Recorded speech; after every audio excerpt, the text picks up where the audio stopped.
All right, we're on. Good morning, everyone. Can we get some more volume? I can't.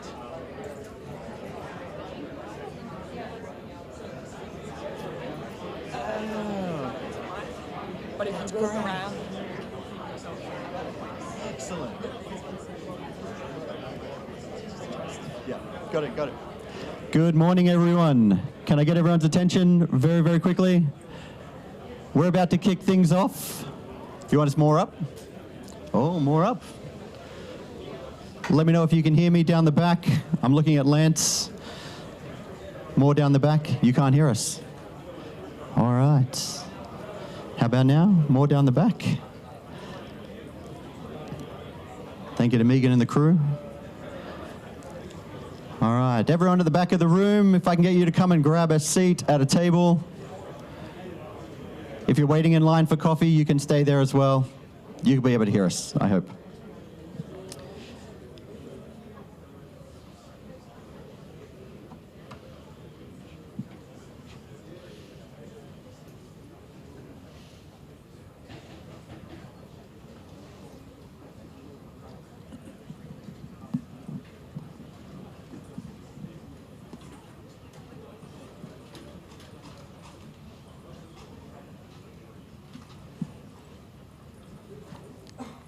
Excellent.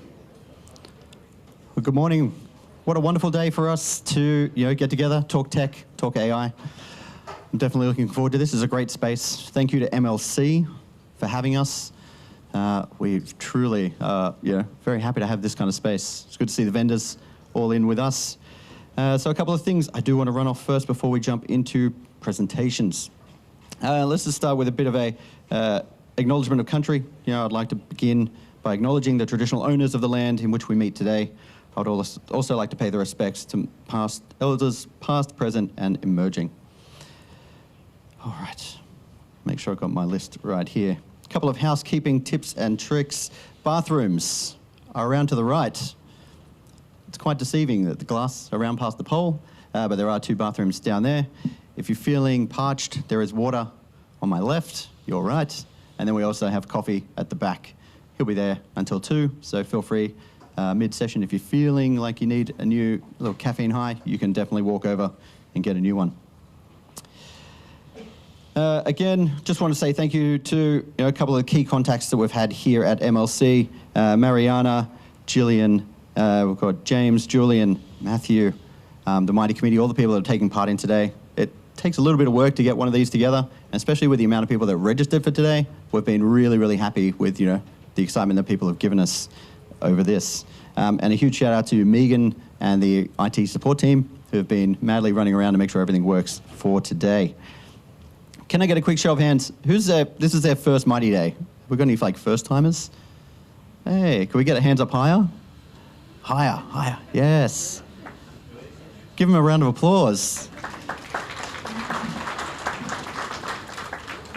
If you've been to more than one, please find these people, have a chat to them, find out what they're about. Hopefully they have a good day and they come back to another Mitie Day next term. Because I think they're great. And again, it's good to see that the community is expanding overall. Last from me is just really a thank you to the sponsors. We've got a whole bunch of them here. We've got Compass, Next, iSAMS, FastView. I'm looking around, Desire AV, Sure Deploy, which is part of CNS, and Cyberpulse. So again, take some time during the day, during our breaks, make sure you have a chat to them. Oh, sorry, and line-wise, John, how could I forget? On a side note, John has built himself an arcade machine. Very impressive. Take a look over lunchtime if you can. Great. And look, I'm going to now hand over to Stephen for the first presentation.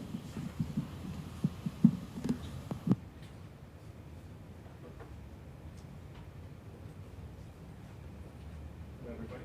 Can you hear me okay? Can you hear me okay? Nick, can I bother? Nick, could you give me a hand? Just turn up the volume a bit. Sorry, patching in. Bear with me. There we go. How's that? Much better? Hello, everybody. Welcome. Great to see you all. Nice to see a lot of familiar faces here today. It's going to be an exceptional day, and it's really nice to have you. Thank you. Before I kick off, there's a QR code on the screen that's got our Wi-Fi, which is a SSID network we set up especially for this event today. Our Zero Trust security decided I didn't want to trust any of you this morning, so the boys have been hard at work to fix that. I believe it's all sorted out. So if you hit that QR code, you should get in. If you have any issues, my team is at the back, the last table at the back on the right, my right. Please pop in and just tap them on the shoulder. They'll help you get in and get going. All right. I'm going to give you a little bit of view of our school. So MLC School, who are we? Founded in 1886. Independent, non-selective, uniting church day school for girls. We do K-12, high school certificate, and IB as well, our programs. We've got 1,400 plus students, 500 plus staff, and we're spread over 5 sites in Burwood, which can make IT quite problematic. I'm going to stroll across both sides if that's all right.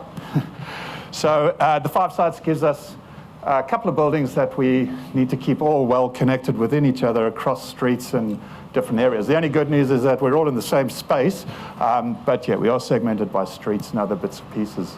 And that's MLC School. So the IT team, most of which are sitting at the back, as I mentioned. There's 11 of us. We basically got 2 structural pillars, being the operations and infrastructure, and then the business systems.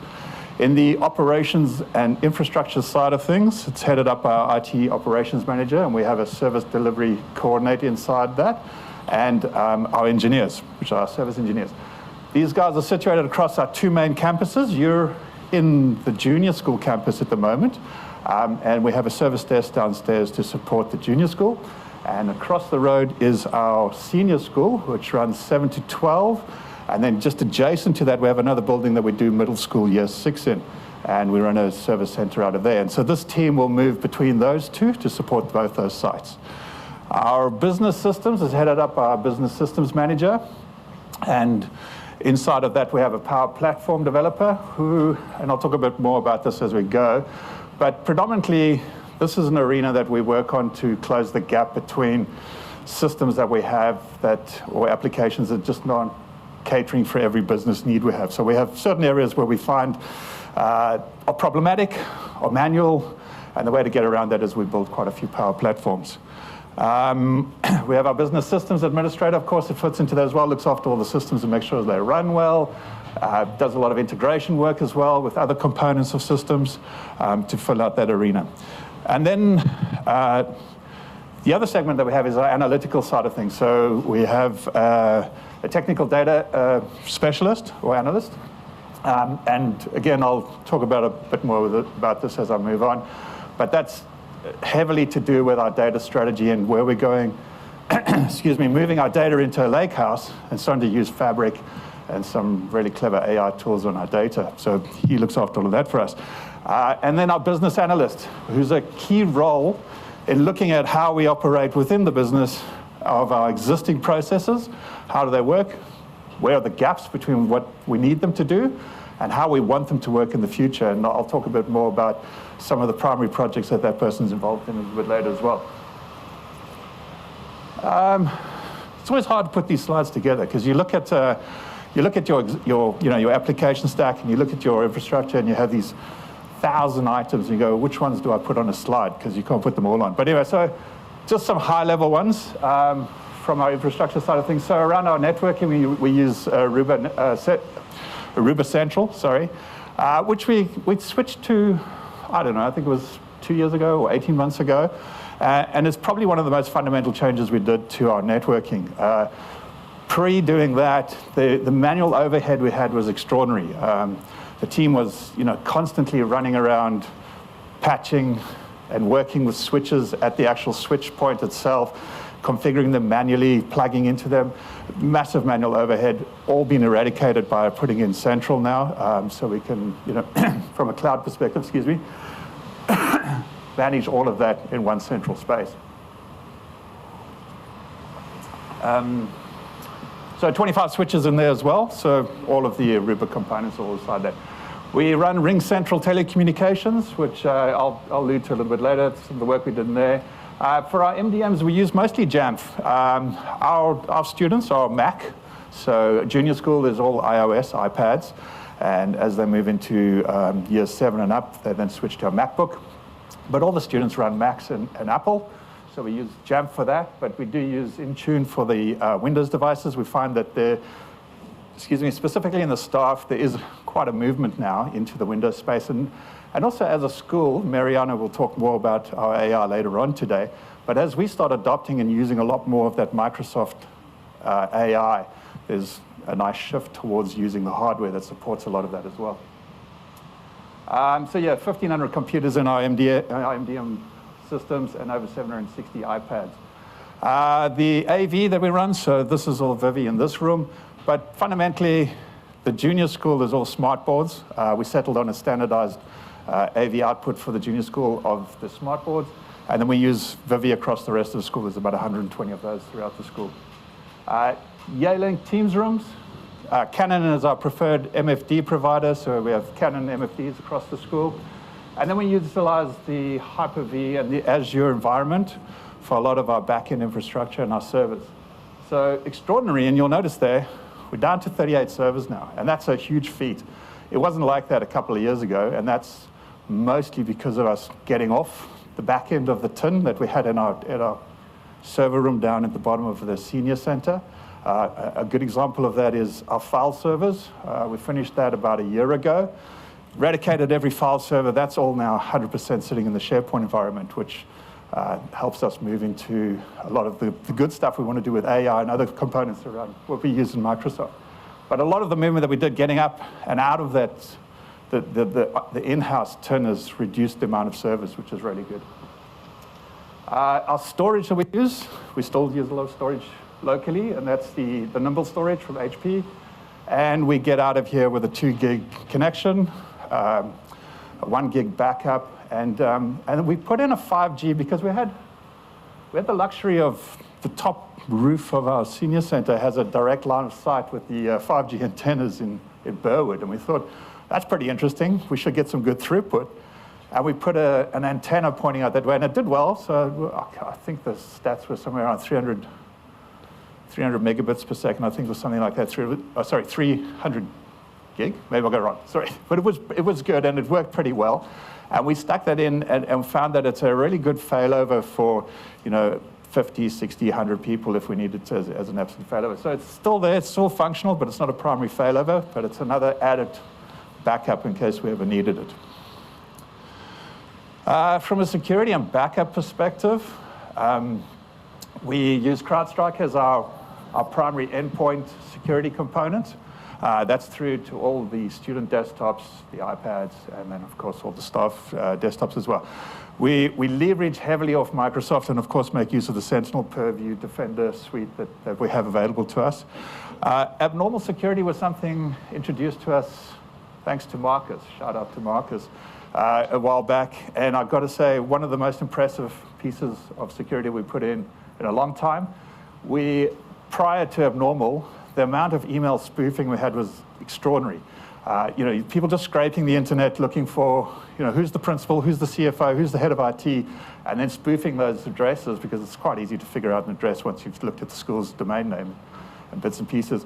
But I think we were getting on average, 5 or 6 pretty high-profile spoofs coming through where, it was a let from the principal requesting somebody to do something or buy something or whatever the case may be. And so that was with a lot of back-of-house Microsoft security, and they were just hard to keep on top of. After Abnormal, I would say we're at 2 a year now. So it's absolutely changed the game. We don't see spoofing anymore, which is really, really good. We make good use of again, Marcus, where is he? There's a big shout out for you again.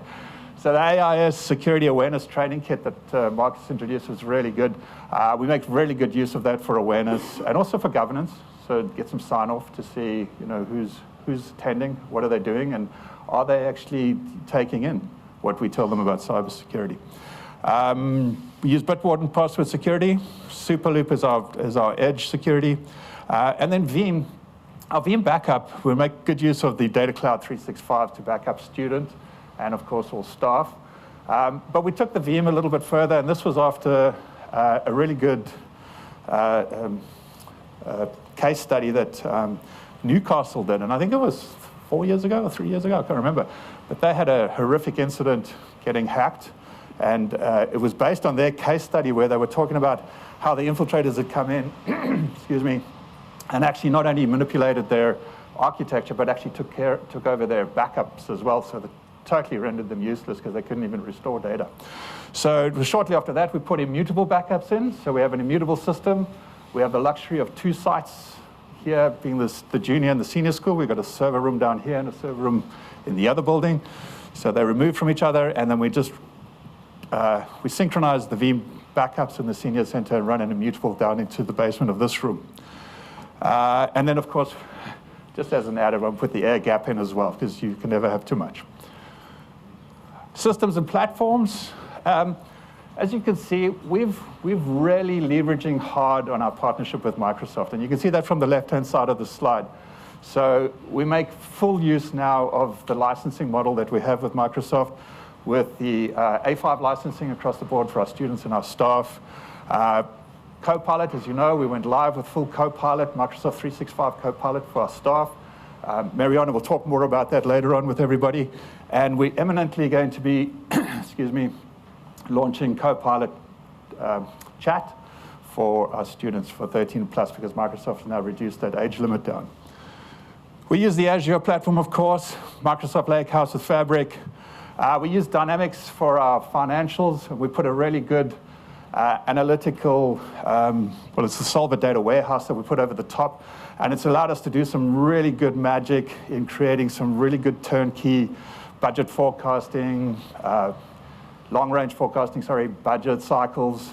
It's all been pretty well automated within that system now, and it's quite stable. I mentioned our Power Developer in our staff structure. And so some of the stuff that we've done internally is she's built a professional development system for us, which is really now starting to show some dividends. It's been able to build it from end to end has allowed us to do things like incorporate it into budgets. So it gives a head of department the ability to see how much am I eating at what stage. If I do something, what will that impact be on my budget? And it has those pre-built scenarios in, so they can actually control that budget spend a lot tighter than they could before. And then, of course, all the approvals are in there as well. Catering system, we did this one in conjunction with our vendor who's on site, who does our catering. And by managing the catering, ordering, and process of the whole thing, we've actually taken it right up into the vendor where it delivers a report to the vendor's desk that they will collate with the invoicing that we get from the actual catering vendor, which is quite nice. So we know exactly where we stand. Where previously, it would always be a bit of a surprise. You get who spent $5,000 on beer this week? It wasn't IT, by the way. So the other big one that we did is the check-in system. So we built check-in systems that just run off, it's Power Apps, so it just runs off an iPad, right? But we situated these around the school, because as you could see, with the 5 sites, it's a bit hard to keep track of where the students are all the time. They can wander off, and we've got Burwood Shopping Centre down the road, so some of the seniors will go, I'm off to music, and then they'll come back with something they've bought from Burwood Shopping Centre. So quite important for us to know where our students are and how they're moving around. So we put these check-in systems in, so when they go and see the nurse, they'll just tap in and check in there. If they go to one of the sites that they're in, they'll tap in and check in there. And the clever thing that we did in there was we managed to integrate that back into our SIS, so that what it does then is that when a teacher's taking the role and she's looking at her class and she's going, oh, I see Mary's absent, it'll actually put a little icon there to show Mary's just tapped into the nurse. So she'll go, oh, she's not in my class, but she's at the nurse. Or she's at music. Oh, I didn't put music there, we've got music up there as well. Or she's at one of the other desks, which gives us a nice visibility of where all our students are, which is quite nice. Of course, on the education side, Canvas is our LMS. We use Seesaw for the very younger years here in the junior school. Engage as our SIS. We use Edval as a timetable, ClickView, most of the usual suspects. Access it for our library management system, Clipboard, Inquiry Tracker, Toucan Tech, Connects and MicroPay to get everybody paid and look after all the HR. And then we use Freshworks as our full ITSM, which is actually starting to pay a few dividends in. We're trying to get some good oil out of the Freshworks system, which is quite good. So just a bit of perspective and where we're going. Again, 1,000 projects on the go. As you all know, in education, there's never an end to the projects you do. But just some of the big highlights. So the migration we did to Ring Central was a big one. We had it would have been a 15 or more year-old PABX system in here that was really getting to the end of its life. And the switch that we did into a full cloud PBX with Ring Central has just been an absolute game changer. We run a full mix of handsets and soft phones, and it works incredibly well across the spectrum. It's bridged into Teams as well, so everybody's got the choice now. You can pick up a handset, you can use a soft phone or just talk in Teams, but you can make your call and receive your calls any way you want to. We did a massive overhaul of our fiber optic. That was also getting a little bit long in the tooth. Long before my time's been here, decades, and we were getting the end of the life of that. So that was a massive one, because that meant under the streets, getting involved with council to a certain degree. We found some interesting things. We found some tunnels under the street that council had no idea of. Apparently these are MLC tunnels. So good on us. We did some good stuff 50, 60 years ago, I believe. We own that, which is really good. But that's really paid some really good dividends now. We have a very robust internal network now with our fiber now right through to all of our server rooms, our comms racks. That's going to now push us well into the future, which is a really good backbone to build upon. We did a massive MFD refresh, so also complete cycle of every single MFD and redid all those. It's really nice to have contemporary MFDs in the organization again. And then I think Clipboard was a big one. So Clipboard was more than just an application. It was more than just saying, let's put a product in and see how we can get people to use it. This was right down to how do we consolidate co-curricular right across the school, create some kind of uniformity in our processes and in our management of co-curricular, because one of the things we found over the years is that co-curricular grew and grew in these isolated silos, and they started operating in completely disparaging manners in different aspects of how they did things in the day-to-day, which made it very complex on how you manage the back of house, and especially when we started looking at data, and we're going, right, we want to collate data, we want to get a really good dashboard of what's going on. It's very hard to do when everybody's doing something different. So the key on this one was, on this project was to write, let's make one uniform, everything for co-curricular across the school, and then use a product that can actually do that, and that's where the Clipboard project came in. Moving into 25, so we're doing a massive SIS review. We've been doing this for a bit over a year now. So this is where the business analysts came in that you saw in the slides that I had with the staff, right? So our business analysts came in and did a very thorough, in-depth review of our business processes. How do we do everything today? And then looked at how do we want to do it? What does the future look like? So we looked at the as is and then the to be. We looked at the gap between them, and then we looked at our pain points. We're now taking those things, and now we're looking for the best product that we can get off market that will satisfy the needs based on the business processes that we've mapped and that we've put together. And we're going to have some really evident moves on that one very soon. We're moving to a NIST framework, so elevating our security platform, which is it's a huge task. So if anybody is embarking down this journey, don't underestimate how much is involved. There's a lot getting in there to get your compliance to step up to between an Essential 8 and a NIST, for example.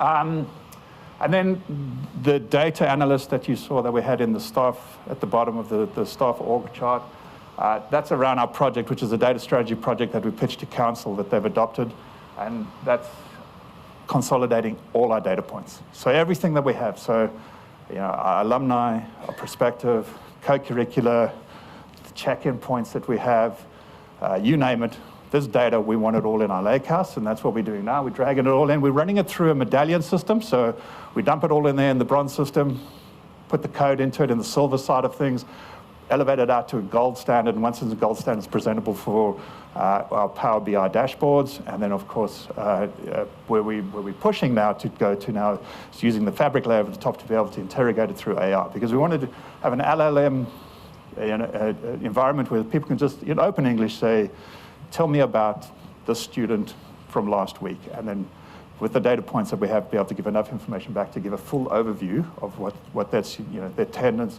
did they miss an assignment, were they at the nurse's office, et cetera, et cetera, et cetera. Thank you. That's a small overview.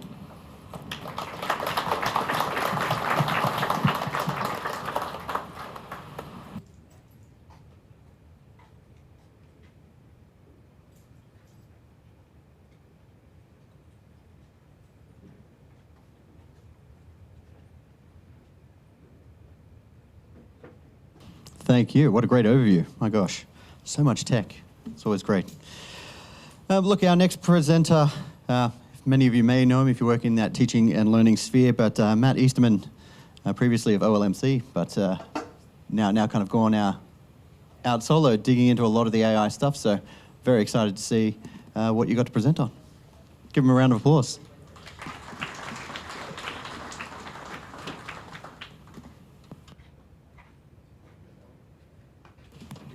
Great, thank you so much. Good morning, everyone.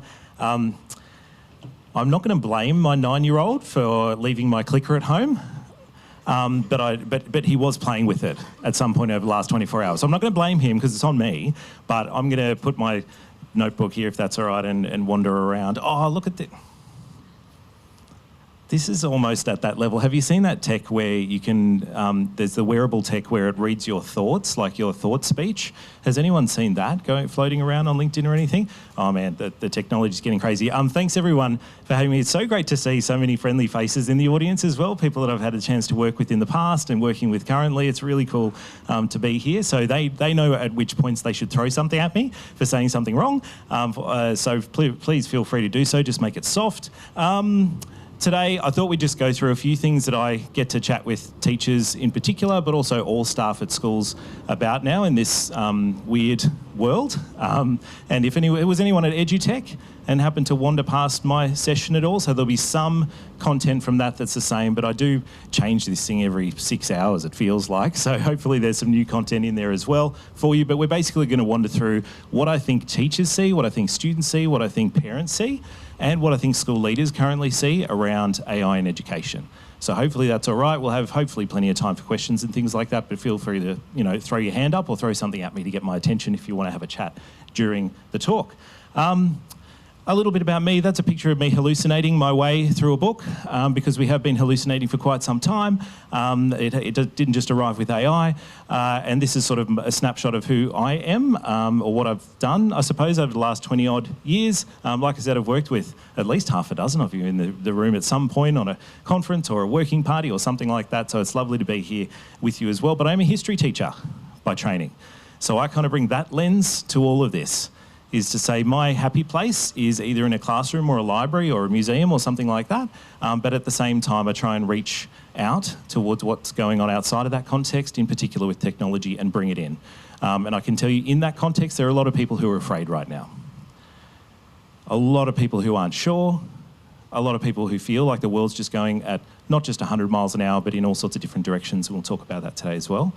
But we are so lucky in schools to have people like you who do all that work that is invisible to people in the classroom most of the time until we call you on that phone and say, can you come and fix this thing? Even though you've got 17 projects you're working on in the background, even though it might not exactly be your role, and even though you might be actually in another classroom at that particular time trying to fix something, but that person wants you there right now. So I acknowledge that, and I acknowledge your work in schools is absolutely critical to everything I'm going to talk about today. Alrighty, so what I usually ask people, okay, in whatever crowd it happens to be these days, is where do you sit on this spectrum of thinking about AI? Are you the person that if I'd walk along a corridor at school, whatever school I happen to be teaching at, and I'd start talking about technology instead of the history syllabus, they'd just ghost me and just disappear? I was like, oh, okay, we'll chat later then. No, that never happened, I don't think.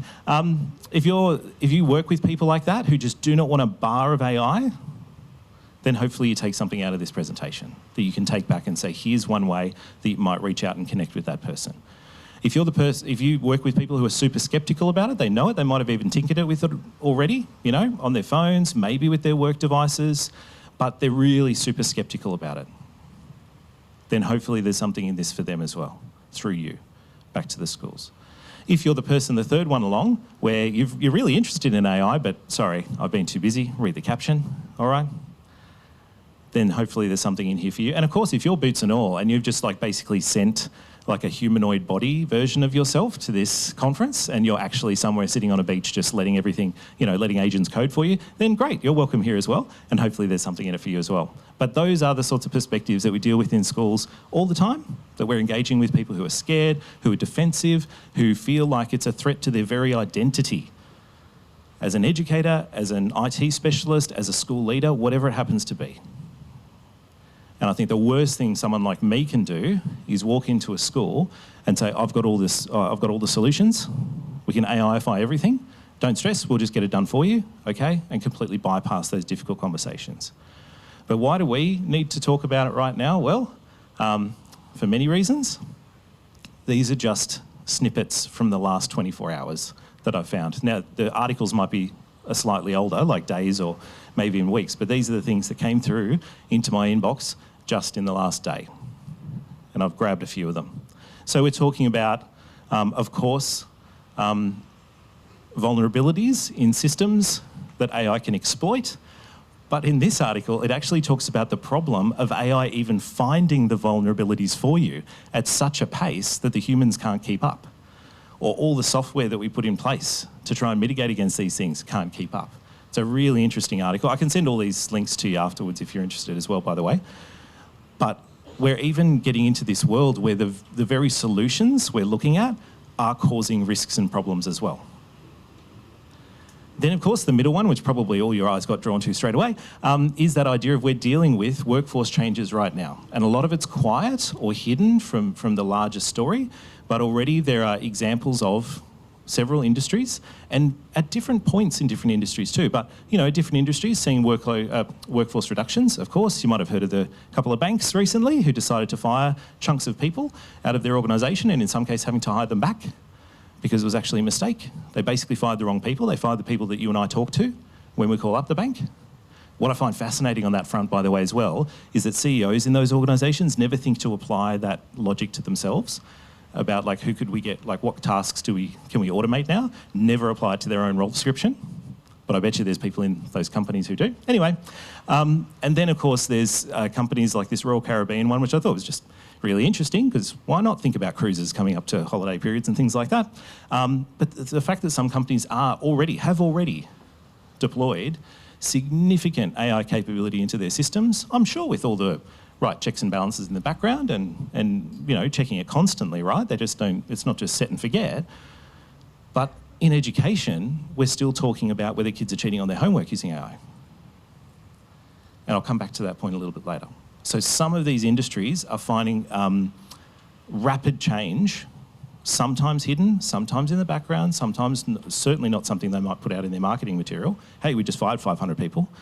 Okay, it's not the sort of thing you necessarily advertise, but it is changing. And in particular, sort of to draw it back to education, I don't know if you've seen those stats recently around the employment rates of graduates from universities in the States in particular, how it's just starting to slide away.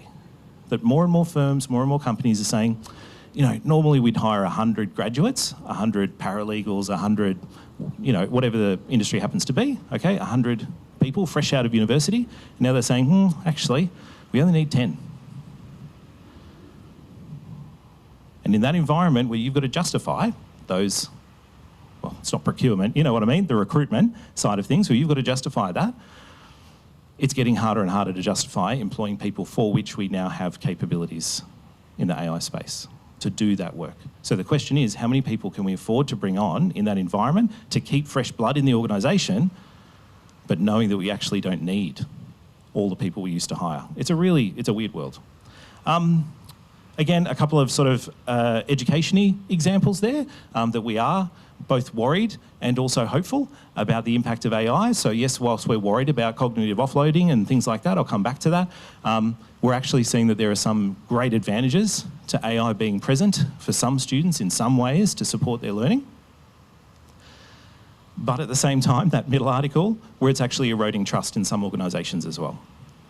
Because again, a pretty dire scenario is where a student uses AI to create the work, the teachers use AI to mark the work, and then it's just this AI loop happening where no one's actually learning, no one's actually teaching, no one's really supporting, and everyone gets more and more distrustful, which I found interesting from this article.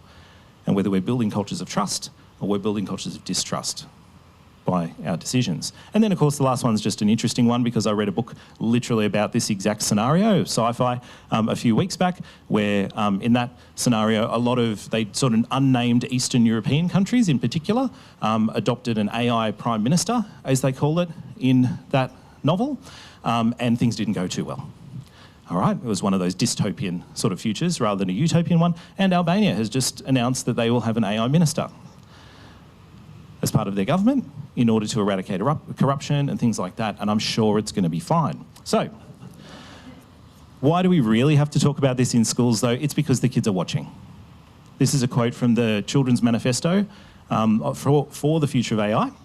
It was published this year. Some wonderful collections of quotes in there from young people right now. And this is one from Marushi, who's 15, says, AI is becoming an increasingly larger part of our daily lives.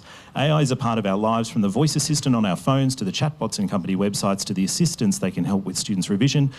And this is just the beginning. And I think that last sentence is the most important. Because our young people are looking at us going, what are you doing right now? Because we know this is just the first steps. Chat's been around for 3 years. 3 years. That's a quarter of our, Year 7's life. The chat's been around. It is just part of things now. All right. Also, we have to talk about it because you can create something like this in, 3 minutes? This was a few months ago now, where you can create a video using an image from an architect's website, okay? Say, give me a tracking shot, and then put a crowd outside the building and have someone facing the camera with a sign that says free pancakes at the school. It's great, bit of fun, right? If that goes viral, how many phone calls is your school going to get about free pancakes that don't exist? That whoever it is, the deputy principal, is going to be fielding calls saying, what are people asking me about pancakes for? They're asking me what gate they should go to get the pancakes. They're asking whether there's actually a gold coin donation or whether it's actually free. There are no pancakes. And they're answering questions about it. So yes, on a purely economic model, it's a waste of resources. But also, it is that nature of trust. Who do we trust in? Because this came out from, Instagram school.official2 instead of school.official. And now you've got 100 people who've been tricked, right? And it's no big deal. Okay, it's just pancakes. You can field those calls. It'll be an annoying thing. It'll be something to bring up at a staff meeting, maybe to integrate as a case study into teacher professional learning or staff professional learning about how to spot deepfakes and things like that. But what if that didn't say free pancakes? What if that said something much, much worse about the school? Still completely fake, but has the same impact as if it was real. So one thing I usually say at this point is, when's the last time you told your parents and students and teachers and staff what the official handles of the school are? Here's our list. Every single newsletter, every single EDM to parents and community, every single thing that you put out into the big wide world, here are our official handles for the school. Again and again and again. Because all someone has to do is add a number to it and send this out. The flip side of this, the positive, right, is that then your students and parents and staff become advocates for you. They become the fire hose. They say, that's fake. Comment, comment, comment, fake, fake, fake, fake, fake. They report it to the school if they know who to go to. So you can actually leverage that as well in terms of a piece of learning. Okay, so are we freaked out yet? No, you're already freaked out about AI. I know this crowd, but I just want to freak you out a little bit more. Okay, the difficult part of it is that you do this every day in your roles is you're dealing with so many different stakeholders all of the time, So it isn't just students we have to talk to about deep fakes and about fake accounts and about, the nasty stuff as well as the good stuff. It's all of these different stakeholders. And, of course, it's already here. We know it, we can't ignore it. There are heaps of people in schools in the world who wish every single day that they will wake up and they'll just be like, was it a dream? Did I just watch another too many Black Mirror episodes and it's now seeped into my head? Okay, but it's here. And of course, in a New South Wales context, but in an Australian context generally, I would say, most of our students have access to smartphones, including in primary age, including in early childhood, if any of you have early childhood centres on site. Most students have access to this kind of technology, right? And if they have access to that screen, they've got access to this tech, which is, as we know, just so different to previous generations of technology. My 9-year-old and my 6-year-old can walk up, as my son did actually at the airport last year when we were going somewhere, and he walked up into one of the little JB Hi-Fi stores and he just opened up Microsoft Copilot and he started having a conversation with it. Didn't sign in, that sort of thing, but he kind of knew, of course, because he's watching over my shoulder half the time and I've got to remember that at home. But kids know and they have access to it. So they're already cyborgs, and we are too. Oh, if you want a little experiment on that one, I don't know, or a couple of people don't give it away if you have. Could you get out your phones for me, please? If you happen to have them with you. So first of all, you've all got your phones on you, because we can't possibly keep them in our car or at home. All right. I'm actually very proud of you, by the way, for not answering any phone calls so far, because I know that some messages and calls and emails are coming through. Okay, as we speak, I get it. So you've got your phones with you. Could you unlock it, please? Now, how many of you used your face to unlock your phone just then? Cool. So IT leaders in the school are cool with the phone having a copy of your face? Yep, we're cool with that. Okay, yep, no worries. Now, how would you feel if I asked you to pass that to anyone else in this room and they could do whatever they like for 5 minutes? How would you feel? Nervous laughter is a perfectly fine response to this question, by the way, okay? Because you're going through and you're saying, well, you know, this is a trusted environment, we're all professionals here, but actually I don't want them having access to my banking details. I don't want them having access to my family photos. I don't want them having access to both my work and my personal emails, etc., etc., etc., right? These things are part of our lives. They are an extension of ourselves. And I think that's what a lot of parents sometimes forget, is that when students, their children, are looking at them, they're watching the parents do exactly the same thing that we complain about young people doing. We're all cyborgs. That's the world we're living in at the moment too. All right. But out of all of that, is the thing we should do to go up to a student or a staff member or a parent and say, you know, fix AI. Can you just sort your AI world out, please? That would really reduce risk at our school. No, of course not. It's just like if you go out and say to people, go fix climate change. They probably won't even laugh at you, they'll just walk away or bring up another topic of conversation, right? But if you say, hey, can you just put the bottles in that bin and the paper in that bin? And can you do that every week? And we colour code things, right? And we make it as super easy as possible for people to take some steps. Each time they use this technology, it becomes a habit. I think that's what we have to think about with most stakeholders, is what are the habits we can build that are positive, that are healthy, rather than building a culture of mistrust. Alrighty, here's a test because you got your phones out, and congratulations, you didn't go and check your emails. I'm very proud of you. Okay, could you get those phones out again? And I don't want you to log in to a platform for this one. I want you just to go to chat.com. Imagine how much OpenAI paid for that address, by the way, chat.com. Or Claude, or whatever you like. I don't really mind. But don't sign in. Just go to the free and open one.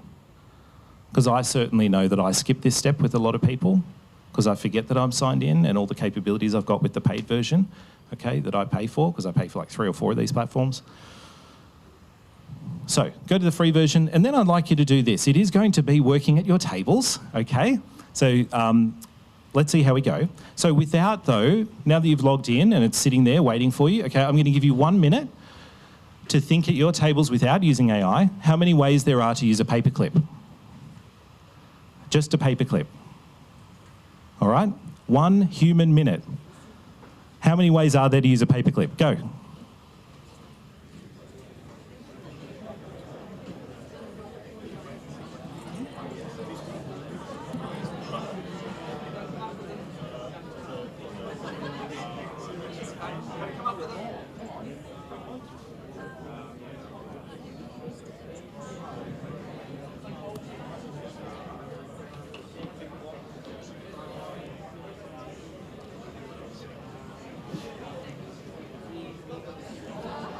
"30 seconds. Come on, humans. 30 seconds.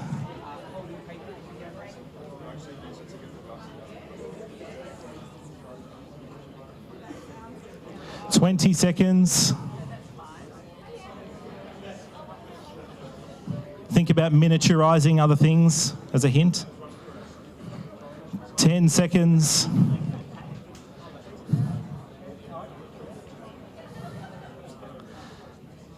3, 2, 1.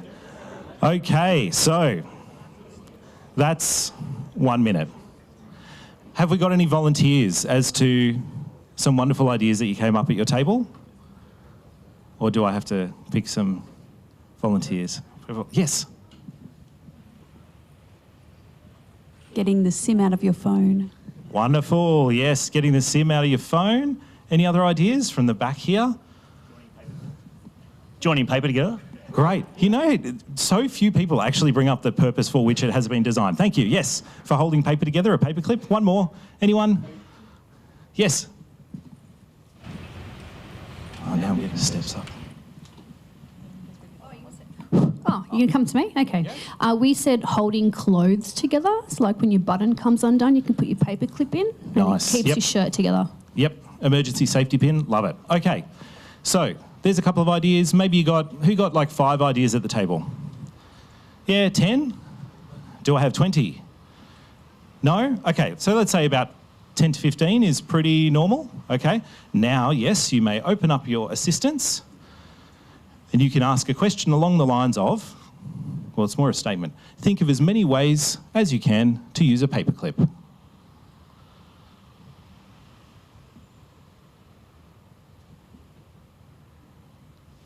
And I'll give you 1 minute.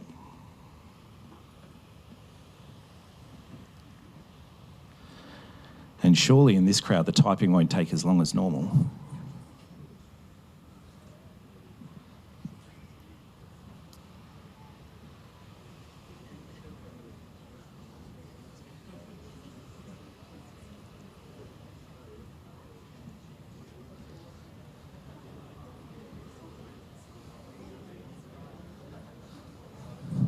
You've still got 32 seconds. What a luxury. Keep scrolling through that list.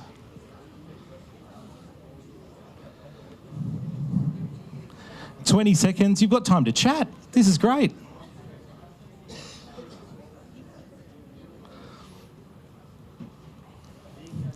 "10 seconds if you need it. You could add, no, give me more. 3, 2, 1. Okay, 2 questions. Who got more options than even your wonderful table could generate in a minute? Who got more options? Okay, cool. So looks like majority got more options. Now, as you scroll through that list, can you see an idea that you hand on heart can say you never would have thought of yourself? Just even if I gave you this whole day in a whiteboard, okay? Just a couple, maybe 1 or 2 ideas that you just genuinely say, oh, yeah, I never would have come up with that one. Now, who is going to win the weirdest idea from AI in a paperclip?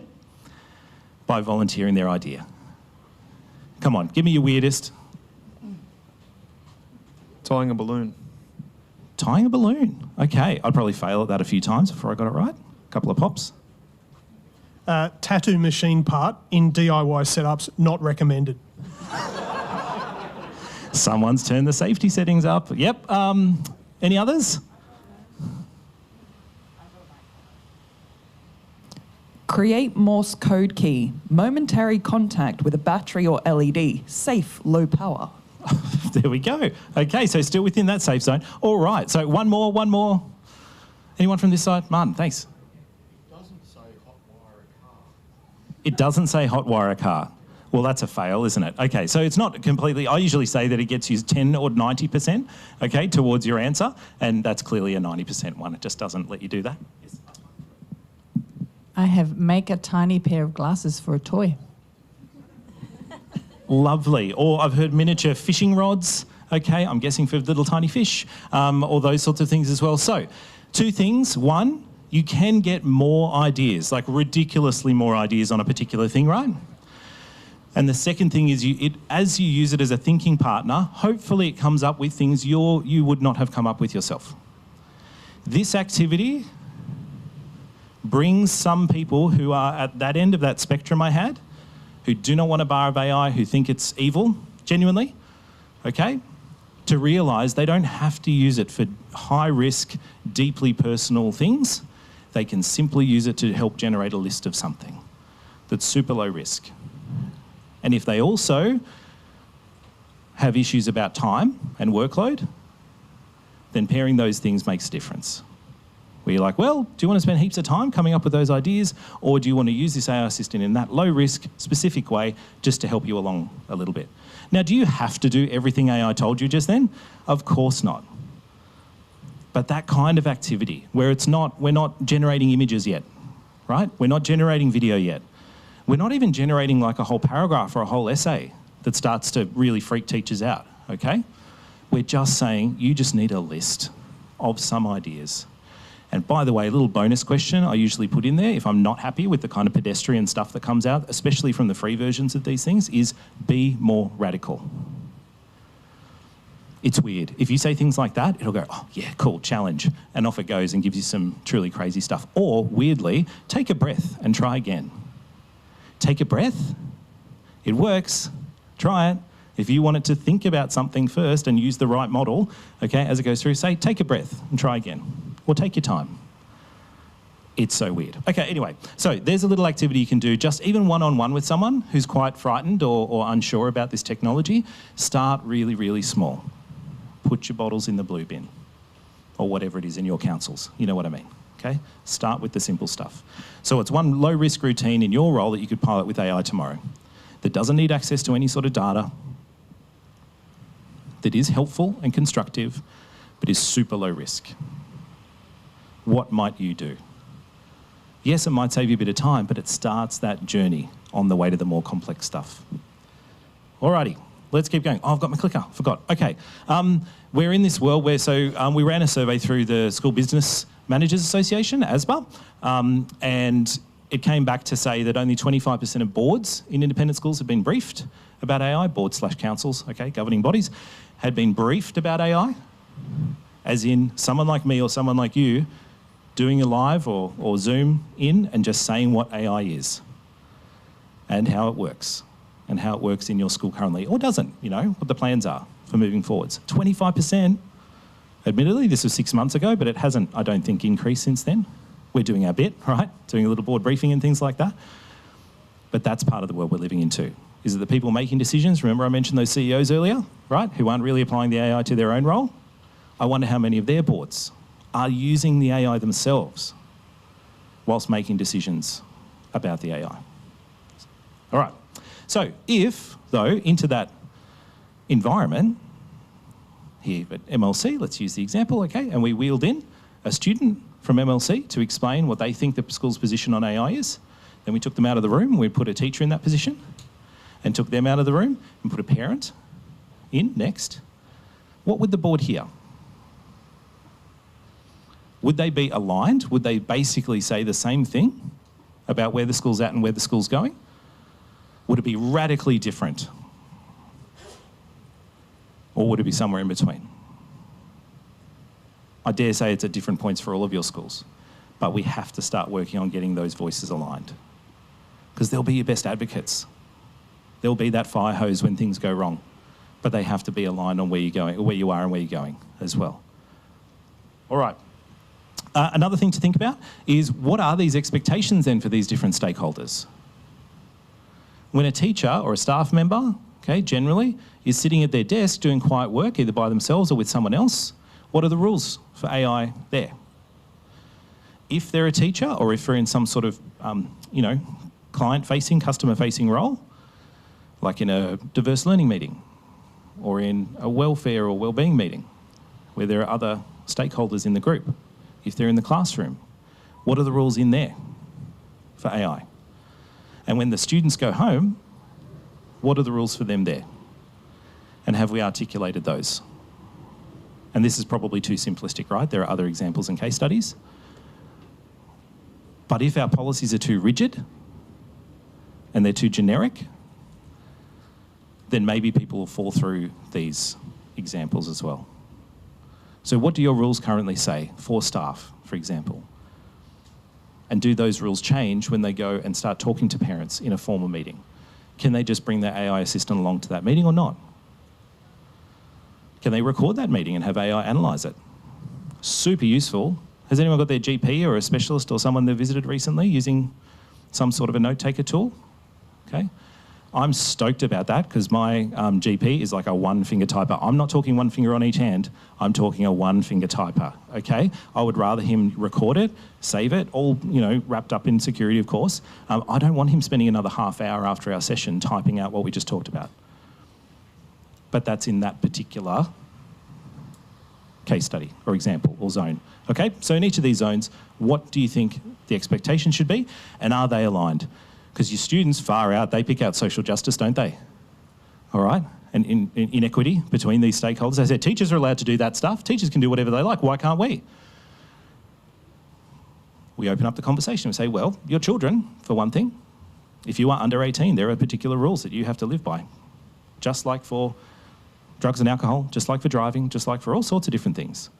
It's the same here. And you enter into conversation. You don't make it patronising, which is hard to do if you're frustrated and you've told them already 100 times and things like that. I get it. But students feel left out of this conversation right now. They're not sure what they should be doing at home or at school. Sometimes even if you've given them the rules already. All right, let's keep going. And this is why it's so confusing. Has anyone seen the Gartner hype cycle before?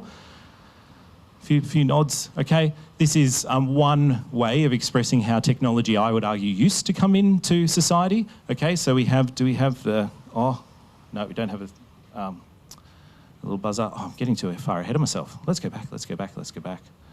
Okay, oh man, I've got so much more to do. Okay, we're gonna speed up. Why am I going? Oh, no. Wrong way, that's why. I was looking for the little red dot thing, sorry. Okay, so it's like peak of hype, okay, is the tech comes out, everyone's super excited, they're like, oh my God, it's gonna make me breakfast, this is gonna be awesome, okay? And then we dive down into the trough of disillusionment, which is, oh, it's not gonna make me breakfast, it's actually just wasting me a lot of time because now I've got to do 10 extra modules of training to just learn this technology, blah, blah, blah, blah, blah, blah, blah, okay? And then one of 3 or more things happen. One, it becomes part of our lives as normal, okay? That top curve up there, the performance S curve, don't know what that means, but it sounds fancy. Up the top there, okay, becomes part of our life. We can't leave it at home anymore. Somewhere in the middle is it becomes part of the ecosystem, all right? But it might drop off after a little while, might change, might evolve, might just, disappear. Sort of Twitter, old Twitter, for example, super essential in education. And then it became X and it's sort of not anymore. And then there are those tech which kind of disappear. Who's still got a MySpace account? I'm sort of giving away the vintage here. Anyone still got a MySpace account? Who doesn't know if they've still got a MySpace account? Me either, okay. So you get what I mean. Trouble with AI is, this happens, okay? It ain't normal. And you know this already. But your stakeholders need to know this too. The reason why we don't have answers all the time is because it's coming at us from all these different angles all the time. The fact that a 5-year-old at your school can walk, if you're a K-12 school, can walk in with AI in their hands is different to previous versions of technology, right? Or generations of technology. So it's hard. I mean, we've been talking about this VUCA world, like volatile, uncertain, complex and ambiguous for what, 20 years, something like that, okay, at conferences. We're living it. As a history teacher, this is fascinating, okay, because I'm part of a revolution. And the thing about revolutions is you never know where it's going to go. As anything but a history teacher, as a parent, I'm also freaking out. It's fine. Okay, so when we're doing AI, we've got all these different stakeholders, and the trouble is they talk all different languages, right? Even within the teaching fraternity, we talk different languages. I can't just go into the math staff room or over to the maths team and start talking about research, because their version of research is different to a history versions of research. We are super frustrating, sorry about that, okay? But there is a need to have different conversations with different stakeholders. Your parents too, of course, who might already be working or leading an AI company, right? All the way through to that other end of the spectrum who really do not want that world. They need a different language. They need a different kind of presentation around this. So everyone's a little bit different. But it's coming in anyway. That's the fun thing, right? Regardless of whatever systems you set up, regardless of whatever walls you put up around the school and the school systems, it is here. And it's coming every single day with those people that absolutely you trust, with the welfare and well-being of young people. We trust them with the lives of children, and they're still bringing this potentially harmful thing into the school. So we need some education around it. Oh, look, this is my lobster theory. I'm not going to go into it too much, but I wasn't bored one day, but at some point this just came to me, where lobsters have 2 different pincers, the crusher and the cutter. And the crusher is the one that deals with big rocks and big prey and that sort of stuff. And then the cutter is the one that actually chops it up so it can eat it. And I thought, oh, that's kind of what school leaders like you do. You deal with the big rocks, right? You've got to. But you also have to chop it up and translate it and make it manageable for people in class. It's kind of like what teachers try and do with curriculum, right? You can't just throw the whole book at the kids. You have to break it up into interesting lessons and engagement and units of work and things like that. But you're still bringing everybody along at the same time. You're bringing all those other little lobsters with you.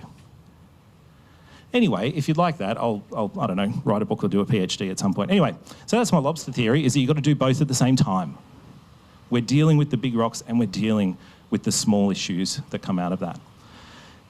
Here are some ways that I've seen AI being used in schools at the moment. By the way, I see people taking photos as well, totally fine. It just costs more if I'm in it. But I will send all these slides to you as well, by the way. So you can sit back and relax, or you can take the photos and send them to your colleagues and say, we absolutely have to talk about this, I'm freaking out, not a problem.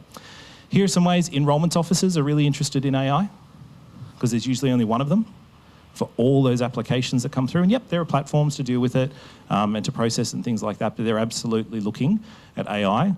Of course, marketing comms teams are already, but also for grant applications, doing the reverse for your school to apply for grants. There were grant, I don't think it was the Australian government, but there was like a grant authority that was complaining that so many applications were coming in that were AI. And I'm just like, but how many people have like a grants officer in a school to do that all the time? You've got a template. AI loves templates, right? It loves structure. It can take all the information, plug it into that structure. There you go, template. They didn't say the applications were bad. They just said the applications were AI. I'm like, how do you know the difference? Anyway, but then again, they're using more AI to actually analyse the applications at the other end, so can they complain?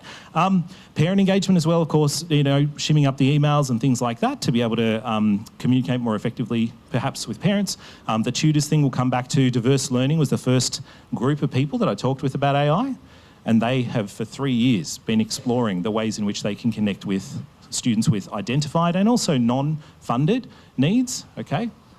That paperclip activity, imagine a teacher who has 30 different learners in their class, and they say, here's my lesson plan, now give me at least 30 different options on how I might teach that for students with these particular needs. Differentiation can get a real boost through this, if done well. Okay, counsellor notes, that's the GP example. Some people are experimenting with this already, wrapping it up in all sorts of security and things as well. HR, more and more HR officers I chat to, or directors of HR, whatever their title is, are starting to process the hundreds of applications through some sort of a bot that looks for keywords or something like that. It's been happening in other industries for ages, but now it's starting to happen in schools as well, where you're getting so many applications that you can't possibly do that first cull of in a reasonable amount of time. So if you're going for a job, there's a high likelihood now, I would say, that your CV, even in school land, is going through some sort of AI at some point. It's great, it's terrible, let's move on. Risk assessments. Yes, the human is still absolutely responsible for it, but more and more schools are saying, here's the template, here's the place we're going, here's the website, here's some information. I mean, bless Taronga Zoo, they do the risk assessment for you. Thank you. Thank you, Taronga Zoo. But not every place does, in terms of excursions and risk assessments in that sense. So now people are turning to that just to get the first draft going. Yes, you need expertise to know what's right and what's wrong. Yes, you still take legal responsibility for it. But again, it's that, is it just getting you along like that paperclip activity towards the answer? Report writing, we can have a chat about that later, but that's teachers freaking out about, yes, we should still write human report comments, or just as many saying, no, we shouldn't. Professional learning planning and meeting minutes as well. I mean, meeting minutes is a bit of a free kick, I think, these days, in terms of how many Zooms you do or Zooming across campuses and things like that. But, of course, has to live in a secure environment. Here are some examples of things that people have liked when I've shown them from different settings, but this is more an admin staff focus. Just some examples that you might like to take to different teams or use and actually improve these prompts, because these are just basic prompts. But to start your thinking along what sorts of roles might be freaking out that AI is going to take their job.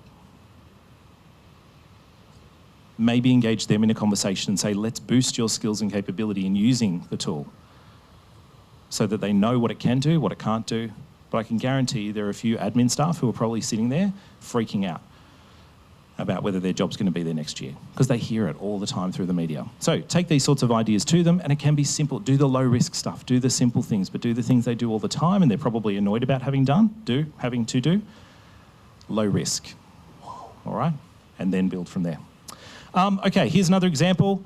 So open up those platforms again. If you would, swoosh your screen, use your face. Here's one.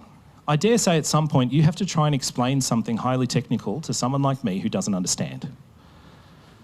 Try this prompt. I want you to explain a concept to me like I'm a 5-year-old child. You are to use clear, supportive language and examples that I'm able to understand. I need to be able to explain the idea back to you using my own words. The concept is,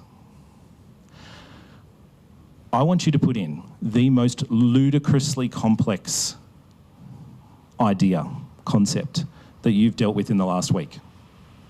something really recent. Okay? It can be from your personal life as well. It doesn't have to be at work. Okay? Someone put in compound interest a couple of weeks ago. So think about some complex idea you have to work with, or you have to know and be able to explain in your roles. But what we're doing is we're driving this technology, right, towards a particular context. In this case, a 5-year-old child. And it's not having a go at 5-year-old children, by the way. This is giving the machine the context. That basically we're saying we're talking to a non-expert here, someone who knows nothing about it.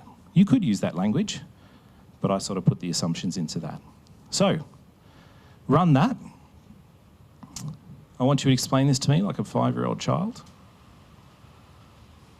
And see what you get back.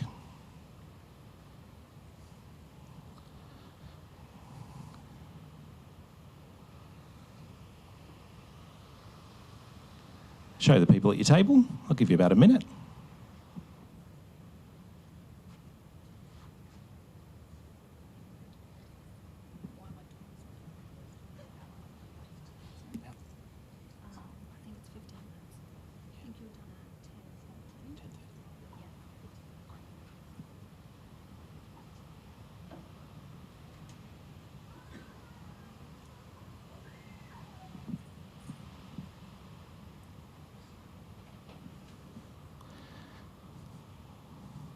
Has anyone got an explanation that includes unicorns?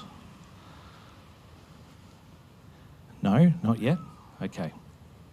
Does anyone want to volunteer the concept that they put in and then the output that they got? Can be terrible, can be like 10% of the way there, can be pretty all right, 90%. I didn't go for anything IT related, but I took a photo of that, put it in and said to explain to a 5-year-old child why people die. And it gave an analogy of people are like flowers and little seeds, and they grow big and pretty, but after a while they get tired and the petals fall off, and things don't always last forever. And so anyway, I just thought I'd go something more psychological. Thanks so much. There was actually a teacher at a school I worked with a few weeks ago who had just been asked by his, I think she was 5-year-old, that exact question, and he had to turn to that because he just did not know how to respond to that particular question. And what a lovely way to open that conversation too. Anyone else? That's a pretty big one. Anyone else want to share the concept you asked for and then the output you got? Thanks, Anthony.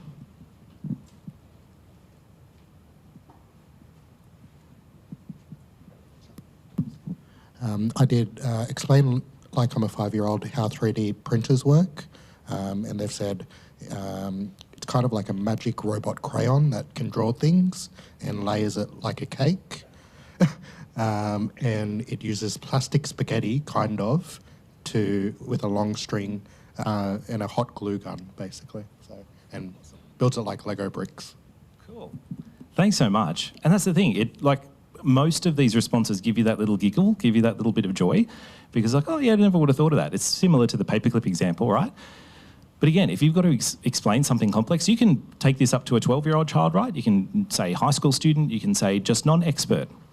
And it might just give you that way of rephrasing the thing you absolutely need to convince your principal of in a way that actually makes sense, and then you can get to the technical stuff. Teachers are using this all over the place to be able to differentiate information. Okay, so you can just go in and say, right, here's the block of text for HSE Modern History, and I now need this as if a 12-year-old can read it. Da-da-da-da. Now, there are some platforms out there that do that automatically, but sometimes you want to have that control over the conversation as well, right? Feel that sense of ownership, or ask something deeply personal. And we'll come back to that one as well. So hopefully that gives you another way to get into this with people who might be afraid or a bit resistant to it. Okay, so this is affecting, of course, legal professionals. I usually use examples from the legal profession because my sister's a lawyer, and when ChatGPT came out, we had a Christmas lunch because I'm the younger brother, so I had to just rib her. I said, "Oh, Fran, your job's gone." She's in contract law. I was like, "Why do you even think become a plumber?" Mum always said you should become a plumber anyway, both of us, right? So go do that because your job's gone. But of course, she's senior enough now that she's kind of going to be able to ride this wave. Francine of 20 years ago, that graduate student, that's who I'm worried about. How do they get that experience that my sister's had over the last 20 years to do the thing that we still need lawyers to do? I mean, that's debatable, but you know what I mean, okay?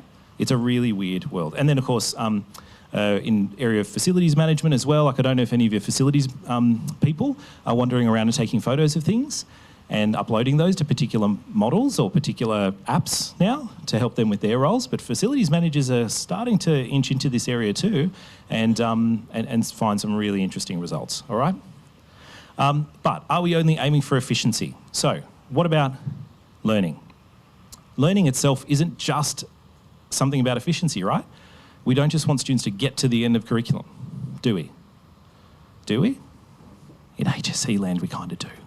Okay, but K to 10, that's a bit of a playground, all right? So what is the impact on learning then? A lot of people talk about cognitive offloading at the moment, and that idea that AI would just do all your thinking for you. There'll be no productive thinking, there'll be no, some call it struggle, there'll be no friction in terms of learning for some students, because they'll just have AI do all that thinking for them. But there's no, well, there's a few ideas out there. This is just one of my ideas, is around have we even talked to students about it? Have we talked to students, parents, staff around what our expectations actually are? We're okay with you offloading a bunch of email drafts at this school. That's actually okay. That's in the green zone. We're okay with you doing newsletter article drafts. We're okay with you doing, you know, reports. We're okay with you doing these other documents. What's okay to do with AI, to offload? You still have responsibility for it, but we're okay for AI to do the grunt work. Is that in that sort of, you know, surface or supportive zone of using AI, where you're still in control, you still know what you're doing, you're still getting the job done, but it actually doesn't require you to do deep thinking? We would rather spend salary on you doing other things, in particular connecting with humans, or is it still sitting down in the unproductive zone?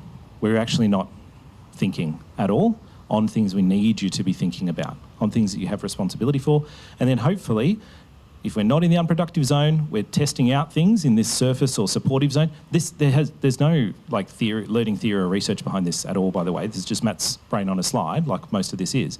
So just take this as the thought piece, right? But then what if we got students and staff and parents all into that empowerment zone where they knew what the rules were? They knew how to drive these things. They knew how to ask the paperclip questions. They knew how to ask the 5-year-old sort of questions. They knew how to do that prompting, and they got to a better space with that prompting. Instead of just saying, give me an essay on this, that's dumb prompting, that's unproductive.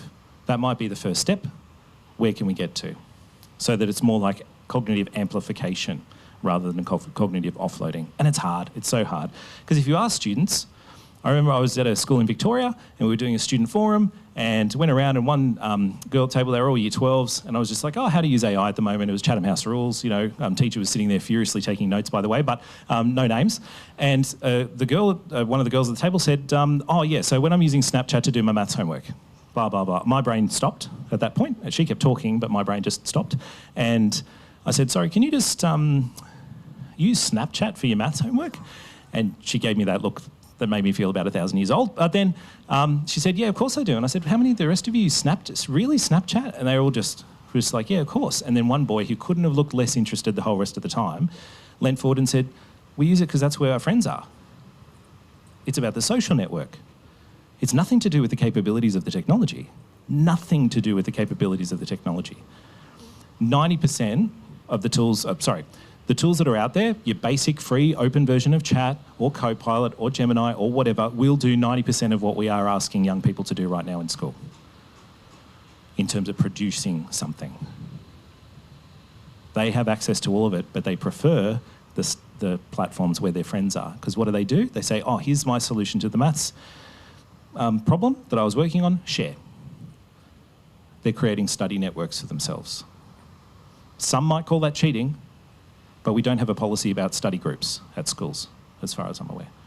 We'll come back to that. But they're also using it, right? So they're using the apps where their friends are. They're using it as a personal tutor, of course they are. They're starting to use it as a life assistant.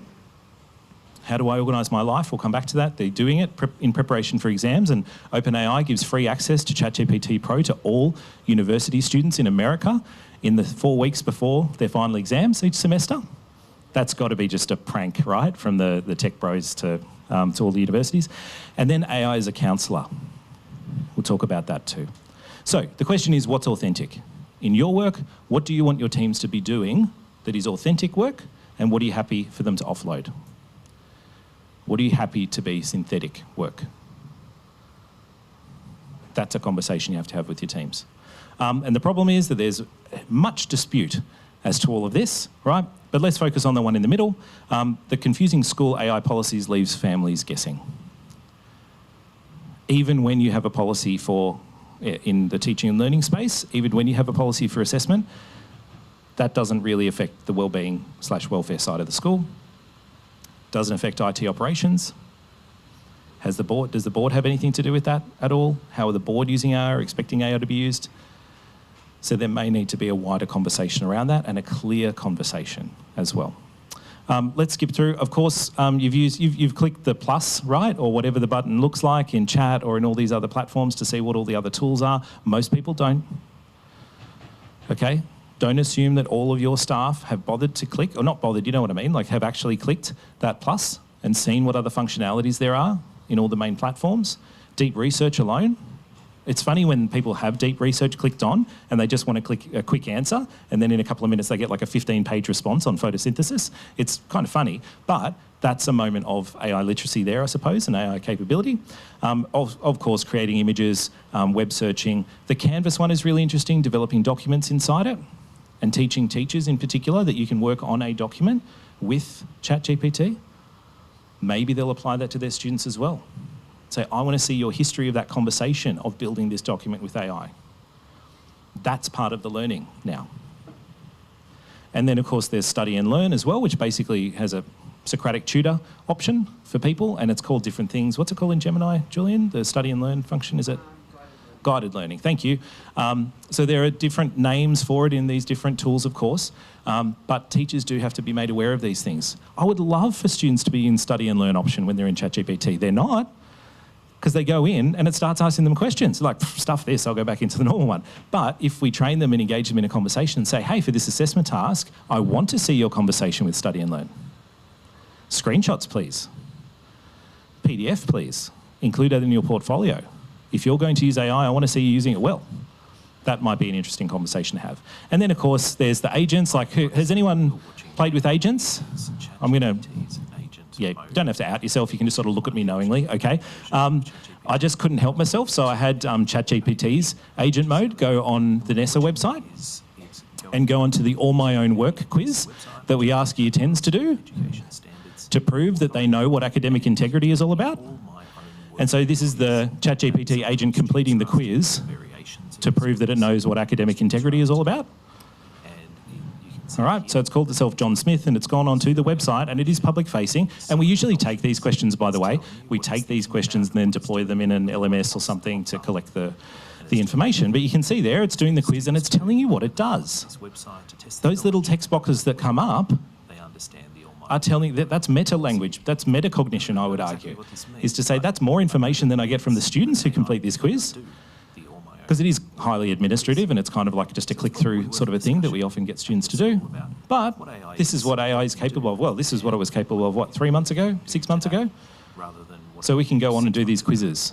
And I'm sure you've already told your staff this, but of course, at that point where you might have this quiz sitting behind a login interface of some sort, it will stop there, won't it? And it'll say, can you take over and log in for me? And then you can. And it'll log into your LMS. And then it'll go and find that quiz that's in that course. I don't think many students have cottoned on to this yet. I think we've got some time. Maybe. I hope there's no students in here, okay? Don't tell your kids just yet, okay? But this is one of those things that will challenge us, absolutely, right? Because it's not just about agents doing the work for us in the background, like preparing the task for us. It's the actual doing of the thing that we're also worried about. And yes, having a bot log into something or us logging in on behalf of a machine to come into our world, oh, that's a whole nother layer of pain and you've got to deal with that. Sorry, but you've got to talk to your staff about this. To say, please don't use agent mode to log into our system. Because what will they do? They'll do a little experiment like I've done. But NESA probably won't even know. Well, they've now got an entry which says John Smith just completed the task, right? But that's it. It's low risk. But if this was behind that login, that's the world we're going into. So is it simple as two-factor authentication? Multi-factor authentication? I don't know. Maybe it is. But your students are going to start to experiment as soon as they can. Okay, so what does...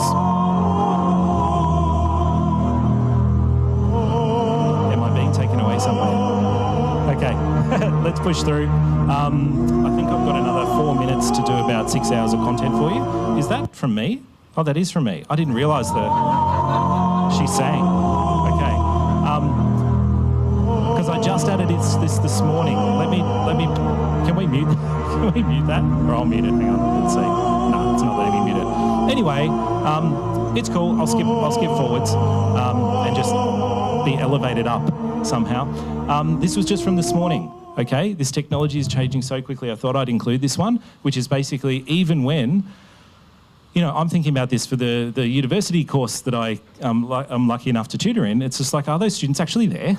I mean, they don't switch their video on half the time anyway, unless you specifically ask them. But as a metaphor, it's like, are students sending a fake version of themselves to everything now?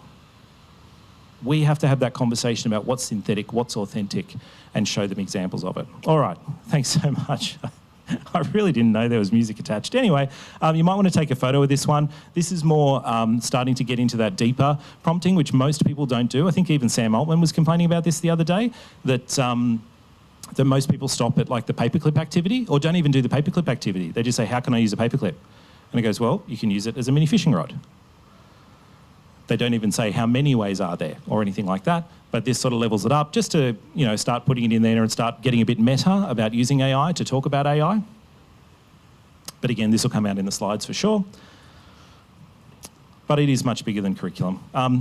Just to wrap it up, I think it's really important that, of course, we remember we're talking with humans, we're talking about culture and community, and I know Julian will touch on this later as well. It's about people. And so my grandfather made it almost to 100 in July. He passed away a couple of weeks before his birthday. And he, as he said, he wanted to beat Bradman, so he did, and didn't quite make it to 100 though. But in his aged care facility, my step-grandmother's still there. And what's interesting is since he passed away, they've actually deployed the things I've been talking about in other aged care facilities for a few months now, which is these little fluffy robots that have AI built into them and respond. They don't talk back because I think that would freak people out, okay? Like a little dog or seal talking back at you. Little robots do though. There are robots in Baptist aged care that are rolling around, Disney type, Wall-E type robots, and they're offering companionship. Now, the usual response is, but surely that, don't take that away from a human. And I'm like, but there are no humans. When I used to walk to see my grandfather and my grandmother, there were 8 or 9 rooms empty, except for the person lying there or sitting there. There is no one there for those people right now. So if there's some companionship, I would argue that's better than nothing, and it's really personal now. And we know that this is the top 5 uses of AI, according to one study anyway. And it's, even if it's half true, it's still interesting and fascinating and worrying, is that the top 5 uses were therapy and companionship, organising my life, mentioned that before, finding purpose. I thought that's what schools did and families did, isn't it? But more and more people are going onto these machines and asking questions or saying things like, I'm lonely. What should I do? And in several tragic cases already, it's much, much worse than that, right? With young people going in and asking very difficult questions to a machine that actually doesn't care what happens to the person. Just like this projector doesn't care if I flop this presentation, it's the same thing, right? But now people are asking it, and we know the eSafety Commissioner just a few weeks ago said social media platforms know how old a user is within 3 seconds. 3 seconds.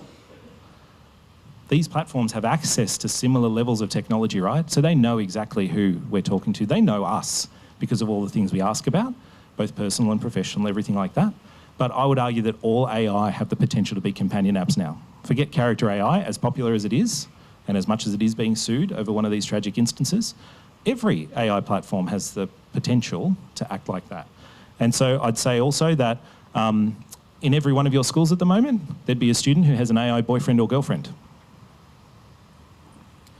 They might not know they do, but they're using this machine absolutely to have those sorts of conversations. So we can't not talk about it. Really quickly, look, Notebook LM and Voice and Vision still blow my socks off every time I use it. I don't have time for a demo, but if you haven't opened up ChatGPT on the mobile app and click that button that takes you to voice, but then press the camera button and see what conversation you have. All right, I might do it if we have time, but just very quickly, here are some questions, all right, that you might think about.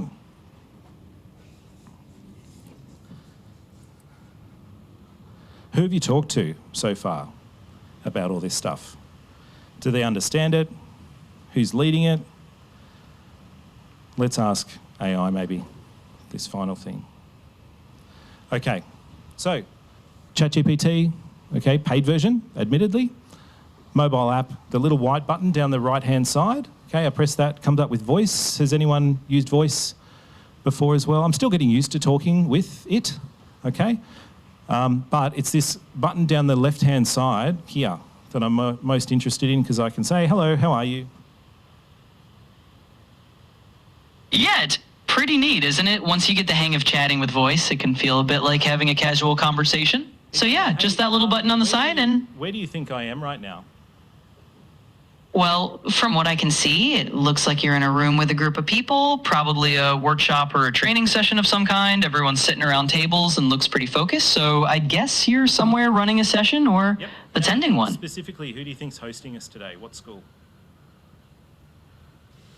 I can see a backdrop there with MLC on it, so I'm guessing you're probably at MLC school or an event they're hosting. Looks like they've got their branding up on the wall, so that's a pretty good clue. Great, thanks. So, students positioning the AI over their desk as they're working and saying, hey, can you help me solve this maths equation? Doesn't have to be Khan Academy's Khan Migo, doesn't have to be anything other than, yes, the paid version of ChatGPT or one of the other major platforms. So, most schools are just starting their journey though. Most people still freak out at that. Most people freak out when I say the AI boyfriend and girlfriend thing, by the way. But there are some things we can do. The main thing I think is this last one, all right? Despite the fact that it's changing all the time, despite the fact that we can't control everything, it's kind of like teaching healthy eating. Whose school still has Healthy Harold come in? Who's got a primary school? Healthy Harold still come in? Yep, he was Happy Healthy Harold when I was a kid. So I don't know what's happened to Harold in the last 20 odd years, okay, 25 years, but he's not as happy as he was. But he still comes in, right? And we still teach healthy eating. Even though I know the girls here are allowed to go across the road to get lunch occasionally and things like that, even though your students can go straight to Macca's after they finish school, we still tell them what healthy eating is and looks like, right? Because it's worth doing. And I think healthy habits with AI is the same thing. It's just starting. And I think, just like my Year 5 teacher who I got to present to earlier this year, Miss Armenio, we can start human, start thinking like humans, start working like humans, start working with people, we can use AI and we can stay human. And that's it. Thanks so much, guys.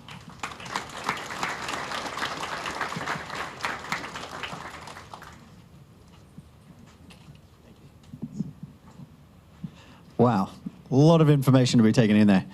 Guys, it is morning tea time. There's coffee at the back. There is food and drink at the back. Feel free to get up, stretch your legs, have a chat to some vendors as well. We'll see you back soon.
Hopefully everyone's still caffeinated or juiced, at least where we at.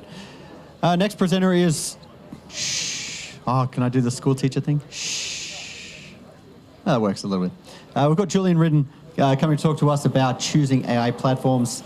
I know Julian's got a lot of experience in this space, so we'll look forward to it. Give him a round of applause. Okay, so, oh good, this thing is on. Good morning. For those of you who don't know me, I said my name is Julian Ridden. I have the job title that we did not see coming 12 months ago. I act as the head of AI at the Anglican Schools Corporation. I assume most of you know who we are, but for those who don't, the Anglican Schools Corporation is a group of about 20 schools, technically 18, but a couple of them have multiple campuses that are spread around both the Sydney and outer Sydney area. We go all the way up to Dubbo, up to Orange, and down to Wollongong. And all our schools are unique. Each of them are different. Some are, grammar schools, very academically focused. Others, we've got like Marsden Park Anglican, which is like a brand new 2-year-old school that's growing in a growth area. And all of them are desperate for information on the AI space.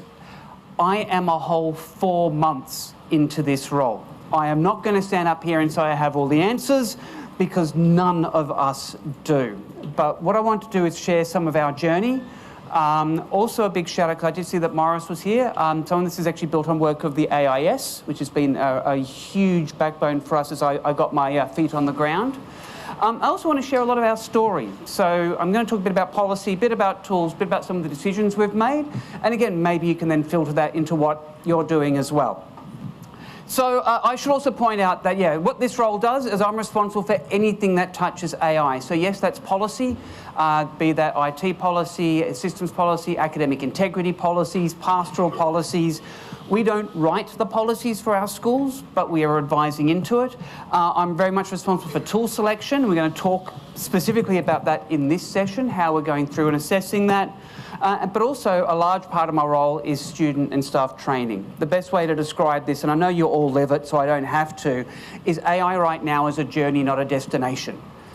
The sands are constantly shifting. We're waiting for regulation that's still being formed. It's very much about how do we get there, and most of my work is bringing our schools, our leaders, our boards along for the ride. So let's jump in. I should also mention that I love AI. I use it for everything. That headshot was AI generated because I hate cameras and cameras hate me. So you'll see a lot of AI in this session. One thing I want to share, it's a bit decisive, and I only just added this to my deck as I was hearing Matt talking, because how I pitch this to my staff and students is very much about what is AI and why is this different. If you go to many conferences, and in fact I think someone mentioned this at the IT Managers Conference just last year, this idea of isn't it great, it's like AI is like calculators all over again, and they always bring up that same news clipping of maths teachers rebelling. Most of you would have seen that paper clip, that paper. Everybody brings it up. This is not a calculator moment. I can't stress this enough, and this is a story I recommend that you take back. A calculator was a big technological shift that changed how we did things. I turned 50 this year. I am old enough. My year at the HSC was the second year to be allowed to use calculators. I wasn't allowed it when I was in primary school. By the time I got to year 8, I was allowed to have my first scientific calculator, which is very exciting. I learned how to write boobies on it. See, that joke only works with a certain generation. The rest of you are calling HR. But I was certainly not allowed to take it into any kind of exam, be it a classroom-based or formal exam. By the time I got to the HSC, mine was the second year that we were allowed to use it, because they'd gotten around to changing how we assessed. It went from being, did you get it right, to did you get it right and show how you got there, show you're working. And of course, the famous line that I now joke about quite readily, my maths teacher going, oh, but you need to learn the maths, you need to learn your times tables, because you won't have a calculator in your pocket. Little did he know. But why do I make this point? The calculator was a significant technological shift that enabled us to do many different things. And yes, we do all have a calculator in our pocket. It didn't make us dumber, it didn't make us smarter, it changed how we worked. What we're going through right now is more one of these. This is a Gutenberg press. I have to apologise. I do have a background in IT. I was an IT director at a couple of schools, but I started as a teacher and I was a history teacher. So like Matt, lots of history analogies coming. The Gutenberg press is a piece of technology. It was the very first machine that allowed us to have printable, printed paper, the idea of movable type. Now, this device is why we had the Renaissance. However, this device did not create the Renaissance. The Renaissance was created by religious freedoms, political freedoms, wealth in the area in the south of Italy. Lots of things led to the rise of the Renaissance.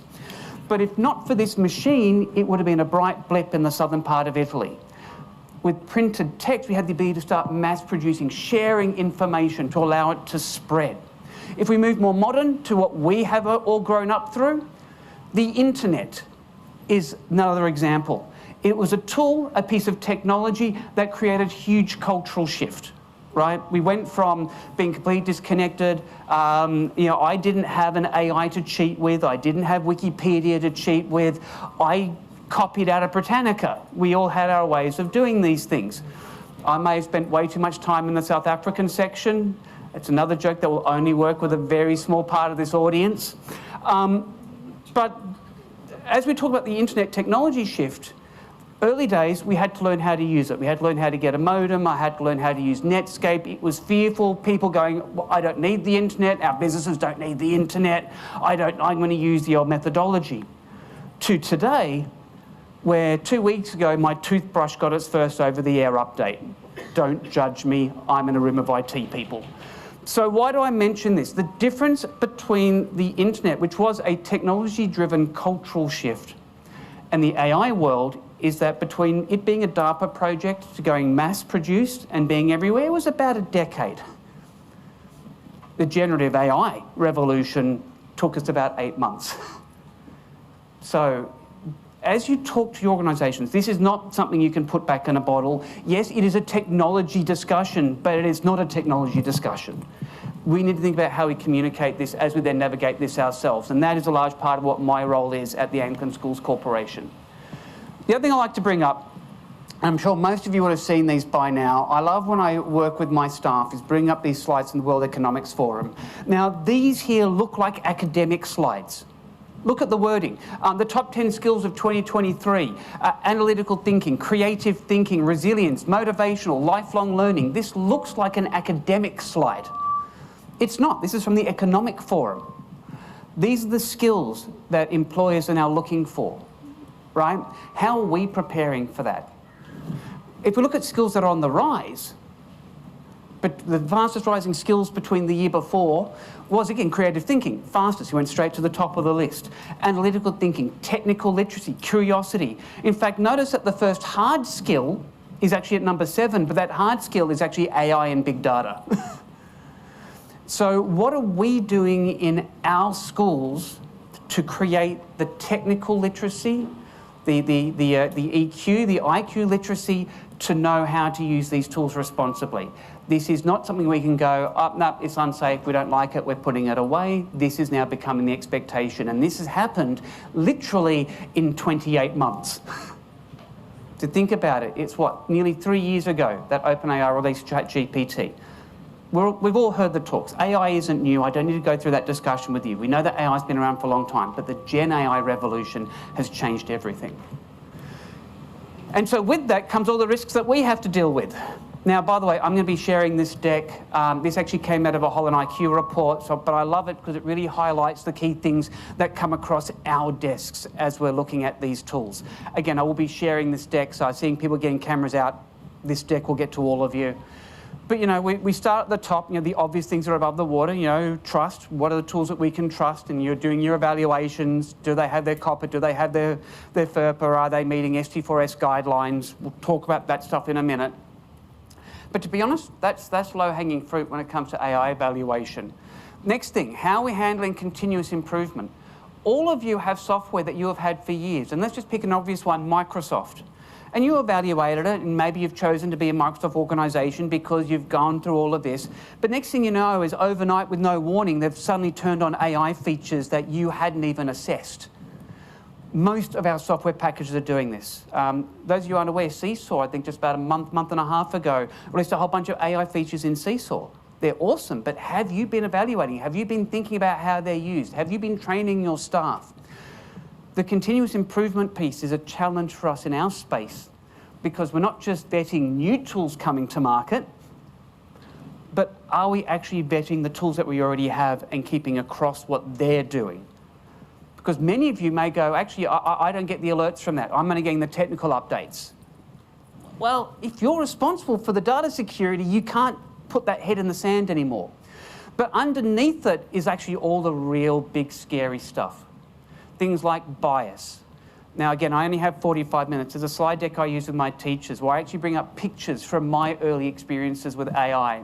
And my favorite one I have is pictures I took from Bing back before we called it Copilot. It's such a better name, isn't it? Huh? Oh, I asked Bing for this. With Bing, I asked it, say, show me a picture of something scary that nobody's seen before. And it generated 4 pictures. It was like a scary clown, a scary kind of sign. It couldn't do letters back then, but it was like this kind of freaky Halloween sign, and a smiling African-American male. And if you go, oh, that's fine, that was 2 years ago. The world's gotten so much better. No, it hasn't, and the biases are very much in the systems. Accountability, how are your staff? How are you using AI, and are you accountable for the output that it's using and how you're using that output? Are you training yourself? Are you training your technical staff? Are you training your leaders and your teachers on accountability? I use a model that came out of what's called the AI in Education group out of the US called the Every model, which again, I'm rushing through stuff. If we have time at the end, I'll bring it up. But it starts with you have to evaluate. You put a question in, you have to evaluate, hey, did it actually answer the question? You then have to verify, is the information correct? Because do AIs lie? We're a room, we know they do. Can I assume you all know about AI hallucinations? Yeah, we're a technical room, right? Did you know that ChatGPT-5 is actually hallucinating more than ChatGPT-4? Most people go, oh, it's a new version, it's better. The engineers don't actually really know why hallucinations happen. 5 is actually, from OpenAI themselves. They're going, yep, we've been doing data checking. It hallucinates more than 4. It's one of the reasons I find myself using 4 when I'm doing ideation instead of 5. So, how are we going into that accountability? So V is verifying the information. E, I have to engage with it, ask it questions. We all know that AI is a conversation, right? It's not just a query, it's an ongoing conversation. I can dig in, I can go deeper, I can make sure I have what I need. I can then go through reason, and the last thing, the why is the one I actually harp on about the most. The why is, and you are responsible. I'll guarantee you, you all know this, you will have teachers who are using it to write emails to parents right now. That's awesome. And it's freaking terrifying. You get emails written by AI, yes? How did you know that? You got an email and you've looked at it? What were the telltale signs that it was written by AI? What gave it away? Oh, the EM dash. By the way, my wife and I argued about this. She's an English teacher. She's like, well, the EM dash has been around for years. Look, here it is in Austin. And I went, yes. And it died with Austin and it came back with ChatGPT. The EM dashes. What else gives away that it's AI generated? Every bullet point having an emoji. But there's actually something even simpler that gives away that it's AI. It didn't sound like the person. You know what that company's marketing sounded like, and all of a sudden it changed. I received, and I'm not going to bring it up, but I received an email from a parent of one of our schools asking AI questions. It was a 3-page missive, and I'm not making it sound bigger than it was. It was literally, I printed it, a 3-page that I ran it through an AI checker, which can't be trusted, but it still said 92%. But I could also tell, this doesn't sound like this parent. This is a parent's gone, what are the issues with AI? And they've copied and pasted the output to get answers from me. So accountability. Obviously the technology, I'm not going to harp on about this. We're going to spend much of this session talking about the tech, and obviously privacy and security. Because I will guarantee you, your current benchmarks do not work in an AI space. And worse than that, have you updated your benchmarks to think about things like sub-processing and so forth? And that's stuff I want to talk about today. we can't say that the genie's going back in the bottle. AI is awesome. I literally use it every single day. I use it to help write this deck. AI is a fantastic tool that we can utilise to make ourselves more efficient, and teachers in particular are a huge benefit of this. And again, I'm not going to go through the details here. This is all from Holland IQ and a couple other academic reports. I like data because it means that I'm not making stuff up. But absolutely, we're seeing huge benefits and risks, and we're seeing a significant uptake. What I want to do is talk about the space that we're all waiting for. Oh, that's fine. The laws will catch up, said nobody. Did you know that it was in 2002 that the Australian law was updated to allow you to record TV shows onto VCR? Look it up, that's true. It took until 2002. Now, by the way, no one was ever charged for recording a country practice onto a VHS tape. I'm in the right room. We're all the same age. This is good. You know, it was never a cultural issue of recording. We had an issue of I could never program the damn thing to record. And I kept trying to record Star Trek, but the tennis kept going into it. They're a bit faster this time around because the Copyright Council are trying to raise fees by 5-fold for schools. To cover. Because of AI. All right. So, you know, how are we waiting for the laws to catch up? And by the way, and by the time they do, is this a fast-moving space? Rhetorical question. It's ridiculously fast. My teachers are asking me questions that I do not have answers to. Oh, what are the ethical issues of using an AI because it's copied work off other people? I don't have an answer for that. I don't pretend to. You know, that's an issue that I say is between the AI company and who they're being sued by. It's a cop-out. That is absolutely me passing a hot potato. But all this is moving so fast, because then what if my teacher takes a textbook and puts that textbook into Copilot to ask it to come up with an activity? We don't yet know the answers, but we have to think about this. So what I do want to bring up a whole bunch of things that I look at. I'm going to be talking about these because I have to look global. I can't just look local. I'm going to talk about in this session how I've been assessing a few different tools, how we're making decisions. We are being cowboys. We are moving ahead further than the systems because we can't wait, because if we do, our people are going off the reservation with zero guidance. So if I can share some of our story and hopefully it can resonate with you, I will stress this. This is in many ways not even our story, it's my story. Mine's a brand new role, I'm building it from scratch, I'm working to the needs of our schools, and I'm trying to find a balance that sits with our culture and our needs. So therefore, whatever I'm saying is not correct. You need to adapt it to your culture, to your requirements, your needs. What I want to do today is get you thinking about some things that maybe you hadn't thought of before. And by the way, just as Morris did then, I would love this to be a Q&A session as well. If you've got a question, if you've got a comment, you've got a thought, please throw your hand up, because we've all got different experiences in this world as we move forward. So yeah, so what are things I'm looking at? I love copper. Now, copper is written for the US market, right? But many of the tools that we're using are SaaS products that are primarily coming out of the US market. If I know that they have written to work with child data out of the box, doesn't mean it's guaranteed to meet every Australian requirement, but I know it has that underpinning under the hood for us to be aware of. Same thing with FERPA, which is the Family Educational Rights and Privacy Act, which again also is a large focus on data privacy, on anonymisation elements. So again, if something has a FERPA stamp, I know that that has been part of its thing. So when I'm looking at tools like School AI, like Magic School, you know, you'll often see these things very highly listed. GDPR, well, this room, we all know GDPR. But that's great, we know what they're doing when it comes to communications policy, anonymisation, what it's sending out, how it's messaging. SOC 2, I care more about SOC 2 than ever before, because AIs have such a wide-ranging amount of data sets now. It's not just, oh, I've got your file. Potentially, depending on the tool, it could be learning about you and your organisation and your students. Like, how many people here are using the paid Copilot version at the moment? Like, even just as an individual, not necessarily your whole school. I love it that I log in, it knows what meeting I've got coming up, it knows the documents I've been working on, it knows the elements that I've been focusing on. But all that data is there that when I log into Copilot, it's there, it's in its system. So what happens if Microsoft gets breached? They don't just have access to my files, they have access to all this AI-based data. I'm not saying that Microsoft will get hacked, this is purely hypothetical. But this is why, for me, SOC has become, because SOC is not just a technical compliance, it's also your policies and your processes, so that what do they do in response to these things? Do they have disaster planning? Do they have a media response plan? You know, and all those other elements. So SOC is there. Of course, your ISO standards as well. And I hate that it's at the bottom of the list, because for me it is very important. Also, the Australian Privacy Principles Act, which right now is one of the few bits of actual law that we do have that does tie into what we're doing with AI. It's not written for AI, but how we deal with privacy information is critical and very much part of our decision-making process.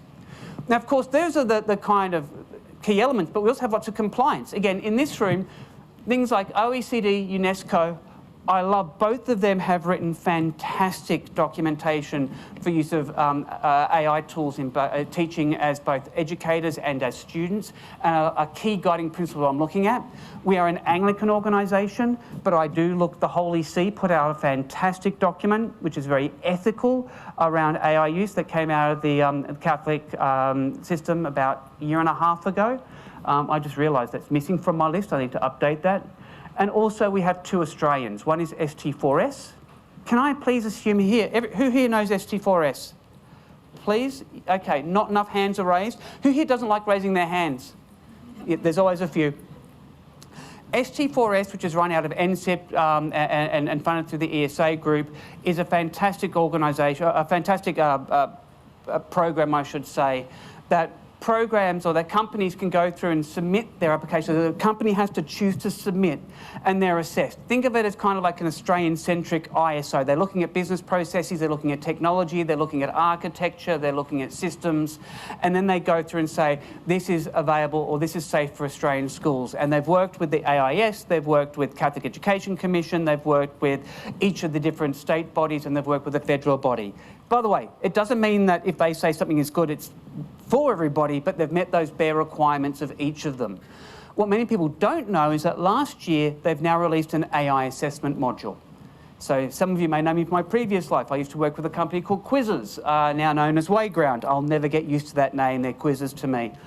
When I brought that product to the Australian market, the very first thing I did is I took it to NCIP and said, I need to get this ST4S certified, and Quizzes was the very first tool to go through the AI assessment module. And they were looking at, how does our LLM work? What data are we storing? Are we training? Are we not training? What are the processes we have on data breach? Where is that data being stored? Are you having it sub-processed by something like OpenAI or Anthropic? If so, do you have a contractual arrangement to stop data moving with it? They go deep. In short, if a company is on ST4S or on the NCIP site with that AI module ticked, you can be safe knowing that they're going to do 90% of what you're going to be checking for when it comes to data security. You still need to go in and check it, but it's a really powerful module. Morris. Sorry to add, but st4s.edu.au have now released a portal for the independent sector. So it's no longer a horrible backwards and forwards sharing of documents. Once your principal has signed the deed, you can access all the reports through this portal. So do sign up. Yeah. It's free. And again, if an app's not listed, it doesn't mean the app is evil. The process is still that the company has to choose to submit for assessment. So if you are dealing, however, with vendors, that you go, you know what, we're coming up for a review, I would push you to push them through the ST4S standard. A, you don't have to do the work. But B, once they're there, it also updates every 12 months. Every 12 months, or, and this is the contract with the vendors, if they have a significant app update, it has to be resubmitted. So when Quizzes went to Wayground, you'll notice that Wayground is actually not in the ST4S database because they made a significant change to their code base. It now has to be reassessed, which again helps us take into account what happens as apps are changing over time. So if you're dealing with vendors, Australian ones, even internationals, but they have to have an Australian arm to be able to do this, but do make sure you check into that. And of course, all of this is, for me, is largely built on the generative framework that came out of the federal government. Now, again, I do like to highlight this and give kudos where it's due. Governments are slow, bureaucratic beasts. When OpenAI came out, we had our first draft document out within 8 months, and a full generative framework was out within 12 months. Like, I have never, ever seen a government move that fast. And I'm going to get even more glowing because, unlike most government documents, this is actually useful. It was done with speed and it was done with huge industry involvement. It is a brilliant document. And the reason I bring up just this slide, again, I know I'm rushing because hopefully people here know different parts of this story, is the idea of the principle of the framework is it's built on the pillars of teaching and learning, social well-being, transparency, fairness, accountability, and privacy. It's looking at both the needs of education and the needs of IT. However, it is not laws, it is not requirements, it's guidance, it's framework. But this, along with the other ones that I mentioned earlier, provides a fantastic starting point for us. So, let's have a look at tools. This is a tool that fails. I looked at it, one of my teachers, again, we look after 20 schools, so I won't name names, but they were saying, oh, we're loving this tool called Mizu. We're using it with our stage 5, stage 6. And I had a look and went, oh, hell no, you don't. Let me talk about why. First of all, it has a copper stamp. It means copper.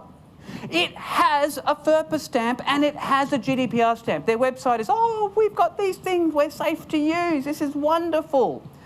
I then did that next thing that people never do. What's the thing that people never do that you should always do? Terms and conditions. By the way, did I read the terms and conditions? No. Not ChatGPT, I'll tell you the tool I'm using in a few minutes, but absolutely I have an AI-enabled process for this now. Because T's and C's are written to not be read. And that's not the joke you think it is. Why are T and C's written? Tell me, who is the actual intended audience of a T and C? Sorry, what was it? Lawyers. T and C's are written for lawyers, and they're written to try and take an account of what can go wrong. Do we have a piece of text that's going to get us out of that piece of crap? It is written for lawyers. It is not written for a user. It never has. So I never go to my staff and go, oh, you should have read the T and C first. That's just not realistic. But when I did go through and run through the T and C's, a whole bunch of things came up. First of all, 18 and older. Well, that's kind of restrictive. Oh, no. You can use it with 15-year-olds, but only if you have written permission from the parent and send it to us. I'm not sending you our personal information. And I ran out of space on the slide. My other issue is Mizu is one of these platforms. There are actually quite a few out there. Another popular one a few years ago was Poe, where you can actually go through and say, I want to choose this model. We're going to create a chatbot. It's going to use Claude. It's going to use Grok. It's going to use whatever. So this platform is going, oh, we say we've got these stamps, but they're passing it through to tools that don't. So I looked at this, and so even though it met a whole bunch of those things that I was just telling you a second ago were really important, don't just think that because you've got a stamp that it passes a test. Our role, I hate to tell you this, people, is to be the ones that go through the T&C to make sure that we aren't enabling ourselves for significant risk. But we'll talk about how we do that. Of course, there are some fantastic platforms out there that are built for Australian purposes, that pass everything. New South Wales EduChat, out of the Department of Education. Fantastic. As of this term, every state student in New South Wales, as of term 4, will have access to an AI.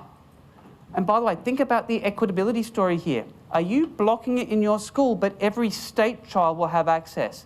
This is also the same in Queensland. It's now also the same in South Australia. Awesome! But guess what? We can't touch these tools. They're built by the Department of Education. I actually had a really good discussion with Charlie, the CTO of New South Wales Department of Ed, even just seeing if there's any possibility of access. And by the way, ethically, he was all for it. He's like, I think it'd be great. But legally, it's taxpayer money, it's not an option. So as much as I know there are platforms that are built for purpose, they've got a team of 70 in the New South Wales Department of Education that just works on New South Wales EduChat. I don't have a staff of 70. I doubt that you have a dedicated AI staff of 70. So we can't get there. So we need to start evaluating. But again, I go through this. Even though it's an Australian program, actually, EdChat South Australia actually has got its copper. FERPA, neither of them cared about. GDPR, they didn't care about, although when I spoke to Charlie, they actually have built it to be GDPR compliant. It had its SOC 2, it had its ISO. It's absolutely built to the Australian privacy principle because it's been built by Australian organisations. OECD, the New South Wales EdChat is actually built to the OECD and UNESCO, which I thought was really interesting. They're thinking not just about what we need today, but they're looking at what global research is coming in. And of course, they're all aligned to the Australian Generative Framework because it was built. And if you're interested, both of them are built on Azure and both of them are built on GPT as underlying architecture, but with lots of stuff on top of it. They're both really cool. But I'm not going to harp on about this because as much as I think these are awesome, we don't have it.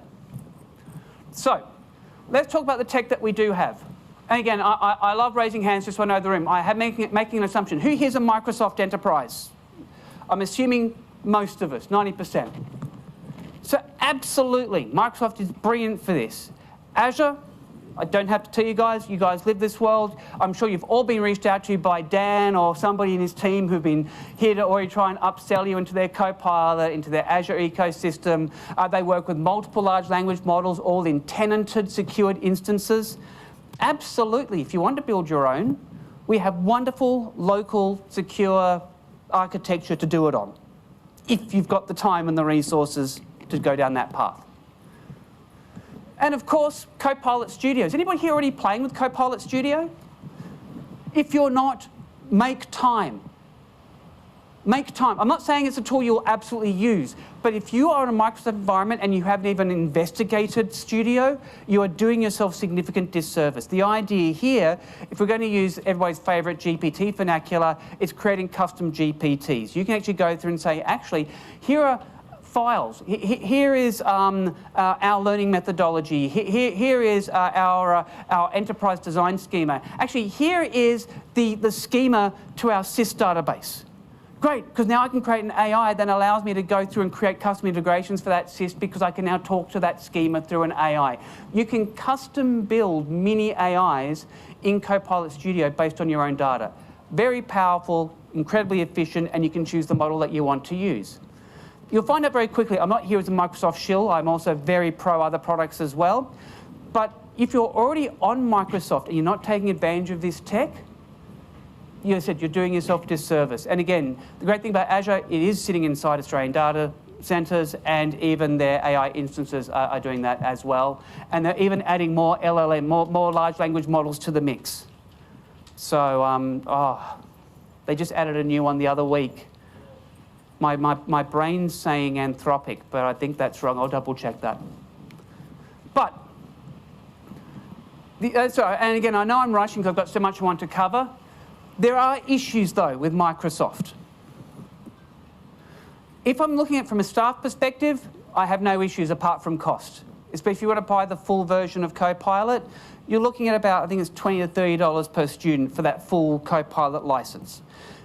But if we're looking at these tools from a student use, which I think most of us are by now, the biggest issue I have with the Microsoft ecosystem is it's 13 plus. Good luck if you're in year 7. These are things that, again, as IT, we're often guilty of not thinking about. In their T&Cs, if you want to use Copilot, if you want to use Copilot agents, if you want to use any of their tech, your users must be over the age of 13. Why 13? I spoke to Dan Bowen. That's when middle school starts in the US. They had to pick a number. That's what they've picked. Now, many organisations, again, there is no judgment in this statement, none, and please don't think there is. You might go, it's just a T&C, we're happy to use it with year 7, we're going to make that call. And by the way, and you can make that call. But you need to be aware that if something goes wrong, Microsoft will just go, well, sorry, that student's under 13. And again, things that just happen in AI. This is not bagging on Microsoft, this happens in any AI. They are generative. We put guardrails as much as we can, but students always find a way around it because that's what students like to do. And I'll guarantee you at some point a parent will contact you and say, hey, you know, our child was using Copilot and it said he should kill himself. It won't out of the box, I'll guarantee you that. But absolutely, couldn't a student go through and do a whole bunch of reverse engineering to make it say what they wanted to say? Absolutely. So if your child is under 13, you're not covered by the TNCs, that's a risk management aspect that you have to think of. But that, for me, is my one biggest gotcha with the Microsoft ecosystem, is that 13 plus age limit. But of course, and this is actually kind of where I wanted to slow down a bit. In this room, most of us have always come from, we are a ecosystem. And it makes sense from an IT perspective, both from a costing and a resourcing. We are Microsoft or we are Google. Now, some of you may have made a decision, you know, we're Google for junior school, or we've got some Chromebooks here and there. But most of us will usually go, we've picked ecosystem X. I am here to change your thinking on that. The reason I need to change the thinking is, go back 24 months ago, and you could safely say that Microsoft and Google are very much apples and pears. They're both fruits, they're both doing authentication and docs and slides, and you know, we could argue that there was enough similarity that we can pick one. In this new AI world, there is a significant shift now between these two products. And to share our story, we are now enabling the Google ecosystem in many of our Microsoft schools. We're using Entra to handle moving into both environments. But yes, we are now starting to turn on Google. And oh my God, all the complexity that goes behind that, because we are Microsoft first. We are a Microsoft ecosystem. So this is where I want to kind of slow down and talk a bit about what we're doing, some of the why, and maybe even answer some questions. So first of all, if you're not familiar, Google has Gemini the same way that Microsoft has Copilot, right? And again, yes, their default mechanisms are chat-based AIs, and you can argue that one's better than the other. They're just different. The same argument as Microsoft and Chrome OS. They're both doing the same thing. Some people like Gemini, they think it writes more human. I prefer Copilot with its GTP underpinning. It's better for ideation. But that's not the point here. If you look at the core product, we can safely say I can pick one or the other. And especially if you're Microsoft, you can get benefits of working with your Microsoft ecosystem. And if you're a Google school, you can say again the benefits of a Google ecosystem. So I'm not here to talk about that. What I want to talk about is actually the biggest difference about why, for me, Google is currently owning this race. Microsoft is investing millions, if not, I'd nearly say trillions of dollars into AI. Everybody is. It's an AI arms race. And they are both having amazing investments, amazing technology, doing incredible things. But for me, the difference between these two companies at a philosophical level is that Microsoft is repurposing an enterprise product for education. And they're doing awesome work. Again, I don't want to sound like I'm anti any of these companies. They're doing really good guardrails, they're creating custom elements, but it is a repurposed enterprise model. Google are building from the ground up. They have a whole new brain behind it called Learn LLM. Again, I'm making assumptions because we're techie people in here. Large language model, the brain that powers it. The Google LLM is actually trained on generated data, where Microsoft is largely built on Copilot, which comes from all the stuff that OpenAI is having fun dealing with. The second biggest difference for me in Google, between Microsoft and Google, is Google are building products specifically for the education market and not repurposing. And as I get through this deck, I want to show, but on the screen here is what's called Google Classroom AI. So we're enabling Google Classroom AI in a whole bunch of our Microsoft schools. Now, I actually want to make you get used to the new terminology. I'm not turning on Google Classroom. We use Canvas. We have made a significant investment in Canvas. We use Canvas across all our schools. I do not want my teachers going, oh, great, Google Classroom's on. I prefer that. The first thing about all these ecosystems, you can be very specific about what you turn on and turn off. So, for instance, in our Microsoft environments where we're turning on Google, we are not turning on Google Drive. We want OneDrive. We don't want things in multiple ecosystems. We have OneDrive set up. We've got our backup methodology going through there. We don't want the confusion. We are also not turning on Google Classroom. There is actually now 2 different types of Google Classroom. There's Google Classroom Teaching, which is what we used to just call Google Classroom, you know, classes, spaces, students. And now there's Google Classroom Gemini, which is the AI component. So we are enabling Google Classroom Gemini for our teachers, but not Google Classroom Teaching, which means that we don't have to worry about people going, oh, great, I don't have to use Canvas anymore. I want to use this instead. We don't have that issue. And the last thing we've also done is we are not turning on docs, slides, sheets. Again, we are a Microsoft ecosystem. We want people in Word, PowerPoint, Excel. So the reason I mention this is in the past, we have always thought of Google and Microsoft as ecosystems. I'm urging you now to think about Google and Microsoft as ecosystems and as product offerings, because sometimes we choose the best product for the best job, or we mix and match. So yes, the schools we have both do have the option of choosing Copilot or Gemini, but awesome, they're both tenanted.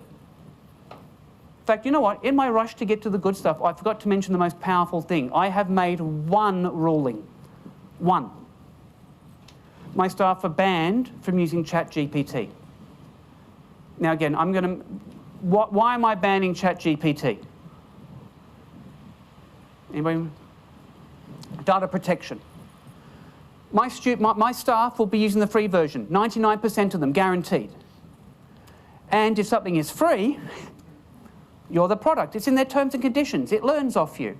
I was at an AI cyber conference about a year and a bit ago, just over a year ago, and live on stage, I said, oh, can you show me 5 examples of a good CV? And of course, ChatGPT, was bring up text of CVs. I said, oh, that's great. Can you bring up 5 examples of Australian CVs? And it did that. I said, oh, even better. Can you show me 5 PDFs of Australian CVs? And it brought up 5 PDFs. And they opened up live on stage the white pages and confirmed that 3 of them existed. People had uploaded their CVs because I was applying for a job and I wanted to reword it. It was learned, put into the model. I was now able to retrieve and bring that information up on stage. Now, they have closed that particular loophole, but that's because AI is always in catch-up mode, right? Who knows the next loophole that we can cover? So with my teachers, I don't want them going, oh, I'm doing marking. Can you help me rewrite these comments? And it's got names. I don't want my front office going, I want to use AI to help us write the school newsletter. And I put our school student names, year groups, John Smith. We're excited that John Smith next month is going to nationals at this sporting field. Go and support him. I don't want AIs learning that. I don't want my nightmare of waking up to see one of our schools on the front page of the Sydney Morning Herald because of an AI data breach. So ChatGPT is the only tool that I have banned. However, I use carrots. I'm sure, hopefully you all know this, GPT is baked into Copilot. It always has been, by the way. They've been partnered for a long time, ever since, OpenAI had its first board spill and Microsoft tried to steal all the staff, which I thought was brilliant. They've been tied at the hip. But what I love today is when you log into Copilot, up the top right it says try GPT-5. It's like it's right there in front of them. So I'm going to my staff and going, look, I'm saying you can't use this, but I know you love GPT. Here is this safe environment where you're getting what you would have been paying $30 a month at home to use. You can generate images, you can use GPT-5 to its full capacity, but you can do it inside this safe environment. That carrot has allowed me to move them over so that I don't have to worry about that safety net. And so the reason, I should have mentioned that earlier, but the reason I bring that back is if you're in the Google ecosystem, which by the way, we are using, for the schools that we're doing both on, we're on the free education tenant version. Like Google Education, for those of you who aren't au fait with this, there is a free education workspace tier and a paid tier. Everything I'm sharing today, we're doing on the free tier. They have made it completely free. Fully free. Not with limits, not with, oh, you can only do so many requests. They have done it free on their education tier. We're smart. We know why. They've been losing to Microsoft and Teams and all this stuff for years. If we can convince you to come and tip your toe in the water here, maybe you'll fall in love with us and buy more stuff. And again, we're not naive to that either. But right now, I'm trying to get the right tools for my staff. So yeah, so the first thing we have is Gemini. And again, just like Microsoft, it's tenanted. I don't have to worry about data going out, data being learned. It also has AI agents. They call it gems, but again, you can build your own gems. The difference here over Microsoft is Microsoft ones only work with Microsoft files. This works with Google and Microsoft files, so I don't have to worry about what information they're bringing into the system. But again, they're private GPTs. Private, they call them gems that I can share in the school that isn't sending data outside of our tenant, which is really important. They did release shareable gems, so if you have a really cool gem, you can now share it. Yeah. And best of all, through the education workspace, you can limit if that sharing can be done just inside your organisation or if you want to allow them to share outside the organisation. So we have those controls as well. And again, please, everybody has different thoughts because I don't know everything either. Like, this is all moving so fast. If you've got things, please throw your hand up just like that. Really happy this to be a group. And so again, compliance. Yes, I talked about copper, the FERPA, and again, I'm going to be sharing this deck. So notice that both of these companies, Microsoft isn't copper compliant and Gemini is. It's not because Microsoft is evil. I really want to stress this. It's really easy to look at a slide like this and go, oh, why not? Microsoft is built for enterprise. Google are building their one specifically for education. So they've gone out of their way to get the copper where Microsoft went, we don't need that. Not important. Doesn't mean they're less secure. It's just that wasn't a focus for them. With Gemini, they're building for purpose. So again, both those tools met my requirements. And I'll bring up two more examples of tools before I do a bit of show and tell before I run out of time. Because I also want to show you some other things that we're doing, which is really cool when it comes to tools. A tool that many of our schools are using, School AI. Is anybody using School AI in there or have staff using School AI? By the way, again, I'm not here to shill for companies. It's one of the very few American companies that met every single requirement that I had. They're very transparent. And by the way, the one thing I love to highlight, who here still believes that data has to reside in Australia? This is incorrect, and it has been for quite some time. Please make sure you update. Now, by the way, there are many benefits to having data federacy, and certain data elements like SIS, that is different. But when it comes to your e-learning data, technically it can reside anywhere. Again, you have your risk perspective of what you're going to decide. For a while there, the Queensland Department of Ed tried to push that everything had to be in Queensland. That didn't get very far. But yeah, SIS, again, some elements like our SIS, our student information system data, absolutely. But our e-learning system data, no, it doesn't. So that for me wasn't a requirement, but absolutely. Access, control, what's happening with data points, it's one of the very few tools that I was able to go check, check, check, check, check, and I was happy with its terms and conditions. Another one that I was actually literally writing this slide. Some people may have noticed as Matt was talking that I was still finishing a slide. A couple of my school principals want to start using Notion. Notion, fantastic tool. It also is one of the very few tools that I've actually been able to go, it meets all my requirements from a technical and safety perspective. They're on AWS. No, their data is not in Australia. Their data is US-based. But, and also it's 13 plus, but we're only using this with staff. We're using this as a tool for executive and for school principals. That's where the request came from. But it was able to meet those core things. But, and this is where I'm going to leave the slide deck. Something that you may not be aware of. Sorry, I've just got Vivi in the way there.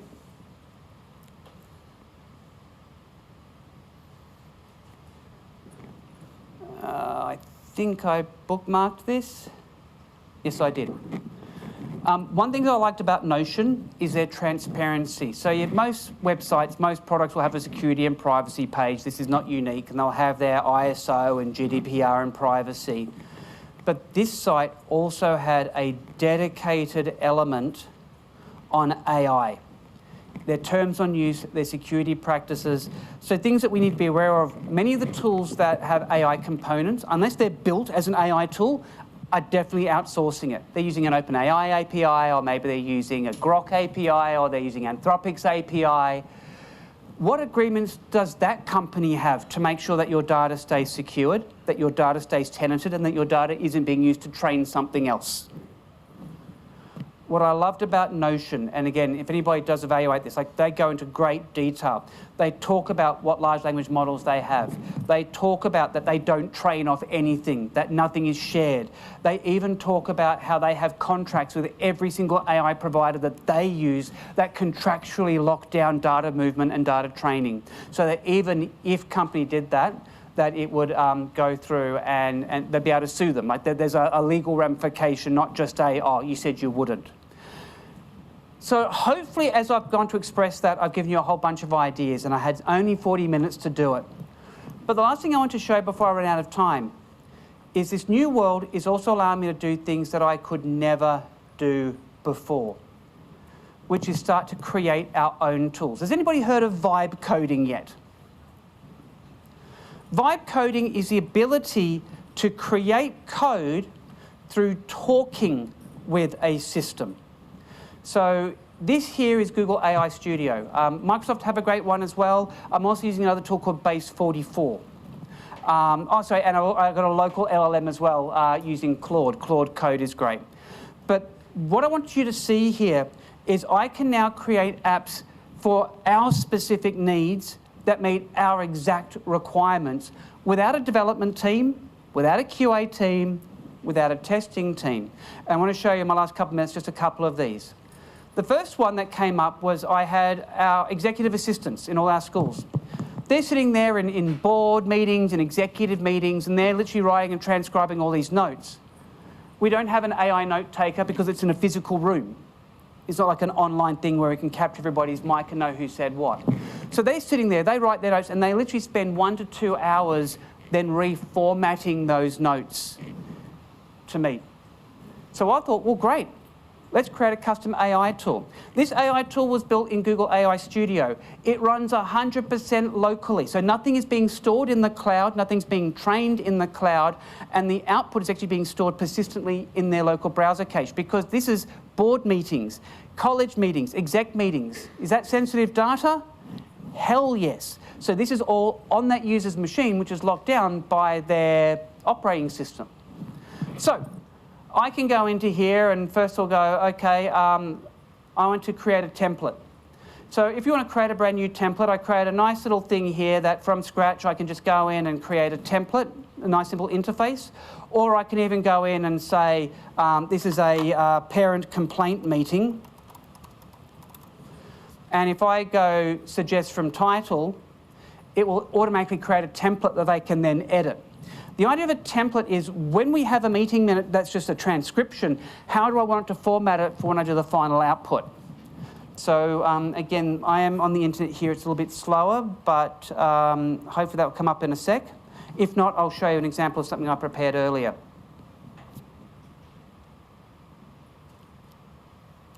So what I do have here is a meeting minutes for the council.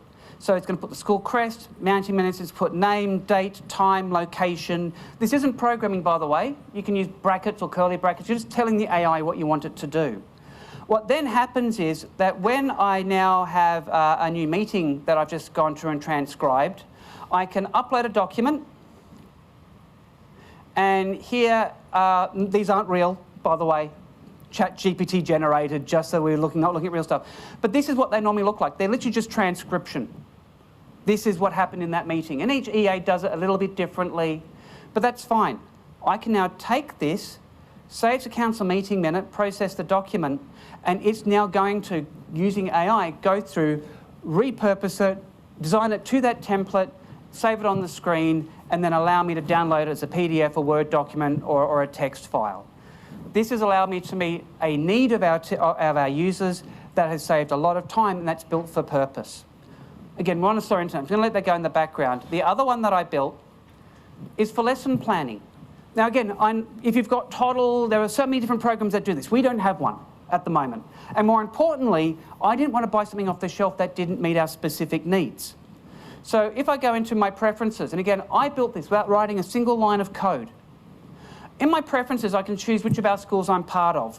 Now, what I want you to see here is that right now I've got all these different, what we call the learning dispositions. Wellbeing for learning, relational learning, because Dane Bank has this whole custom schema that they use for their lesson planning.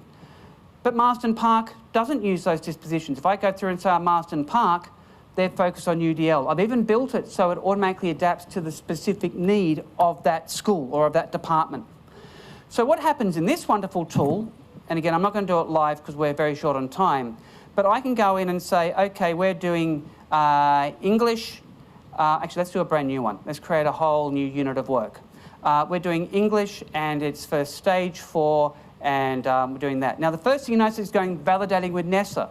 We're moving from V8 to V9. Different syllabuses are in different states of flux. So I did not have it store it in our system. It intentionally is reaching out to NESA to live grab it to make sure that it's up to date. That's something that I knew was a requirement. They can then tick which ones of these things I want to cover, number of weeks, what learning dispositions, what they want.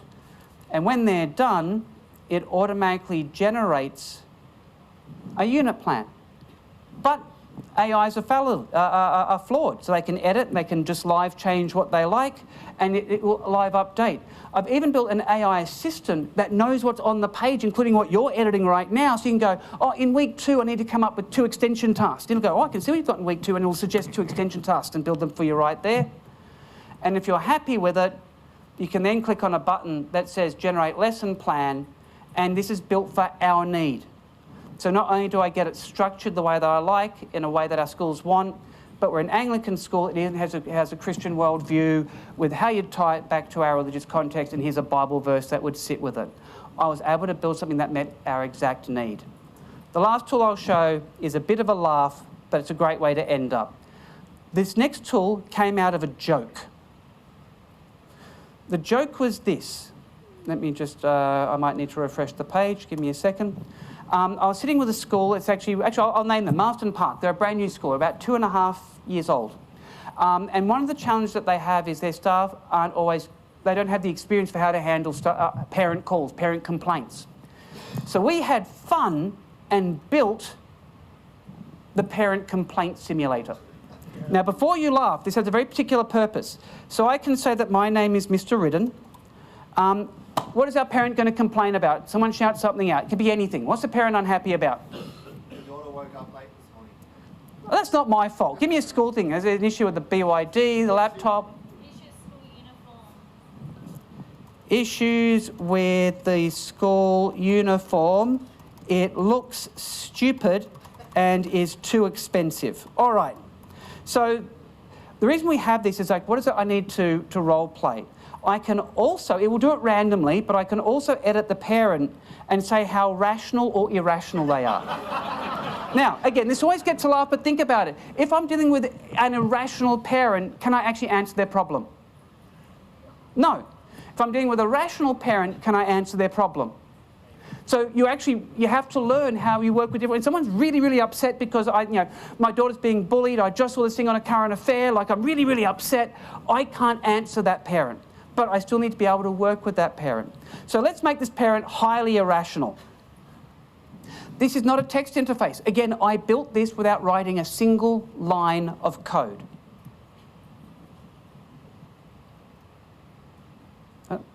Mr. Ridden, I am so incredibly upset right now about these ridiculous school uniforms. They look absolutely stupid and cost an arm and a leg. My son Timmy feels humiliated wearing them. And frankly, I don't see any point in this whole thing. Oh, look, I'm really sorry to hear that you think that. Can I ask what in particular is humiliating for Tim? Are you kidding me? Just look at them. They're like something out of a bad cartoon.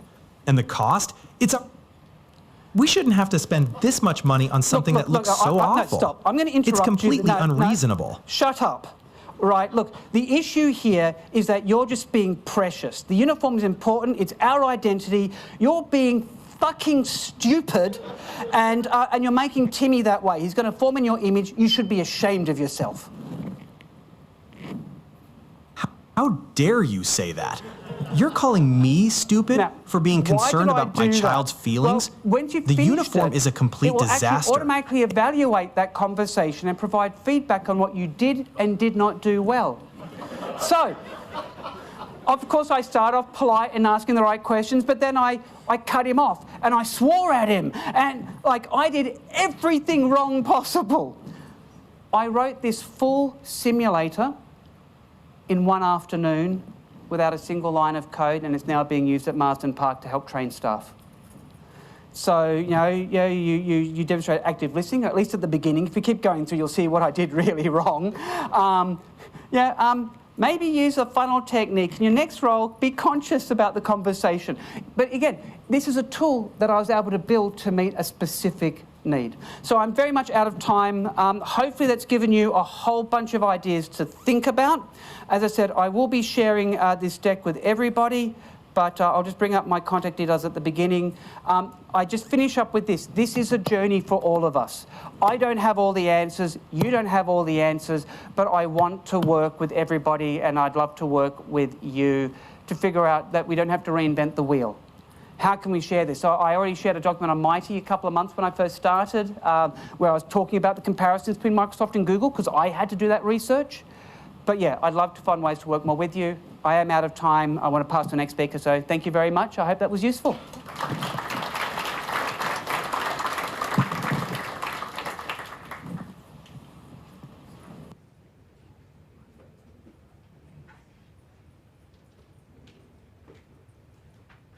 Thank you. Also, great to see another great Notion user.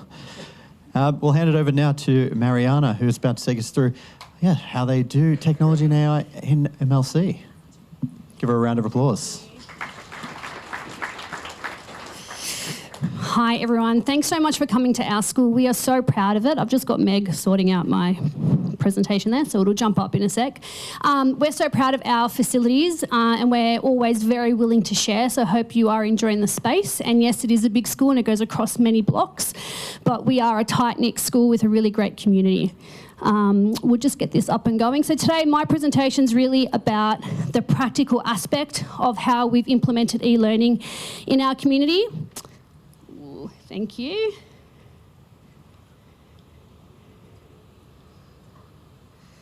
This isn't working now. Oh, yes it is.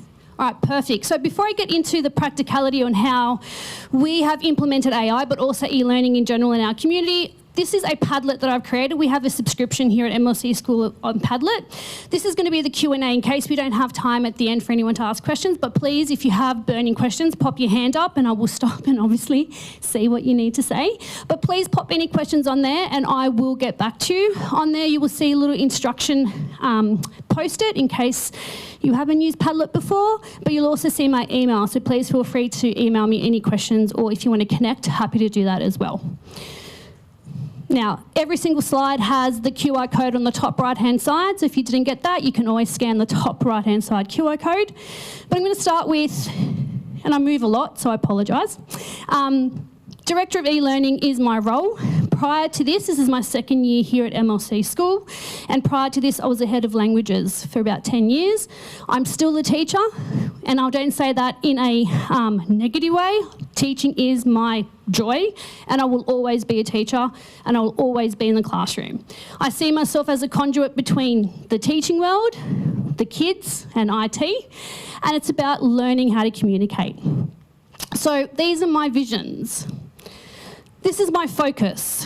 It's to create something inclusive, obviously future-orientated, and for all stakeholders. That includes students, all staff, IT, support, teaching body, parents, and the wider community. So this, for me, connecting with all of you is just as vital as me connecting with a Year 2, Year 12, Year 10 student, a faculty leader, an executive, our IT team. Obviously, we need to focus on enhancement and how using tech is meant to enhance, facilitate learning, and also, have some initiatives, have something new. So today, for you to understand what we've done in the AI space, I think it's really important to understand what my role is, where we're at as an e-learning community, not just in AI, and the steps that we've taken. Now, for me, a really huge part of any kind of job really is collaboration. And this is how I see it. I see it that I have to obviously collaborate with teachers and support staff, Now, we're a K or pre-K to 12 school. We're sitting on the junior school land, I guess, and senior schools across the road. I work with everyone in that space. Auxilium is our support staff, I guess, and MCR our marketing team. I also work, obviously, very closely with the IT crew, which are at the back, head of IT, the help desk team, and the operations teams. Now, when I say that, that's probably not the right wording, but basically everyone else that makes things work here in our community. So, so valuable. And finally, leadership. We have the exec, we have the curriculum leaders, and then we also have the pastoral team. Within that, there's layers of hierarchy as well. It's quite a lot of different people that I've got to communicate pretty much on a regular basis for anything to happen in this community. It is about being a team. It really is. So we need to also consider, as a director of e-learning, when I first came here last year, I kind of had to figure out what the culture was. What did I have to work with and who am I working with? So that's a previous slide. And this one is about what have I got to work with. So in junior school, now Steve alluded to this when he presented earlier today, the kids use iPads. It's school provided pre-K to year 4, year 5 and 6 currently, they bring their own. But as of next year, that's flipping into, we provide year 5 and then year 6 the year after. And in a couple of years, it'll all be provided by the college. In senior school, at the moment, it's all BYOD. There might be room for movement in that, but that's where we're at. But there is a specific type of device that we recommend they buy. And there is a scattering of iPads. The iPads are generally used in the top end, year 11 and 12, and a couple of kids in stage 4 and 5. Those that need a little bit more support in their learning are those in the younger years. And those in year 11 and 12 have decided to splurge on an iPad as well as a laptop. So that's what we're working with. Staff body, school provided, as Steve said, Macs and PC, predominantly Macs, but there are PCs and some faculties have iPads as well, like for example, maths have iPads as well as PC that you can obviously run on, and we've also got English that has iPads for marking as well. So that's what I've got to work with. So what is our e-learning culture here at MLC School at the end of my second year pretty much? So the first year when I got here, being a teacher at heart, I went looking for a scope and sequence. I went looking for a plan. What do these kids learn? What do they do? How do they use tech? So I popped a survey out and I went and spoke to teachers, like group by group, from kindy right through to year 12. Took a bit of time and I collated information. I then asked support staff their knowledge. I then also asked leaders their knowledge of what happens with device work. And I came up with some idea of what we wanted to work on this year. This is just obviously a scattering of different year groups. But as you can see, we're using or focusing on how to use Microsoft apps because we are a Microsoft school. And we want our students to use Microsoft to the fullest, including our staff, of course. But you can see a little bit of AI in there for year 6. There's also AI in year 5 that I've implemented recently as well, ethical use of AI. We've called it AI academic integrity. So in junior school, these are our iPad home bases that we can control because it's student owned. So it makes it really easy to direct students when they have to find a particular app. And these are all the different platforms that they have access to that I support them in. I go in and teach them. The other day I spent 45 minutes with you two making sure they knew how to use Canva to create something incredible about an important female in community. I have spent time with every single year group setting up their OneDrive, ensuring that they have a OneDrive for all of the courses. Depending on every year group will depend on how many folders they've got to create. But from year 3 and up, they definitely know how to do that. Year 2 just learned that, and year 1 we're still working on it. Year 7 to 12 as well, we spend quite a lot of time at the start of the year making sure they're set up for the best possible way. We spend time on Canva and on PowerPoint. And Seesaw is a big app and platform that's used in junior school to allow parents to see what kids do in our community. Just to give you an understanding of what happens in junior school, so you can kind of see what staff are exposed to see how open they are for something new. We use Canvas, that's our LMS, year 4 right to year 12. This is how they use it in junior school. These are some of the pages. Kind of pretty, I reckon. The homework one's my favourite. And every subject specialist, so languages, PDH, PE, art, they had their own as well. We need to focus on wellbeing, so I do present to cohorts. This is a big one. This actually came after a conversation with one of the year 5 teachers concerned about one of their students getting bullied over chats in their class. Now, we currently don't have the control over their iPads because it's their own. So we can't do anything in that space, but we can educate them. So this is what we did. I presented to them. We talked about it over a couple of sessions. And our AI academic integrity. All right, senior, similar, but a little bit more. I get to see senior kids a little bit more than what I can get to see junior school students. So 7, 8, and 9, this is what we're focusing on, this is what we've done, and we've pretty much done all of those. There's been a slight change to term 4. We are focusing on AI completely, and I'll show you that in a sec. This is our LMS. Every single faculty uses Canvas. The biggest thing that we've done is an upgrade to Canvas.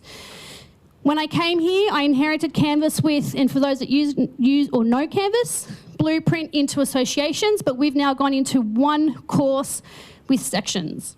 Okay, it was a big deal, but staff love it, and it's been really, really positive. We also automated Canvas, which means it talks to the timetable. That never existed before until this year. So I'm pretty happy with that. I focus on Microsoft To-Do app a lot with our senior kids and staff. I use it a lot. How to manage Outlook. Padlet is widely used both by staff, not just teaching staff, but even our MCR, communicating to parents through Padlet, and students, obviously Word, OneDrive, Canva, and PowerPoint. Every week, we have Vivies all around the school. The student tips that go up every week to ensure that kids have an opportunity to visually see what they can do. It's quick and easy. Here's our LMS. This is what it looks like. We have weekly schedules.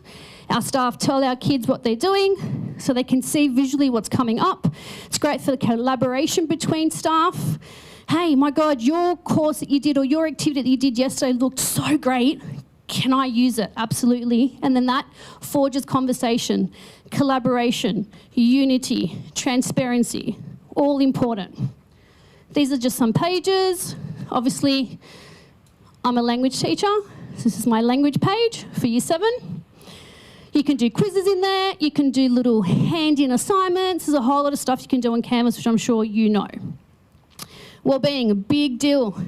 I spend a lot of time talking to year 7 right through to year 10.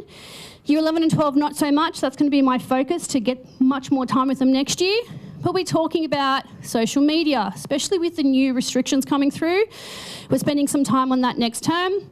Digital reputation, footprints, device use at MLC school. Just a reminder that, for example, year 11 and 12 at our school are allowed to use their phones. It's a reminder to pop them away and connect with the human in front of you. Kids are allowed to be on their laptops at recess and lunch. It was a reminder, put it away. Connect with humans. Deepfakes. That's something that I spend a lot of time with 9, 10 and 11. Now, everything that we do, they have access to it through a link on their Canvas Luminary page, which is like home group, tutor group. And in that folder is everything that I do with them. They have access to all the presentations, all of the step-by-step resources I create for them, anything that I record, any instructional videos they may need is all in there. So the kids and the teachers all have access to everything all the time. Okay, staff support. So for me, when I started this job, I thought to myself, well, I'm going to have to help staff, obviously. Totally want to do that. That's one of my major focus points, is to mitigate burnout. Well, how are they going to get me? How are they going to know that I'm available? So I created a booking system. They can book themselves in when a time suits for them. So at the end of my email, there's a link. I've popped QR codes around the school, and everyone now knows that if you want to spend some time with me, they need to book some time in, and they're more than happy to do that, and it works really, really well. I also do Monday tips, obviously every Monday. I like alliteration, Monday, Mariana, so on and so forth. This is, though, also an ode to my predecessor, John Clear, which I'm sure many of you know. He used to do Tuesday Tech Tips. Now, I wanted to continue that legacy, but I didn't want to take his idea. So we both agreed, John and I, that we would make it Monday Tips with Mariana. He was here when I did the very first one. And then I run workshops. Might be about Canvas, might be about Design Plus, might be about all sorts of stuff. I've also run co-pilot workshops.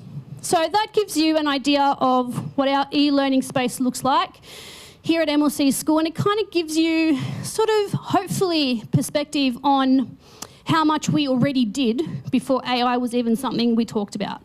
Now, AI journey for us started in term 2 last year, so I talk in terms, so you definitely know I'm a teacher. That's 6 terms that we've been navigating AI. It's quite a lot of time. Now, when I say we, literally, me and everyone, not just teaching body, IT have had such, obviously, huge part in it, support staff, and so on and so forth. So, at the initial stages, you know, we have to remember that we are really the original brain, sure. We have to remember that it's a machine and that we need to put our emotional intelligence to it. We need to be the professionals, and we need to make sure that it helps us, but it doesn't necessarily do the work for us. It guides us. A bit like when you're raising a teenager, which I'm learning as we speak. So I had a chat, obviously, with the head of teaching and learning, Linda Ems, who is now a principal, no longer here, but that's where we started the conversation last year in term 2.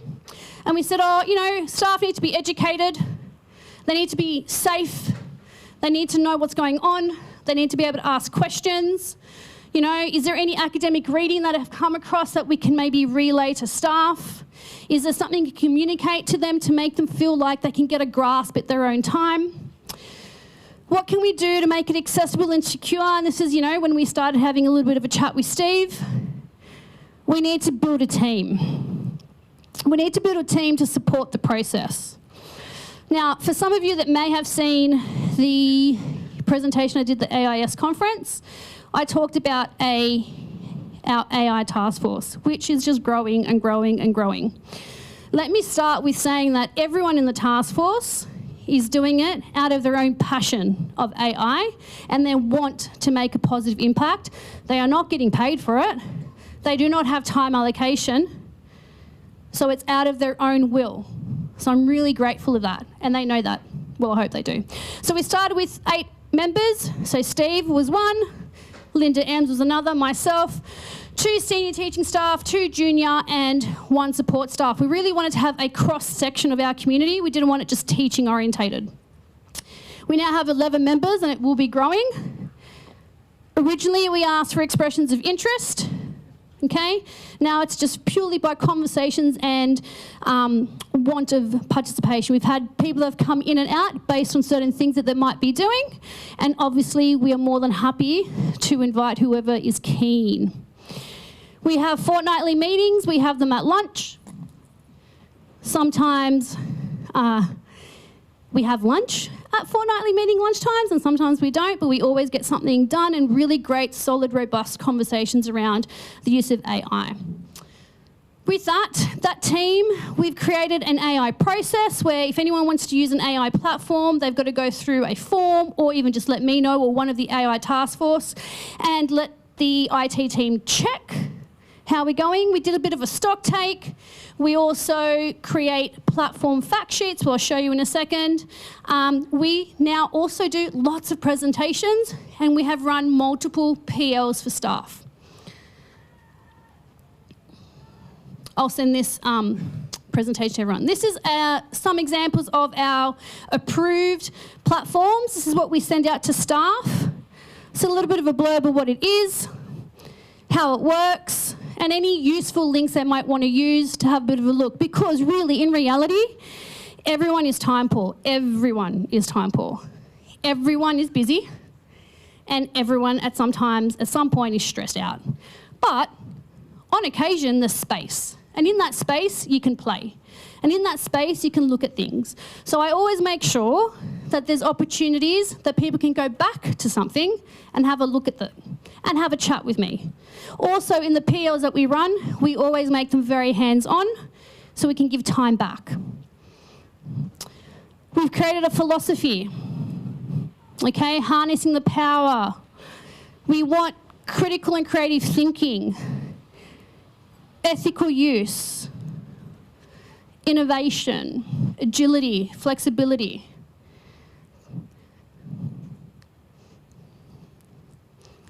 Then we thought, okay, we've got a little bit of traction, we've got a bit of interest, we can see this is not going to go away, we can see that staff are using it, and we want to really help staff to use it in the best possible way to ensure that our students are safe, that they themselves are safe, and that all of our information isn't just going to go in the hands of someone incredibly dangerous. So what are we going to do? What are our steps? Well, I recommended that we got a AI ethicist or expert, Leon Furs. Does anyone know Leon Furs? Hands up. He's pretty cool. Okay, hands down. So term 4, teacher mode, hands up, hands down. Term 4, we had Leon come and spend the day with us. He did a whole lot of workshops. He got people really excited, showed all these different platforms that we could use, got them to understand the ethical use, the dangers. You know, he didn't just make it a shiny ball. He also said, hey, there's a lot of grey and a lot of black here. We need to be careful, X, Y, Z, but it's not going away. So what are we going to do about it? He was fantastic. So we thought, you know what? Let's lock him in as a critical friend for term 2, 2025. He helped with running sessions for staff online. He helped with creating guidelines. He helped with talking about certain upcoming platforms that might be beneficial or really something to steer away from. If we had any question, any staff member could connect with Leon. He gave us access to his AI course. Staff had the choice to jump on there or not. Many did. Term 3, he came and spent another day with us, and he ran so many sessions. And this time though, because we knew him and we spent a lot of time working with him, we gathered the groups into what was needed, and it was across different levels of knowledge, but also across needs of school. This is what he did the day that he came. Obviously, jam-packed. I did give him time to eat. There was morning tea and there was lunch, but really jam-packed. These are the sessions that he ran online. As you can see, it's a scattering of different types of purposes and different groups. So just a reminder that Auxilium is our support staff here at MLC School. MCR is our marketing team. So you can see they've spent some time with him too. All hands on. And prior to this, I created Padlets for them to pop any questions or any specific needs that they needed to be met by Leon. He then used that as his starting off point for his presentations. So they were tailored to what we needed. And then Copilot. So for us, Copilot has been our chosen platform. We are a Microsoft school. We are very aware there's many, many other different platforms out there that use AI. We have other subscriptions that do have AI in there that we also use, but Copilot is where we point and direct all of our staff use. For us, it was just for our community, and I'm not a representative of Microsoft at all. I'm a teacher at heart. It was all about what fit in our community, and that's why I wanted to show you what I had to work with and what our community already had. It was the best fit for us. Everyone was really using their Microsoft accounts relatively well. Google's been decommissioned here in our community. So we wanted to use something that was going to integrate in our world as seamless as possible and make it easier, not harder to use. And not save time, make time use efficiently. Okay? So, what's our journey with Copilot? In Term 4 last year, everyone had the web access or the ability to play around with it. Okay? We got a lot of traction, got a lot of feedback, always about feedback. Not only did I send out surveys, I met with people and talked about their feedback. I went with groups and talked about it. It wasn't just about the survey entry, it was really hands-on. I'd go into the classrooms and talk to the teachers and the leaders about it. There was definitely a shift in practice. When I say practice, not just in teaching, but in support staff as well, both in junior and senior campuses. So I'm just like, okay, Steve, this is great. People love it. They're using it okay. The AI task force are like, yes, it's great. So Steve's gone, okay, let me give you guys Copilot full version for a period of time. Go play. Go play, go break it, do what you need, and tell me if it's even worth us navigating that pathway. So we did, we got excited, and we did that, and we showed staff what it could do, and we said to staff, hey, if you want us to make your PowerPoint because, you know, you're short of time, but there's something new in the syllabus and you need to create something really quickly, just send me the prompt and I'll make it for you or send it back in the interim. We wanted to get as much evidence as possible that it was going to be used. We wanted to see if it was worth spending the money for, because it's not cheap. And Steve had to really, really work hard to get that across the line when it came to talking to finance and the top-end executive team. It wasn't easy. Obviously, we had to do governance. Steve and I talked about policies and wrote it together, the Copilot rollout, whatever. So we're at this spot where teachers are like, we want it, it's so good, it's so great, we're going to use it, So what did we do? We got it. We were the first school, according to Steve's information from Microsoft, first independent school in New South Wales to give full access of Copilot to staff, essentially. So you're thinking now, has it been worth it? Yeah. Staff use it and use it a lot. And it's allowed staff to come up to me and say, oh my God, Mariana, I didn't realise that it could do that for me. I can actually go home on time today and spend a minute with my kids. Or, oh my God, I have enough time now to connect with that student that needs a lot of help with me. Or, hey, that's really allowed me to have a really great conversation with my colleague, because instead of taking 2 hours, it's taken me 15 minutes. Now, caveat is this. We always say to staff, it's great, saves lots of time, but you still need to cast your professional eye on that. You still need to use your brain and your emotional intelligence and make it fit for your kids or for whatever you're doing. So in order for that to launch and launch well, there was a lot of things that had to be considered, and a lot of that really came down to the IT team, and I thank them profusely pretty much every day, about making it happen. There's a lot of back work that I do not claim to know what that is because I am not IT trained. I am the bridge between IT world and teaching, and I try learn, and sometimes I surprise myself because I'm like, oh, I get that. And they're proud of me. They give me high fives, don't you guys? High fives. And so, but there's a lot that I don't know, and I really rely on them. But when it comes to the Copilot rollout, Steve and I worked closely towards that, and I really led that, as in how to support staff in using it.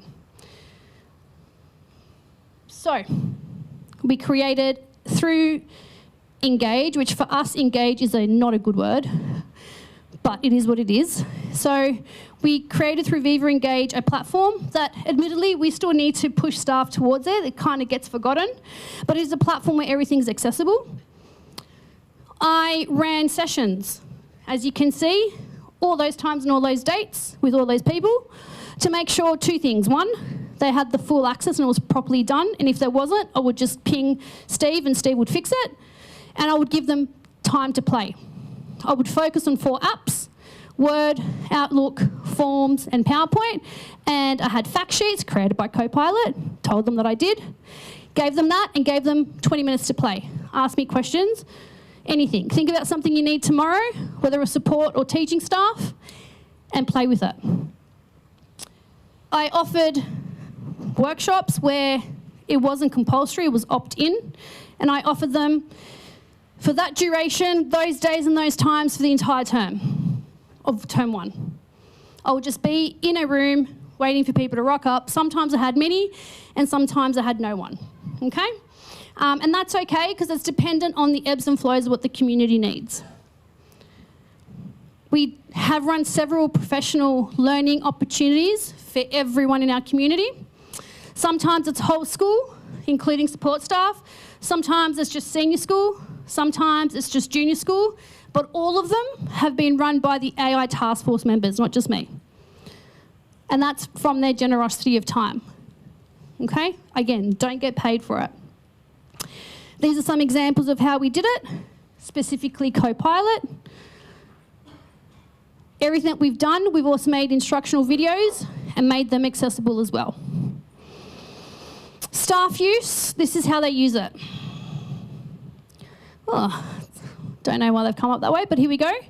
So for junior school, they've used it a lot to break down their programs, really heavy content programs, and allow them to create a week-by-week schedule of what's going to happen, key learning areas, differentiation, resources. When I say resources, not just for teachers, MCR might create a resource that they might put out to parents. Auxilium might create a proposal that their line managers ask them to do, and they might use it for that to help to start a draft. Never the end goal, just a starting point. Managing Outlook. This has saved so many teachers so much angst when I've said to them, hey, just jump into your Copilot chat in the work toggle and say, what are my top 5 things I have to do today? And it gives it to them, and which email it's come from, and what document's been attached. And their mind is just like, oh my God, you're the best.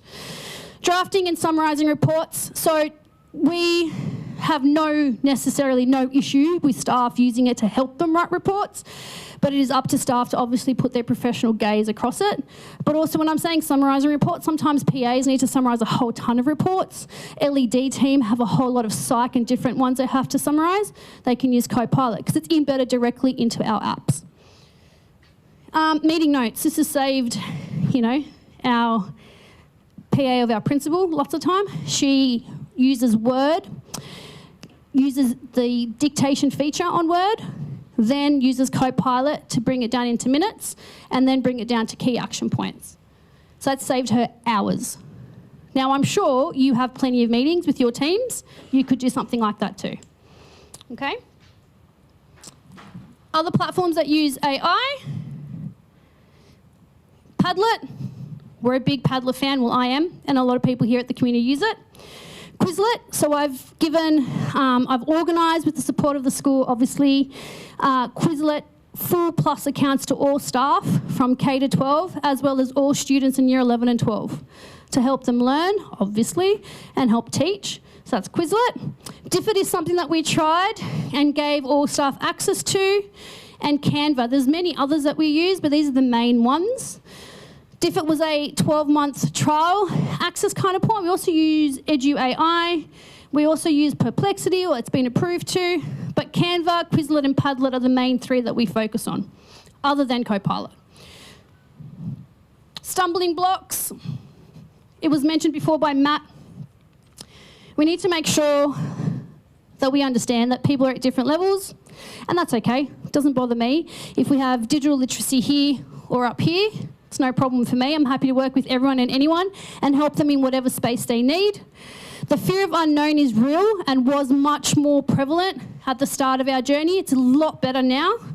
I was thinking about, Matt mentioned before about, the low risk kind of situation. And I thought about one particular staff member that has been adamant that did not want to use Copilot, AI at all. There's no need. It's not going to be somewhere in their space of practice, who came up to me just 2 weeks ago saying, oh my God, I used Copilot to help me understand what's happening in our graduation week, because I had no idea where I had to be. That was great.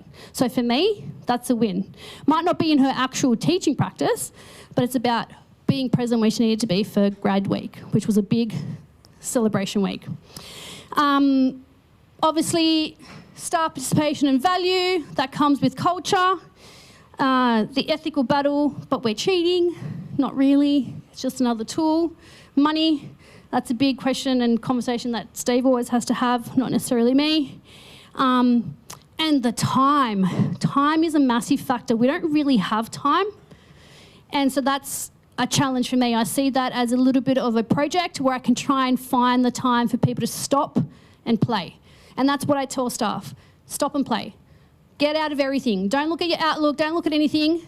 Have one thing open, and I like skim through them, teacher in me, check that they're doing it, and just focus on that for 20 minutes. Don't worry who's emailing you. Don't worry what kid needs to be marked. Don't worry about the principal's asking for you. It's okay. For 20 minutes, just stop and play with this particular platform. So, this is our success. Collaboration, so key.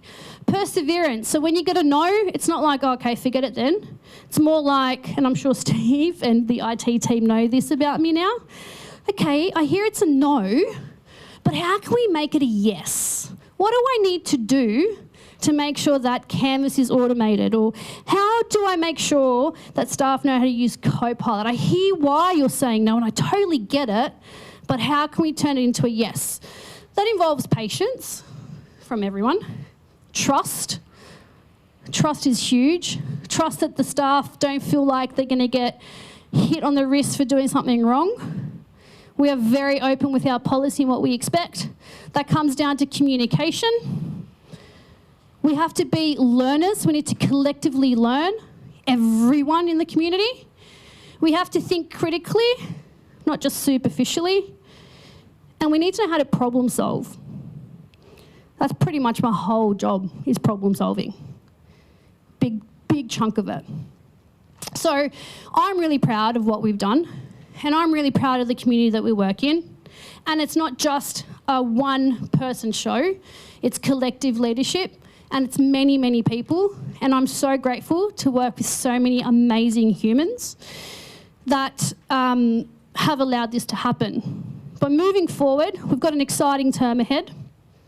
This is my other little picture I like. We're the heart of the machine. So moving forward in the AI space, there's other stuff happening in term for e-learning, but we're just focusing in AI.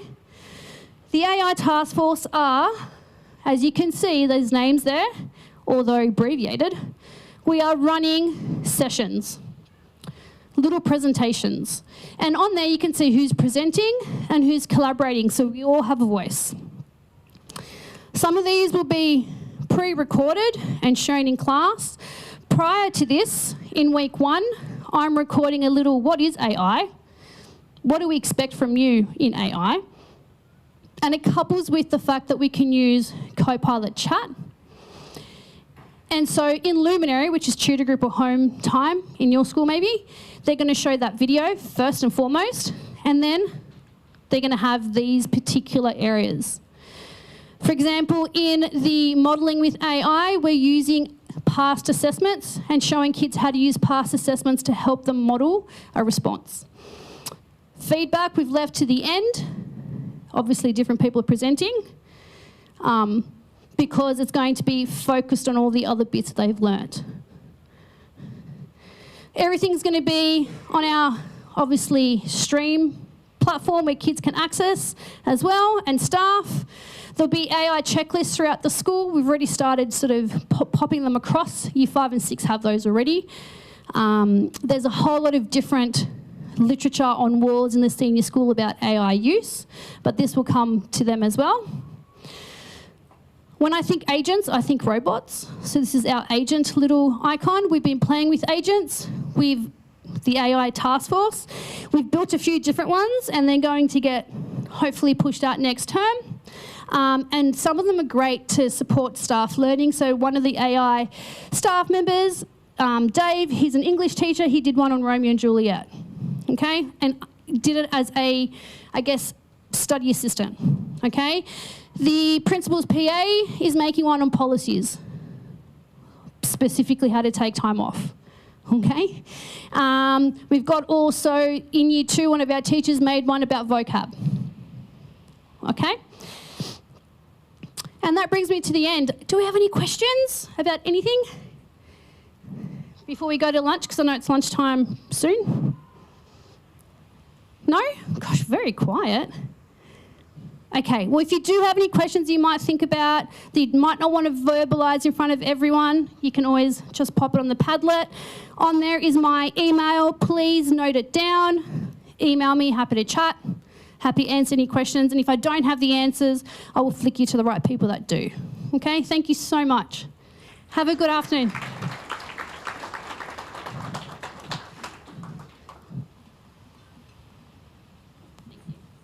Thank you. Thank you, Mariana, for that session. That was a lot of information to digest. It's just been great to hear some of your all those experiences and your migrating into Copilot and how you best use that and how you actually, more importantly, get engagement from the staff, and actually adopting that is I think, probably one of the hardest things that you can actually do. So thank you for your experience there. And I think we got a lot to take away from that. Look, I won't take too much of your time. I know we all are hungry. But yeah, it's my duty to just share, a bit more about, just provide a Mitie update on what's coming up. For those who are new, it was great to see so many hands up for their being their first time at this conference. Thought it'd be helpful to give a bit more information of what else Mitie actually does. So, yeah. So what is Mitie? At its heart, Mitie exists to connect ICT professionals in schools so we can share, support, and grow together. We're completely vendor neutral, school driven, and we exist to serve schools, not suppliers. Our key differentiator is that we're free, collaborative, transparent, and not for profit. Even though our schools may technically be competing with each other, but in Mitie, we support one another, and that's what makes this community so unique. Yeah, one of the big drivers why I love education and why I want to stay in education is the Mitie community and the collaborative space. And it's just a wealth of knowledge. I'm sure many of you are in our forums. Obviously, that's where this all started, was from the Mitie forums and just that collaborative space of, asking the questions. How are you doing AI? How are you dealing with disruption in classrooms with technology, and just throwing questions out there and just having people just respond. It doesn't matter how silly the question is, people respond so kindly and provide some good answers.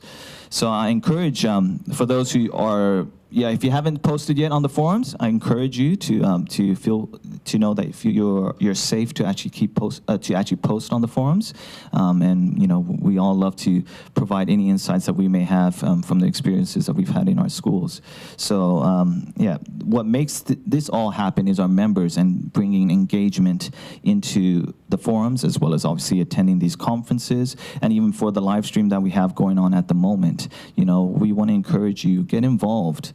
Obviously we have our conferences, we have scholarship programs, we have meetups throughout the term that I'll give some information about in a little bit. We have advocacy and representation for ICT and education programs such as Women in ICT.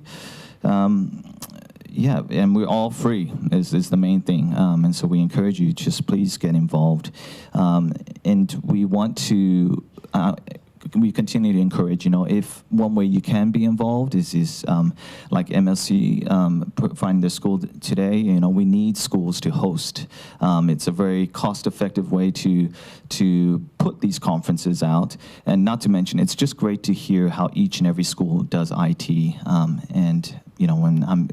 I always take away something from the way a school does IT. So I encourage you, just reach out to myself or to anyone on the committee to have a conversation. You can get our contact details on the website, or at lunchtime today or after the last session. We also have network drinks after. Have a chat with us, and if you feel like your school can host the next Mitie conference, we would love to hear about that. It doesn't matter if you're a big school or a small school, we all have in some form or way how we can contribute to this community. So I encourage you, just speak to one of us. So events coming up. We do have an ACT meetup happening on the 21st of October. So hopefully we have a lot of people on the live stream that are from the ACT. Yeah, there's a meetup on the 21st of October. You can find those details on the website. And this is not locked in yet, so don't hold me to this. But far as I know, I think we're looking at the 14th of November for a New South Wales catch-up as well, where we can just get together. We don't have any specific agenda other than just to connect, have some drinks, food, and I don't know about you, but I struggle to get to everyone to say hi and catch up and hear what you're doing in schools. And so it's nice to have these extra events to kind of be able to, just have some good conversations. I find the Mitie community, these sessions are great, but I feel I get a lot from the conversations that I have with each and every one of you. We're having these meetups as well. We do have an AGM coming up in the next month or so. Stay tuned, look on the forums, and we will be announcing when that happens. We would love for you guys to be able to speak into that. We have some roles coming up. Get involved. If you want, put your hand up to be a part of the committee. That AGM will be there to vote the next committee in. And and for those on the live stream, we do have conferences next week in WA and in Queensland as well. So Mitie is growing, and so by all means, if you can contribute in any way, we'll love your help. But enough of me. I know we all are hungry. So I think what time is it? It's 1:03.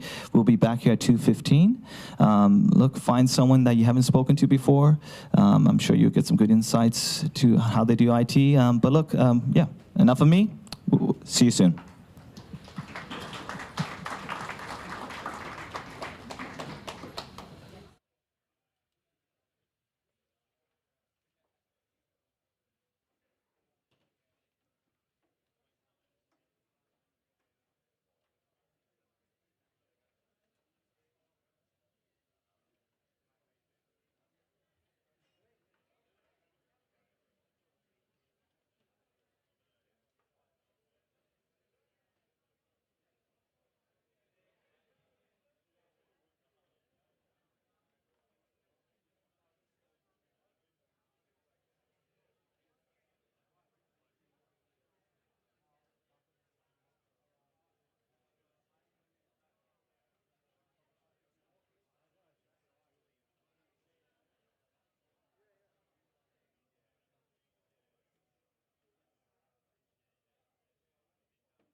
Well, I hope you enjoyed your lunch. Hope there was plenty of food there for you to be able to eat and you're not going hungry.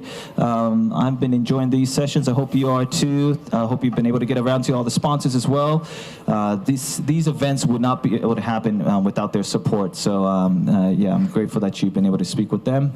But look, we'll keep moving on into our last session. We have James Field from Decision Line. James is an expert in governance and risk in the education space, and today he'll show us why governance is a foundation of successful AI adoption in schools.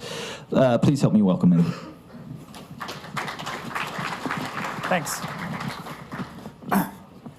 Microphone on, everyone can hear me? Beautiful, thanks.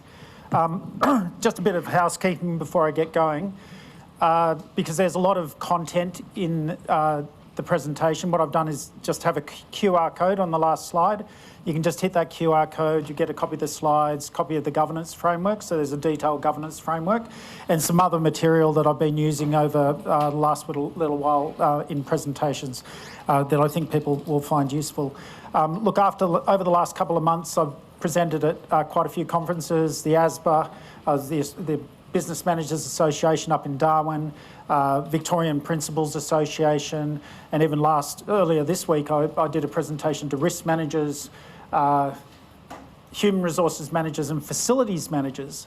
And who knew that facilities managers were into AI? They're actually into it, which I found quite surprising. So it feels really good to be here today and close the loop on the school leadership and be talking to ICT professionals. So I'll give you a bit of context to the background. Last couple of years, I've been going to lots of conferences. All the AI conferences tended to be AI in education, and pretty much every conference that I'd go to was run by teachers for teachers. So the reason why teachers have been leading the charge is really obvious, because when ChatGPT came in November 2022, from that minute, they had issues to deal with around academic integrity and assessment. So teachers have been on this journey for at least 3 years as we go through. I also love the Mitie conferences. The last one I went to was at Allo's, and it was a great day and great presentations. And you guys also have your own world of pain when it comes to AI. So whether it's around cybersecurity, data governance, and you've got to deal with all of this stuff on top of your day job as you go. And the interesting thing that I found is the ICT managers and teachers don't talk to each other very much, right? They're pretty siloed. So then I come up to the business administrators, and these people are also incredibly busy.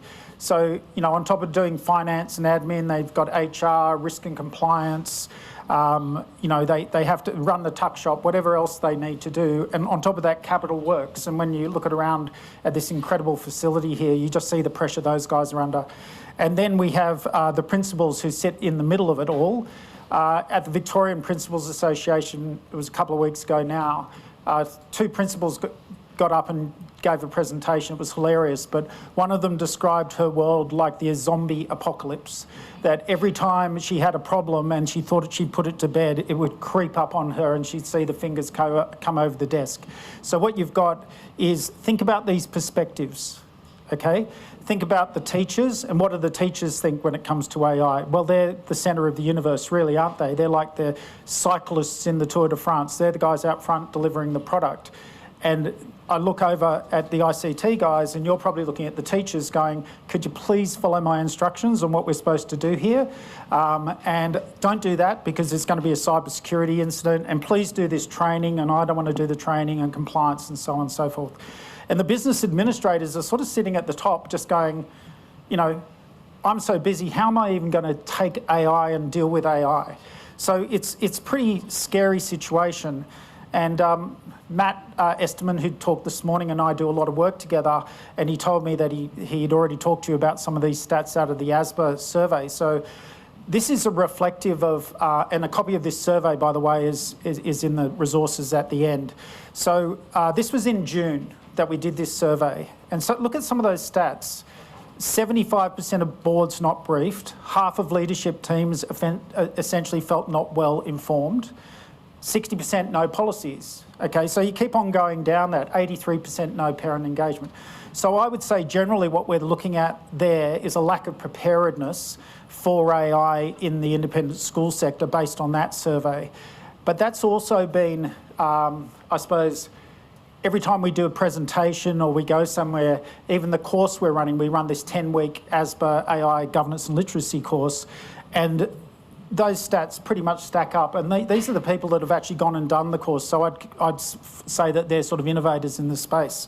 So I think those might be overstated rather than understated, which is a bit of concern. So the first thing that I usually get asked is, where do I start?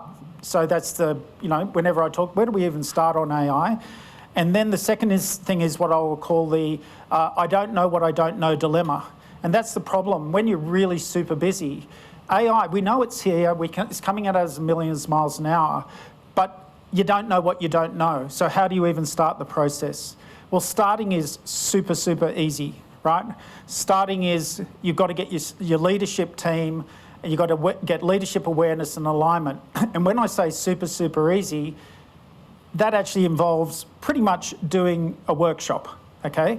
And that workshop would look like something like this: AI 101, AI risks and opportunities, live demo of the tools. That's really important. Get out and do the live demo of the tools, because you've got to go through that shock and awe factor, translate things into Japanese, do a Hey Gen video, all that sort of stuff as we go through, and practical use cases. I won't say 9 times out of 10, I'd say 49 out of 50, you get a reaction once they see the tools live and they realise what's actually happening. And you see direct correlation, because what it does is creates a sense of urgency, because suddenly the executives walk away going, wow, we really need to do something. If you don't have that sense of urgency in your executive team, nothing's going to happen. There's too many other competing priorities in a school. The second thing that will happen is you won't get any resources allocated to AI, right? It's just not going to happen because it's not a project, it's not going forward. You'll have different people. Teachers are doing something over here, ICT over here.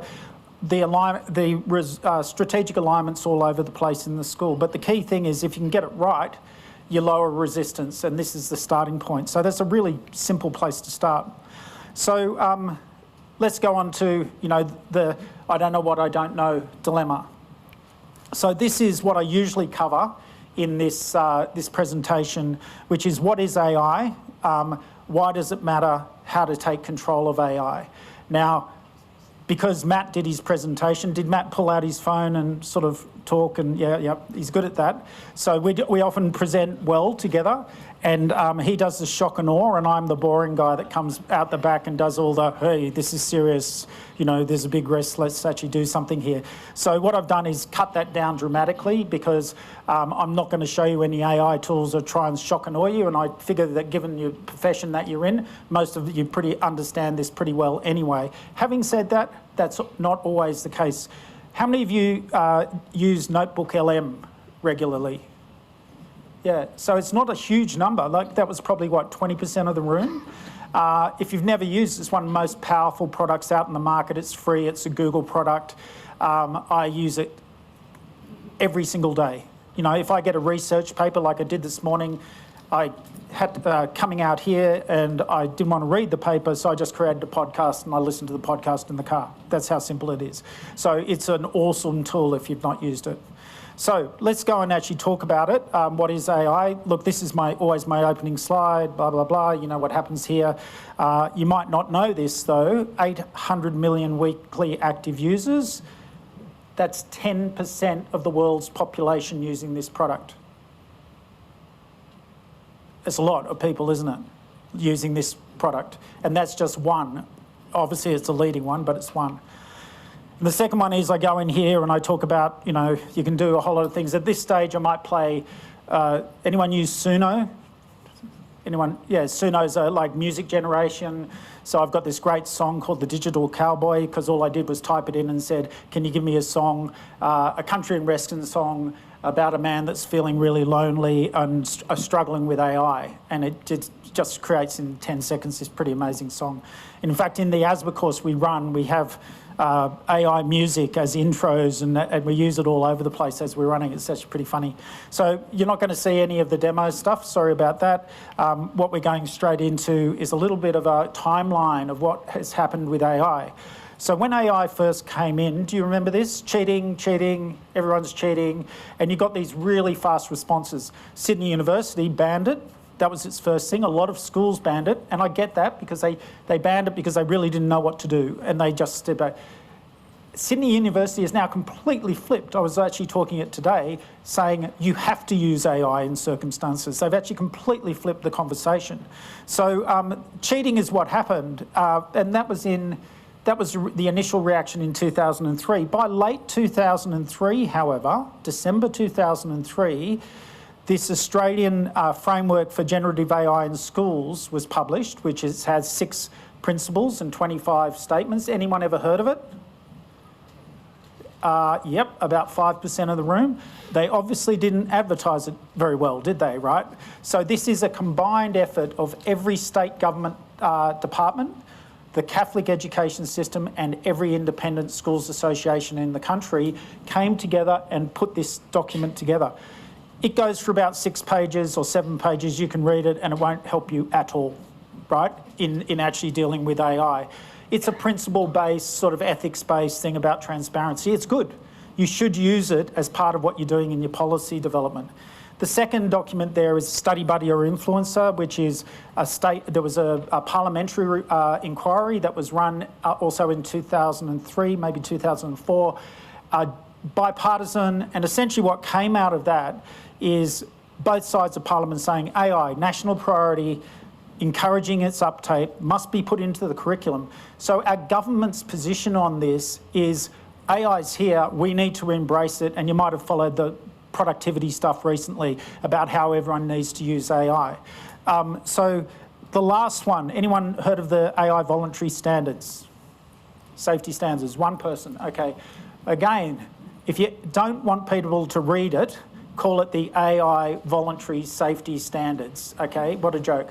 So this is actually a really good document and a really important document for you all to recognise, and I'm going to go into this in a little bit more detail further on. The other thing that happened is AI tools started being embraced by the educational authorities around Australia. So you'll be aware, New South Wales, EduChat and the government, so these are all government, in the government departments, with the exception of the Catholic Ed one. So New South Wales and South Australia have just announced they're rolling it out to every single student and every single teacher in their government school systems. That was actually this morning or the day before.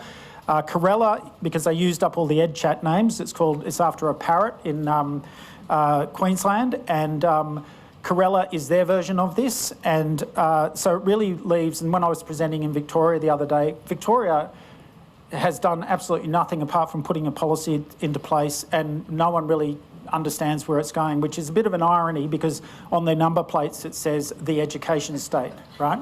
So I don't know if anyone followed the Brisbane Catholic education rollout, Copilot, biggest Microsoft rollout at the time. I think the claim was that teachers in the pilot were saving 9.5 hours a day. Oh, sorry, a week. That's 1 day a week, a bit more, depending on how many hours you work, using Copilot. So obviously that's a Microsoft stat, but those stats are also being supported in lots of other areas about productivity increases. Those increases don't happen if you just give people a tool and say go for it, right? You've got to do a lot more than that. And then, as we all know, AI is as bad as it's ever going to be. So we've got AGI. When I first started presenting in this topic, it was only a couple of years ago, and I distinctly remember, looking it up and going, well, when's AGI coming? And it kept on telling me this is a theoretical concept, a decade at least, maybe 20 or 30 years away. What are they telling us now about AGI? 2 to 5 years away because of the developments in reinforcement learning, okay? So this is coming, and it's coming incredibly quickly. The other thing that's coming incredibly quickly is AI agents. And I distinctly remember they really only started to surface as a conversation piece about 18 months ago, because everyone was talking about AI agents, AI agents. Now it's like you can't hear anything but AI agents. And essentially what the big tech companies are actually looking to displace people. There is no doubt about this whatsoever. They are not going to get their investment back with $20 US a month subscriptions to ChatGPT. Where they do get their money back is they go into an organisation that said, look, you can have this agents or multiple agents, and they will do all of that work, and you'll pay $30,000 a year for that, right? Now, at the minute, you've got 5 people on $100,000. Now, the CEO's got a choice. Do I spend $30,000 or $500,000? What would be your choice if you were the CEO? It's obvious, isn't it? And that's why you're seeing big job losses happening in the top end of town at the moment. So let's go over to why does it matter? There are so many reports coming out at the moment. Everybody's writing a report about, the impact of AI, and some of them are just diametrically opposed to others. But in essence, what they're saying is usage rates are going through the roof. The top one is a Microsoft report, just a recent Microsoft report. 87% of educators, 93% of students. So in your schools, let's say all your students and all your teachers are using it or will be using it in the next 12 months. I always wonder about the 7% of students that aren't using it, right? Because everybody else is using it. So just take it that it's not hype, it's here. Absolutely 100% here. And then what we've got is this massive societal impact that's coming our way. So the World Economic Forum, workplace disruption, basically what that came out and said was AI will transform 86% of businesses over the next 3 to 5 years. Okay, that's pretty much everybody that pays school fees to go to your schools. It's huge, huge disruption. It's starting at the top. Okay, 40% of workers will need to reskill in the next 3 years. If we come across to business and economic transformation, we've talked about the job losses. We're seeing that in the US at the moment with college graduate unemployment rates going through the roof. People are graduating from computer science degrees in the States now and they can't get a job. That's insane, isn't it? Okay, especially when they probably paid $100K to do the degree in the first place. They're really in a bad place. So you've got this massive changes that are happening. And then law and ethics, I'm going to go into that a little bit later, but the key here is, anyone know the EU AI Act? You've heard of that? So the Europeans were the adults in the room. They actually created laws originally, and they've got quite a detailed AI Act, and it required AI literacy training for every company in the European Union and so on and so forth. What we have in America, well, they did have a national approach, but of course Donald Trump shredded that on day one of his presidency, and now it's totally unregulated. So I always refer to the Americans as the drunk college kids on a Cancun holiday, right? Like, there is no regulation. But there is regulation. Last time I looked, there was 700 pieces of AI-related legislation across the 50 American states. What a nightmare. You want to go across borders? What an absolute nightmare. And Australia, I'll talk about Australia's position in a minute. You might have heard about the economic effects, electricity, water usage. It's insane, the amount of power that is being used for these things and those massive data centres being set up. Healthcare, I won't go into, but if you look at it, just to have a look at what's actually happening, things that were taking 20 years to do are being done in 1 or 2 years now, and everything is just reducing down. And our personal lives. How's it affecting our personal lives? What's the number one use? Matt might have done this morning, might have stolen my line. But what's the number one use of AI in the world at the moment? Companionship, yeah. Therapy and companionship.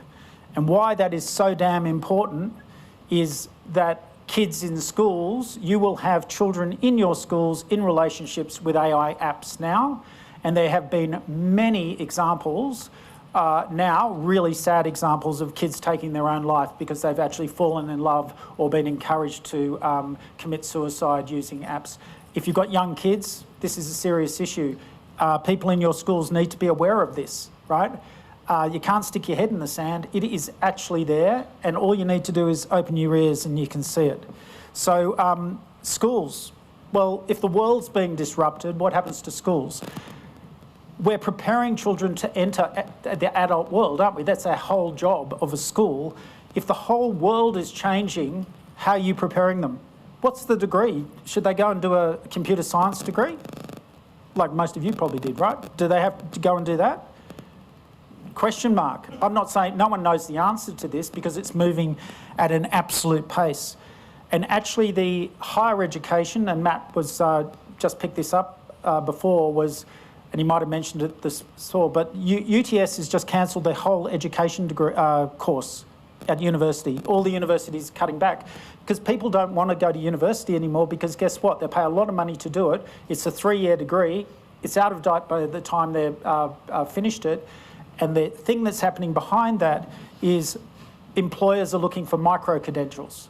So they're actually looking for people that have got specific workforce skills that they can employ, whether it be around AI agents or whatever it is. So the disruption is massive. Teaching and learning, what's the future of teaching and learning? Say there's 20 kids in front of me and I'm a teacher, because it's a private school, 20, 15 maybe, or maybe 30 in a public school, I have no idea anymore. That's been the same model for 200 years, pretty much, hasn't it? The new model, and I'll show you a slide on this in a sec, is about every kid has personal learning journey path, right? So they look and you will have in that room 20 or 30 kids, and there'll be kids that are up here and there'll be kids that are down there, and they will be taught personalised learning paths with the way that they learn. Some kids learn in numbers, some kids learn in pictures, some kids want to be professional athletes and don't want to listen to anything but, you know, angles and things like that. They don't want to do maths, but if you explain maths like you're a soccer player, suddenly they're really interested in maths. That is what AI brings to the tables. It's a utopia, really. It's going to happen. It is happening, okay? Community engagement, you probably, Anthony's not here, I don't think Anthony England, but if you've seen Anthony do his PLC demo, has anyone seen that before?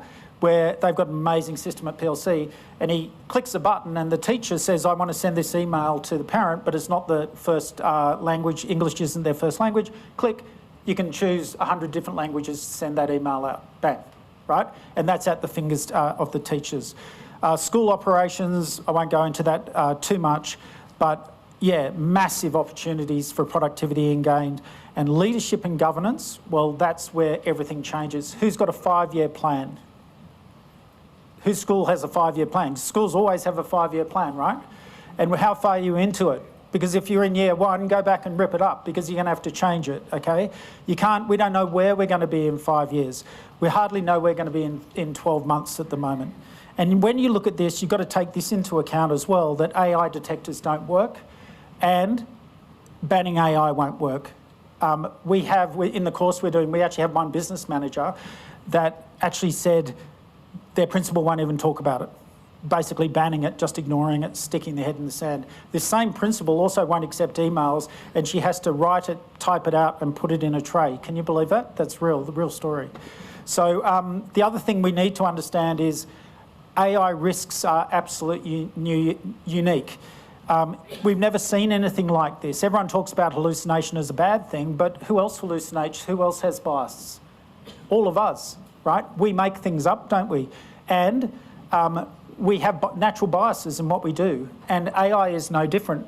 The key thing to understand is you've got to educate people to understand that that's how it works. Because there was another survey recently that showed, I think 80% of small businesses using it, but 40% not checking any output coming from it. So just accepting the answer. I mean, bad idea, right? Because we know it hallucinates. So you've got to teach people how to talk to AI. And the one at the bottom is a really big one. It can feel like you're talking to a person. And if you are not educated on that, and obviously with the avatars now and the way it can work, you really don't know who the hell you're talking to. There was a case in Hong Kong or Singapore recently where a CFO transferred $25 million and he did it after having a Zoom call with his boss. Like, his boss tells him to transfer it. It was sort of in the normal course of business, transferred it. That was a complete hoax. It was an avatar, they stolen his voice, everything. So AI is really good at fraud. It's also really good at fraud detection. And it's this strange relationship. It's really good at this, but you have to use it to stop that. I mean, you wonder why we do it. I'm not an AI evangelist, by the way. I don't think we're ready for AI in this world. I honestly don't think we're ready. But it's here, it's going to stay, so we need to do something about it. Now, see if this comes up. It's just a quick Slido if you want to pull out your phones and have it see how you're all feeling. Hopefully this works. As we're talking about strategy in schools and AI,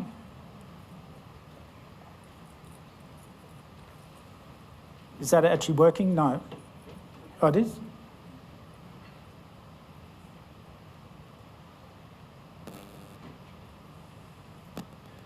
Oh, yeah.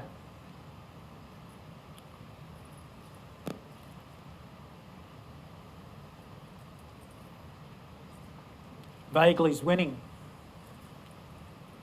We got to. I don't not have a clue. Yeah. Okay. Okay. Having a vague strategy. How effective is that? It's vaguely okay. Yeah. It doesn't work, does it? Okay. I think we get the. I think we get the gist of that. Now, I was going to loop back. This is real. If you've not heard of the Alpha School, go and look it up. Listen to some podcasts of their. If anyone listened to the Hard Fork podcast, the New York Times, there's one about 2-3 weeks ago where they interviewed the founder of Alpha School. Listen, this is the front page of their website. A school where kids crush academics in 2 hours, and this is what they do. They do 2 hours of curriculum. They spend the rest of the day on life skills, financial literacy, leadership, cooperation, so on and so forth. I want to go to that school. Doesn't it sound great? 2 hours of curriculum. On top of that, they claim to be able to take a person from a child from a 10th percentile to a 90th percentile through personalised learning over a 2-year period. Does that sound like a good result? It's pretty good, isn't it? So this is real, it's happening, it's part of our world. So let's go to this part, which is AI usage levels. Sorry, just coming back to AI governance. So who agrees with these statements? AI usage levels growing rapidly. We've got agreement that that's happening. And then AI tech just going nuts, isn't it? Right? Going nuts. So it's great that about 80% of you have a vague strategy, right? And I think I couldn't see I remember what it was, 10% or something that actually had a really clear strategy. When I mean really clear, you walk to anyone in the school, any parent, any teacher, any staff member, what's our AI strategy? And they say, we're embracing AI. There are schools like that, right? I'd take it, Pymble is probably like that. Westbourne Grammar down in Melbourne, and there's probably a lot of you in the room that probably fall into that category. It takes work. But if you don't have an AI strategy, do you have an AI governance framework in place? Okay, couple of nods. And I reckon there's a lot of like this. No, we don't. AI policies. So what we saw in the ASBA survey was 60% without AI policies, right? But actually when you dug under the hood, what it said was a lot of them just had an AI policy, which was an academic integrity policy. It was written by the teachers. So they didn't have a responsible use policy for staff. And people are getting really confused because they're joining them all together. But obviously, if you deal with students, you need to make it age appropriate, okay? And AI permeates everything in the school. So a lot of your policies need to be reviewed and changed. The ICT policy will stay an ICT policy, but it needs to be updated, right? So you probably don't have to write that many new policies, but you definitely need to go through the policies in the school. See the business managers going, that sounds like a nightmare. I might leave it till 2026. AI training. Just show of hands, how many of you have done an AI PD course in your school for all staff? Okay, it's still pretty low, isn't it? Okay, and that also came out in the ASBA survey, really low levels. PD, Matt calls them fire drills. People, oh, we did PD, tick, AI done for the year, walk off. Like a 1-hour presentation will make people think, but if you don't follow it up with what you need from a governance perspective, they're just going to go and start playing with AI, and the shadow AI use will become massive in your school. You've got no rules and regulations. You're looking at serious risks. and you won't get allocated any resources. So who has AI in their budget? Again, 5% maybe, okay? So if you're a no to all of those, these are your immediate risks, okay? Student safety, number one. Remember those companion apps? That's real, that's there, that's now. Is your wellbeing team involved in this? Are they actually getting in there? Obviously privacy and security, which is your world to a certain degree, but people putting sensitive information into large language models, it's happening all the time, okay? We've filled quite a few calls, not that that's our job to fill that call, but people want to talk about it. Your legal exposure, if you've written an AI policy that says anyone, look, people I've heard, I was talking to a guy the other day, have you got a policy? Yeah, how did you write it? How did you draft it? ChatGPT. Oh, kill me, right? It probably says things like, we do this, we do that, we do that. I'm a litigation lawyer by background, and I can tell you the very first thing that litigation lawyers look for is the policies that say that you do one thing but you don't do it. That is, they've got you. As soon as the policy says, we've done this on AI, we do all these things, you've got to be incredibly careful about what you publish as we go through. You're going to get staff discontent. If it's not there now, but those teachers have been working for 3 years on this, if they're not getting supported through the leadership team, not really, some of you will be obviously on the leadership teams, but if the leadership teams aren't supporting them, but they look down the road and see a school that is doing this really well, they go, yeah, you know what? I might flip over, they're not taking this seriously. I'm only in my 20s and I actually want to be in the future of education, not in the past. And you'll start to see people get discontent and you will get conflict starting to arise, okay? Obviously, academic integrity issues are massive through schools at the moment. That's now. In 18 to 24 months, you're going to have staff retention problems. Who's already got staff attraction, getting staff problems? In the ICT, maybe you don't, but in teaching they do. It's one of the biggest issues that they have is they can't get teachers. So again, that young teacher looks around and goes, oh, okay, well, I can see that school. Wow, they're really clear. This is what they're doing. This is the future. And I come and get an interview at your school. What's your AI policy? Oh, we don't have one. Where do I go and work? I go and work in the other school, don't I? That's actually got a positive positioning. Now, I've been asking this question for about 18 months, and I always got no answer to it, but it was, how many of you have had, and you probably haven't, you wouldn't because of your roles, teachers actually come in, parents come in and go, how are you preparing my child for the future with AI? What's your policy stance? Now, that's interesting because I asked it at the principals conference in Victoria. I'd never had one person say yes, and I had 3 people in that room put up their hands and say, yeah, I had it recently. A parent actually came in and asked me what we were doing. Now, some of you are high fee paying schools, paying $40,000 or $50,000 a year for students, and those parents aren't dummies in the first place. They know what's going on, they're listening. That question is going to come in 2026, if not in term 4. Compliance breaches, it's really a question of, if you're not proactive now, and I mean now, you're going to be playing catch up. We're already 3 years into this journey and you're going to be playing catch up. And reputational damage will follow in 2 levels. One, personal, and second, if I was a principal of a school, I'd be going, if I'd gone for 4 or 5 years and done nothing about AI, and I wanted to move schools, and they said, well, what did you do about AI? And they went, I didn't do anything. Why should I? Do you reckon they're going to get the job? They're not going to get. That applies to all of us, by the way. And just very quickly on new AI laws. Now, those voluntary standards that I talked about, and in fact, I'll just flip to those. I really implore you to go and pick up these voluntary standards and have a look at them. Because when they were first published, basically what the government said was there's not 10 guardrails, 9 of them will apply to high-risk sectors. It doesn't say it explicitly, but quite clearly K-12 education is a high-risk sector because we've got vulnerable people and loads of sensitive data that we're dealing with, okay? So basically, this is the government saying, these are the things you've got to do if you're in a high-risk area, and 9 of them are going to be mandatory. the 10th, which is in another document, the mandatory is actually compulsory compliance checks. Now, I'm not sure we're going to go down that path anymore because of a guy called Donald Trump. And the reason why, because if you create an AI Act in Australia now, what's he going to do? Increase tariffs probably, or at least threaten you in some way.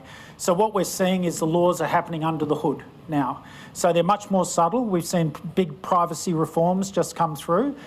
New laws in New South Wales about to come through on deep fakes. So we're going to have to pick up piecemeal what's happening. But I suspect that schools will be regulated and will be subject to lots. The law already applies in many, many cases, but more regulation is coming your way in 18 to 24 months. These are the two you should check out from an ICT perspective. Guardrail 3, protect AI systems, implement data governance measures to manage data quality and provenance. Geez, that sounds easy, doesn't it? Right? How many applications on average do you think you guys have in your schools? Yeah. I mean, I ask this question a lot, but 50 plus in a lot of schools at least, okay? And, you know, are you maintaining software registers? Yep, you probably are. Are you capturing it all? I'm sure you're not, because shadow AI happens all the time, IT happens all the time. The other side is testing AI systems as they come in. So who's got currently got AI systems in their schools? No way.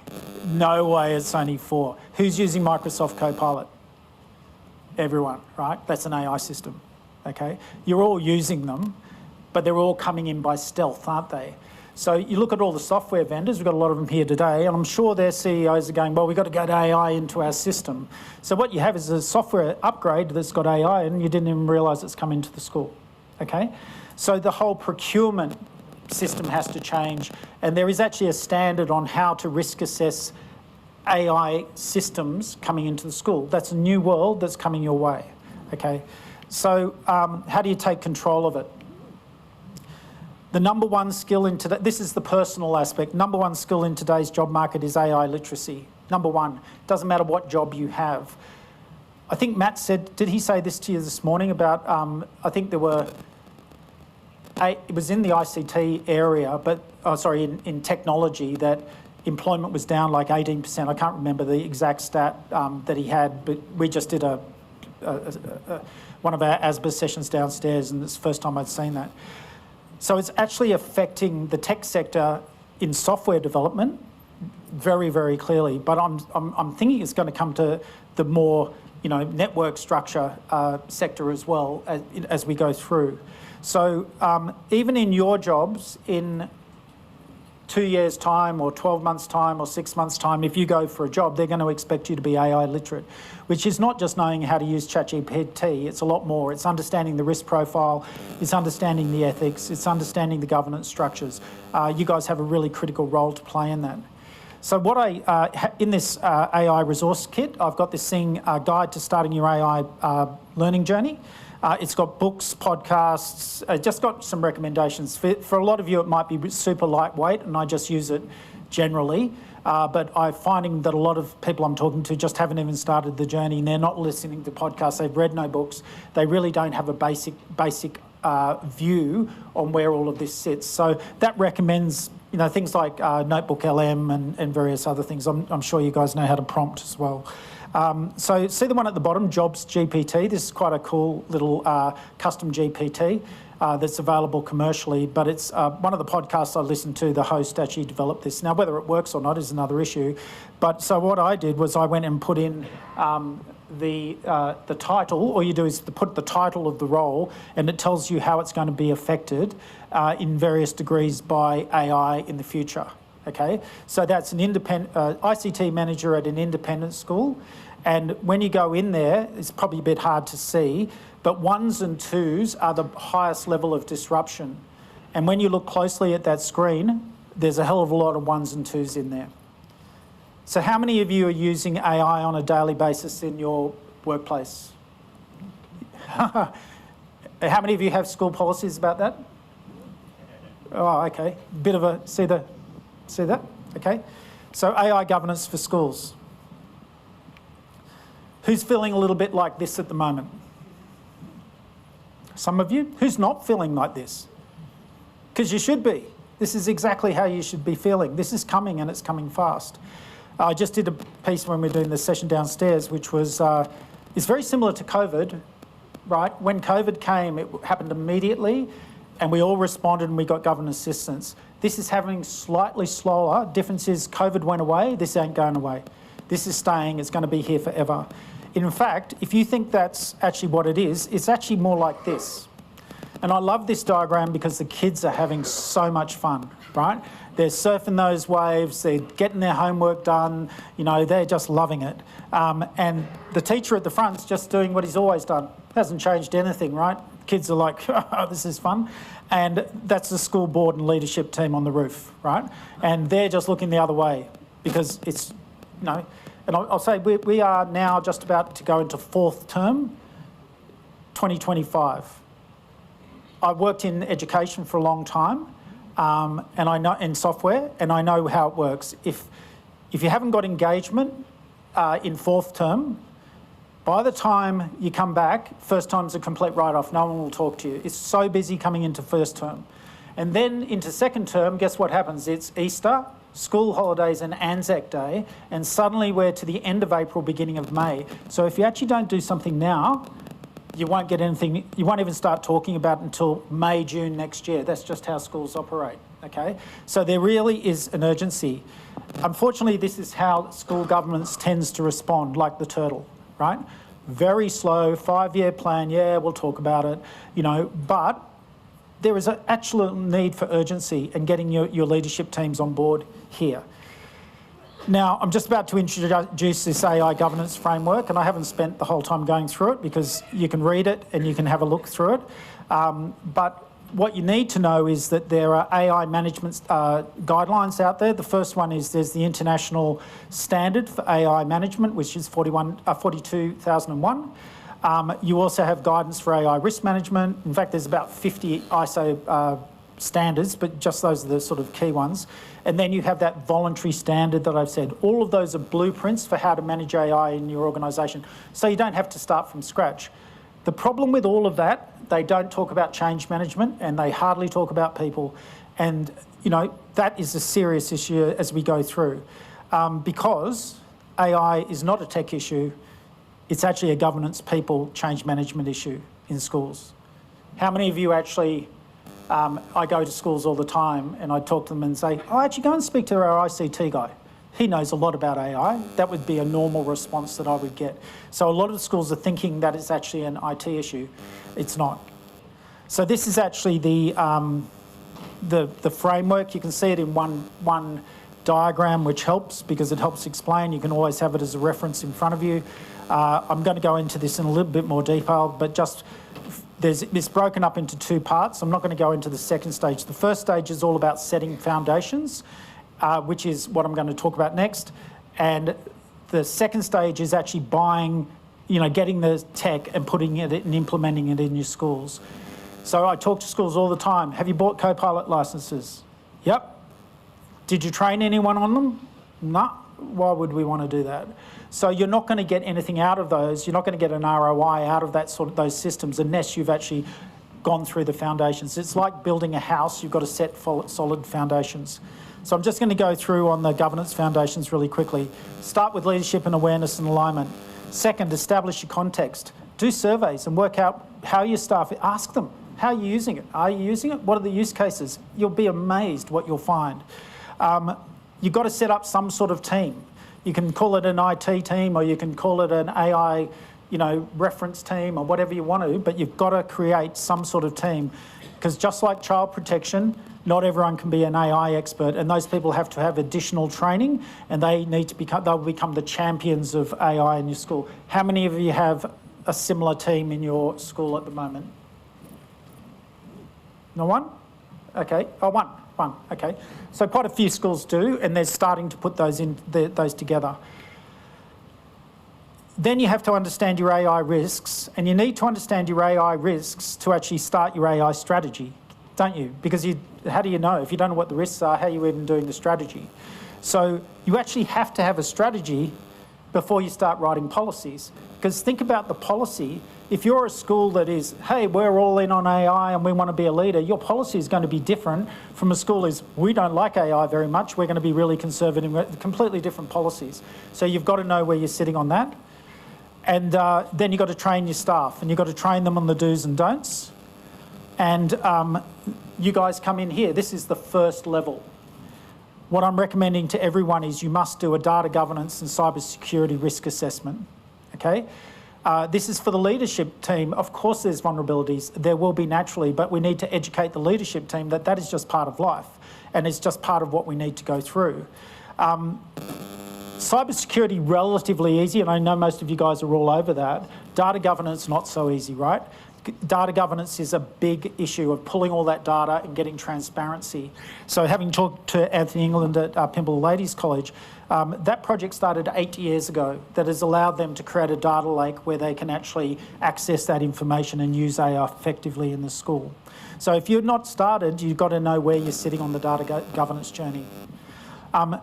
I won't go through all of these, but I will just say feedback mechanisms, you've got to set up engagement mechanisms in the school. And then on the key stakeholder engagement, you've got to engage your key stakeholders. On that ASBA survey, 85% had not even talked to the parents about it. You've got to talk to them because they're going to come and talk to you. So you've got to be really proactive on that.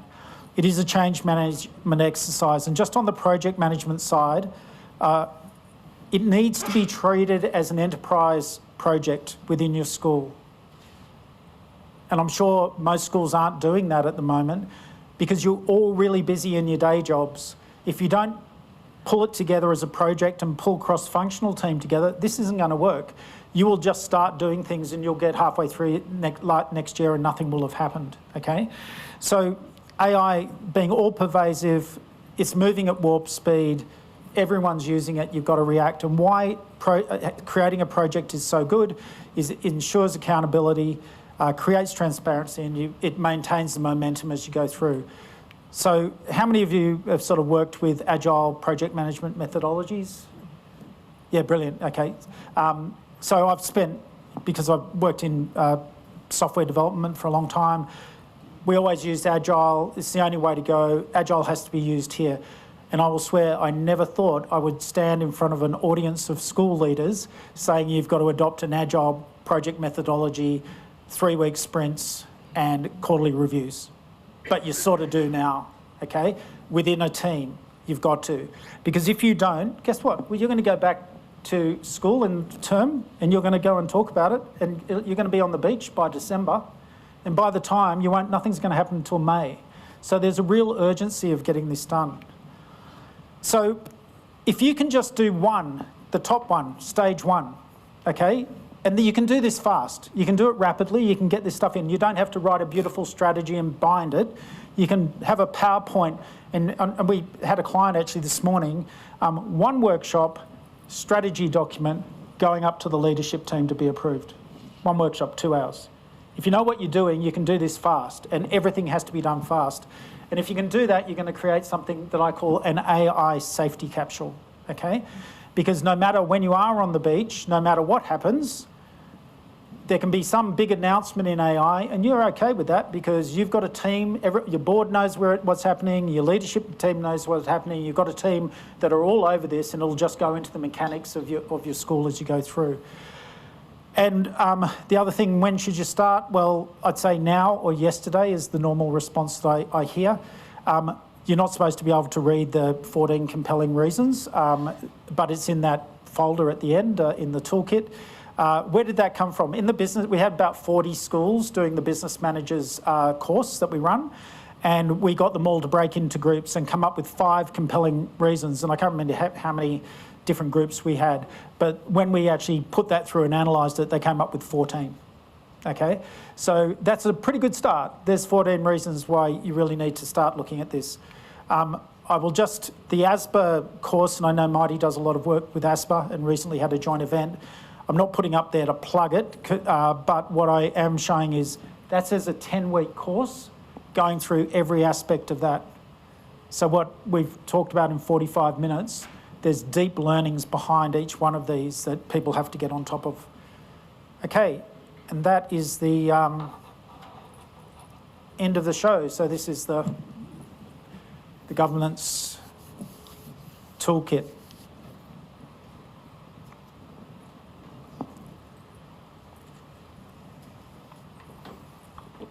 Okay. Is there any questions? We all want to get to the pub. Okay, no questions? Brilliant. Okay, so thank you very much. Thank you, James, for that session. That was very thought-provoking and terrifying as well. How many of you feel like there's a tidal wave coming for us? Oh, okay, good. It's not just me then. Okay. I realize we have a lot of work to do, I believe, to prepare for that, for the coming changes that AI is bringing. But yeah, so that was our last session. Now we are moving on to just hearing from our sponsors. Yes. Yes. So without our sponsors, we can't run. Thanks. We can't run these events, and so look, we just want to thank them for their time and for coming here early to set up their stalls and supporting this initiative with Mitie. But yeah, look, I'll start off by going from the left there and invite CyberPulse, and they will be sharing what services they provide.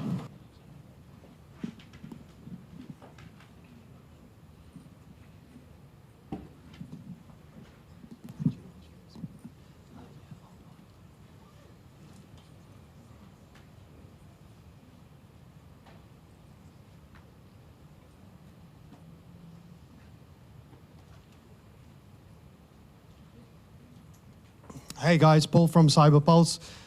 Good to see many familiar faces again. Happy to be sponsoring Mitie and supporting our education industry.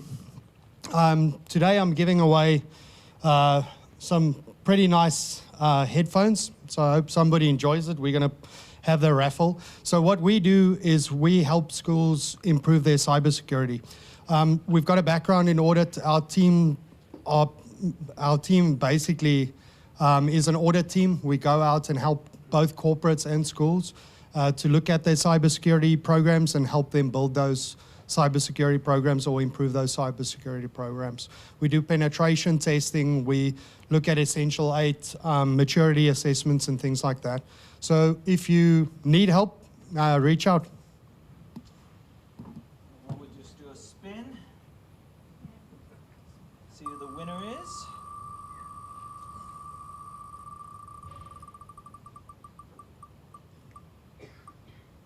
Daniel Johnston. Daniel Johnson.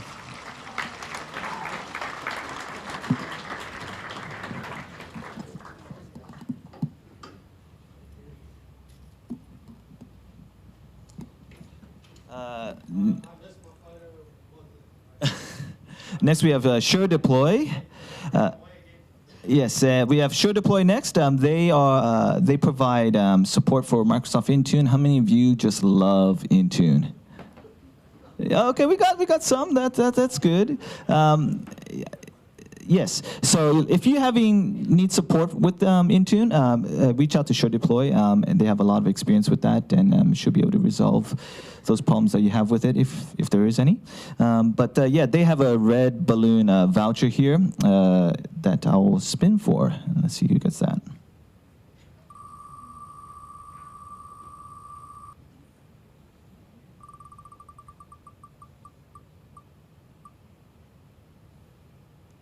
Mark Fitzpatrick. Do we have a Mark Fitzpatrick here?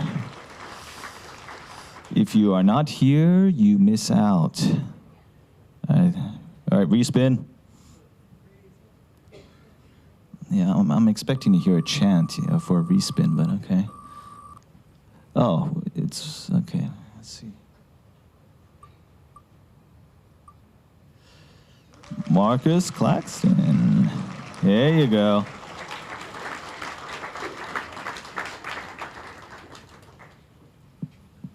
Yeah, next we have LimeWise. I know John is very excited to share the initiatives that they're doing. I told him he can talk about whatever he wants, whether it be line-wise or his arcade machine that he's built. I could talk about the Mitie event we're hoping to put on at AIS next year, and we're already trying to rally support for. Thanks, Fast-View. Look, I think most of you guys probably know line-wise who we are and what we do. You may not all know about some of the monitoring technology that can help actually detect some of the AI activity that we see with kids. We can pick up on things like those chatbot conversations. We can see things like those relationships, and we can help you guys get the right insights to the right people. Like I said, you'll know who we are, and we're not giving away an arcade machine. Sorry to anyone who wanted it. We're actually going to give away the exact same headphones, I think. Yeah, we are. So they are very nice. I can vouch for those guys. So our winner is, come on, me. Paul Karlovich. Well done, Paul.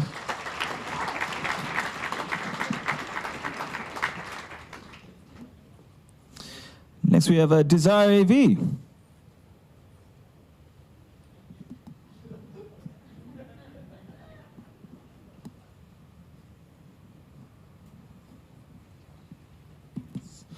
Well, hello everyone. Seb from Desire AV. I'm here with my esteemed colleague Liam at the back here, famous Liam Carter, which many of you people know already.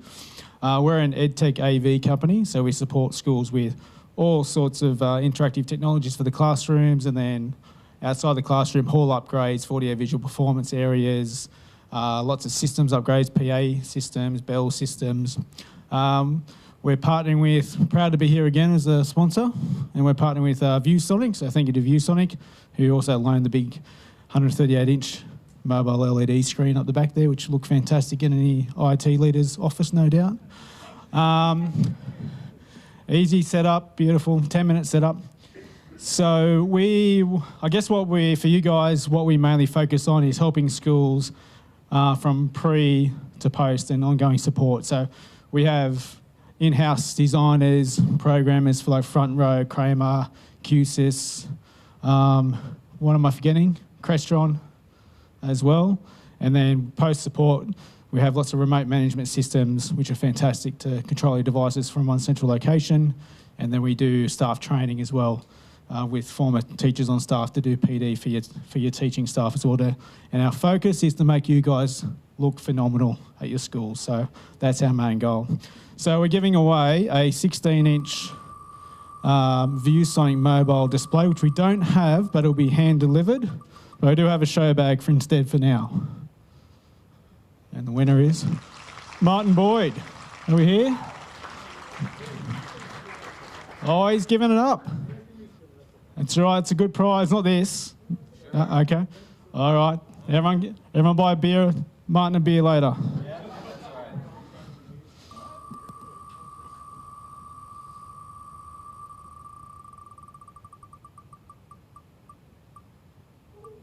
Lance, you did the honors, your voice. Matt Darby, I have not seen him today. I think we've got another spin.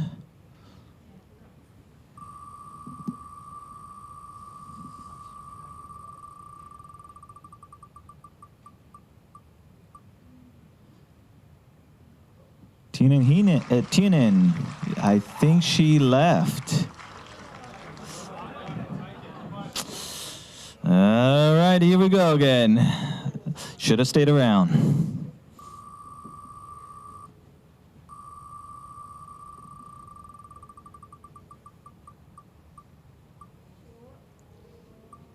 Julian.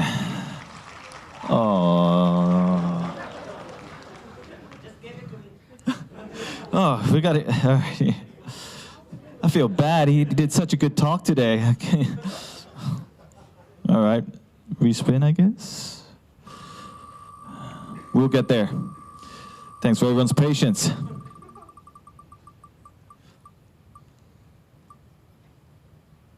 Hayden. Sorry. Okay. Oh, wow. That's glitchy. It is spinning.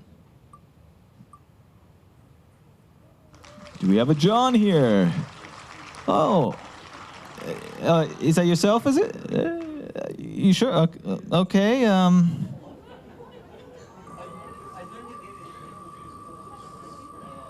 throw in something else as well.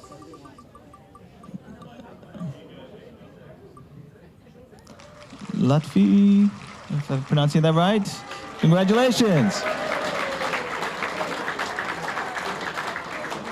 While we get go from the back over there, ISAMs, did you want to come up and share a bit? Debating this. The spins are very long. Should I spin it first, or do we want the anticipation? Anticipation. Okay. Hi everyone, I'm Alex, I'm from ISAMS. We don't have a physical prize, but we've got a £250 Amazon gift card, but it's digital, so we'll send it through to whoever eventually gets spun. So a bit about ISAMS. So we've just gone for we're an SIS provider. We've just gone for our 20th anniversary with the milestones of over 1,700 independent schools in 93 countries worldwide. So that's about 1.6 million students that we're serving now. So we're fully cloud-based, modular, and we cover everything all the way from enrollment through to alumni.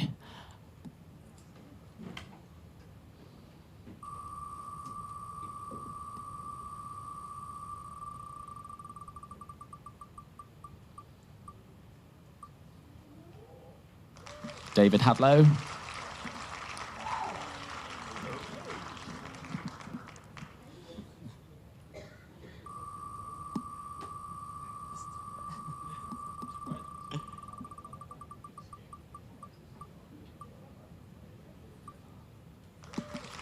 Ala.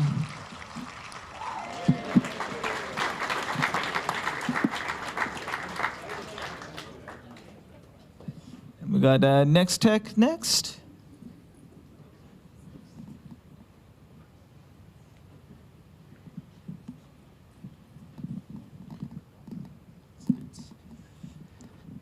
Hi everyone, I'm Greg from Next Tech.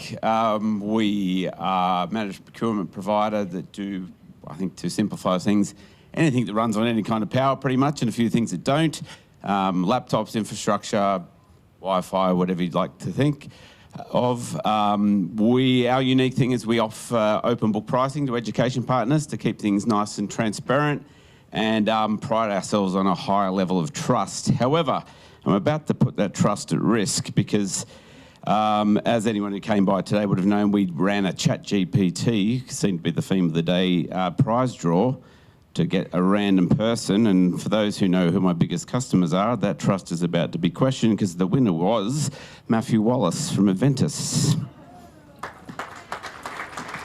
Totally legit. I can prove it.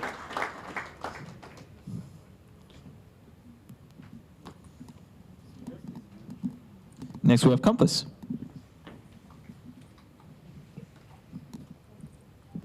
Hi, everyone. You've heard my normal spiel, so I'm going to tell you what we're doing in the AI space. So currently, our timetabling engine, Griddle, it's our product. We do use AI-enhanced algorithms to optimize staff and room allocation, reducing timetabling clashes, etc. In our support as well, so chatbots, everyone I'm sure is very familiar with those. Predictive dashboards in Pulse, which is our data analytics module. Parent-teacher conferences, so we're trialing an AI tool analyzing academic attendance and well-being data just to be able to generate some recommended talking points. Enrollments, so assisting in forecasting, predictive enrollment trends, and resource planning insights. And then we also just partnered with Google and did a hackathon where some of our product engineers, they competed against one another to come up with 3 ideas, and a Google representative actually judge them on this. Now, all 3 of these are going to be in the platform. 2 are already in there, and 1 is coming. So one is AI-generated lesson plans. The other is Ask Compass, which is like AI query tool for deep student insights. So if a principal maybe gets someone come into their office and they're not, if you've got a school of 1,400 children and they don't know exactly who that child is, they can kind of ask Compass. It'll bring together information so that they can have that really quick sort of snapshot about that child. and then a well-being template builder. So just from either a prompt or a file that you can upload. So pretty amazing stuff, I have to say, that they came up with. They only had a week to do it. So, and the second thing I want to talk about, I'm probably going over my 1 minute. I just wanted to read the nicest thing that I got. I saw this yesterday. Someone sent this through. It was a reference for a school. This is a school that's been with Compass for a couple of years. And it starts out, I hope this email finds you well. This is to another school. Please see the information in the PowerPoint, which details how we're using Compass. Overall, I can say that moving to Compass was the best thing we did as a college. Our parent engagement has increased exponentially, and our staff are more confident in our processes as everything is much more streamlined. The Chronicle feature, that's our well-being module, which includes the ability to build templates, automate emails to parents and students, automate triggers based on student data, has been the greatest feature for our pastoral team. Pulse, which is the data analytics I mentioned. This allows us to analyze data, identify areas of strength and improvement, refer to the PowerPoint that they put together, this lovely school. The Compass team was very helpful in the transition period. I would 100% recommend any school make the transition to Compass. I have been trying to get the other schools in our group, in our network, to join Compass, as when used properly, it is easily the best platform on the market. I was so excited about that I thought I would share it. And now we'll do the prize. So I'm giving away this Harry Potter. It's the Hogwarts grounds, and it's like huge. All right. James Wood? James who? All righty. Gotta go again. I was gonna try to get the Death Star, to be honest, but I think you probably would have had to fight me for it, so. Who else? Gareth Massey. Gareth Massey? Yeah, fantastic. Thank you.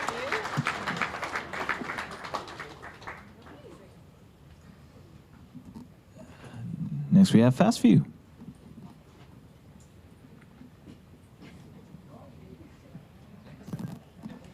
G'day everyone. My name's Scott. I'm one of the co-founders of FastView, here with my esteemed colleague Mark DiMuzio, who some of you may know. If you haven't heard of FastView before, we take log data from the world's leading firewalls. So you've probably got a Palo or a Fortinet or something like that. We'll pull in the log data and make it make sense for normal people. The main use case in schools is your kids searching for things like how to kill myself or watching crazy videos on YouTube or whatever it might be. We'll send alerts to the right people, and we've got dashboards and reports for the IT team to get a better view of what's happening online. So that's kind of what we do, but the exciting thing is we've got a Lego to give away. McLaren, go Oscar. Click this one, boom. Let's see how many rolls we have to take.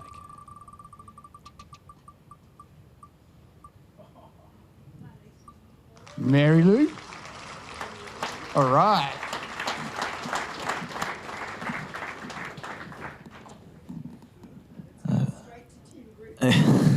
Just going to say, Mary Lou has a very big fan of us, a fan that, I'm getting my words wrong. Tim Griffin loves Lego, we should just say that. And he can't be a part of these draws, so good for Tim. Look, yeah, sorry, we're a bit over time there. But thank you for staying around, for those who did stay around. Look, today wouldn't be happening if it weren't for our Mitie members, you know, being involved in our community, on the forums, at these conferences. So we just want to thank you for turning up at this event and making Mitie what it is. But I also do want to thank our hosts for today, MLC School. You've done a fantastic job hosting this conference, and can we just give them a round of applause?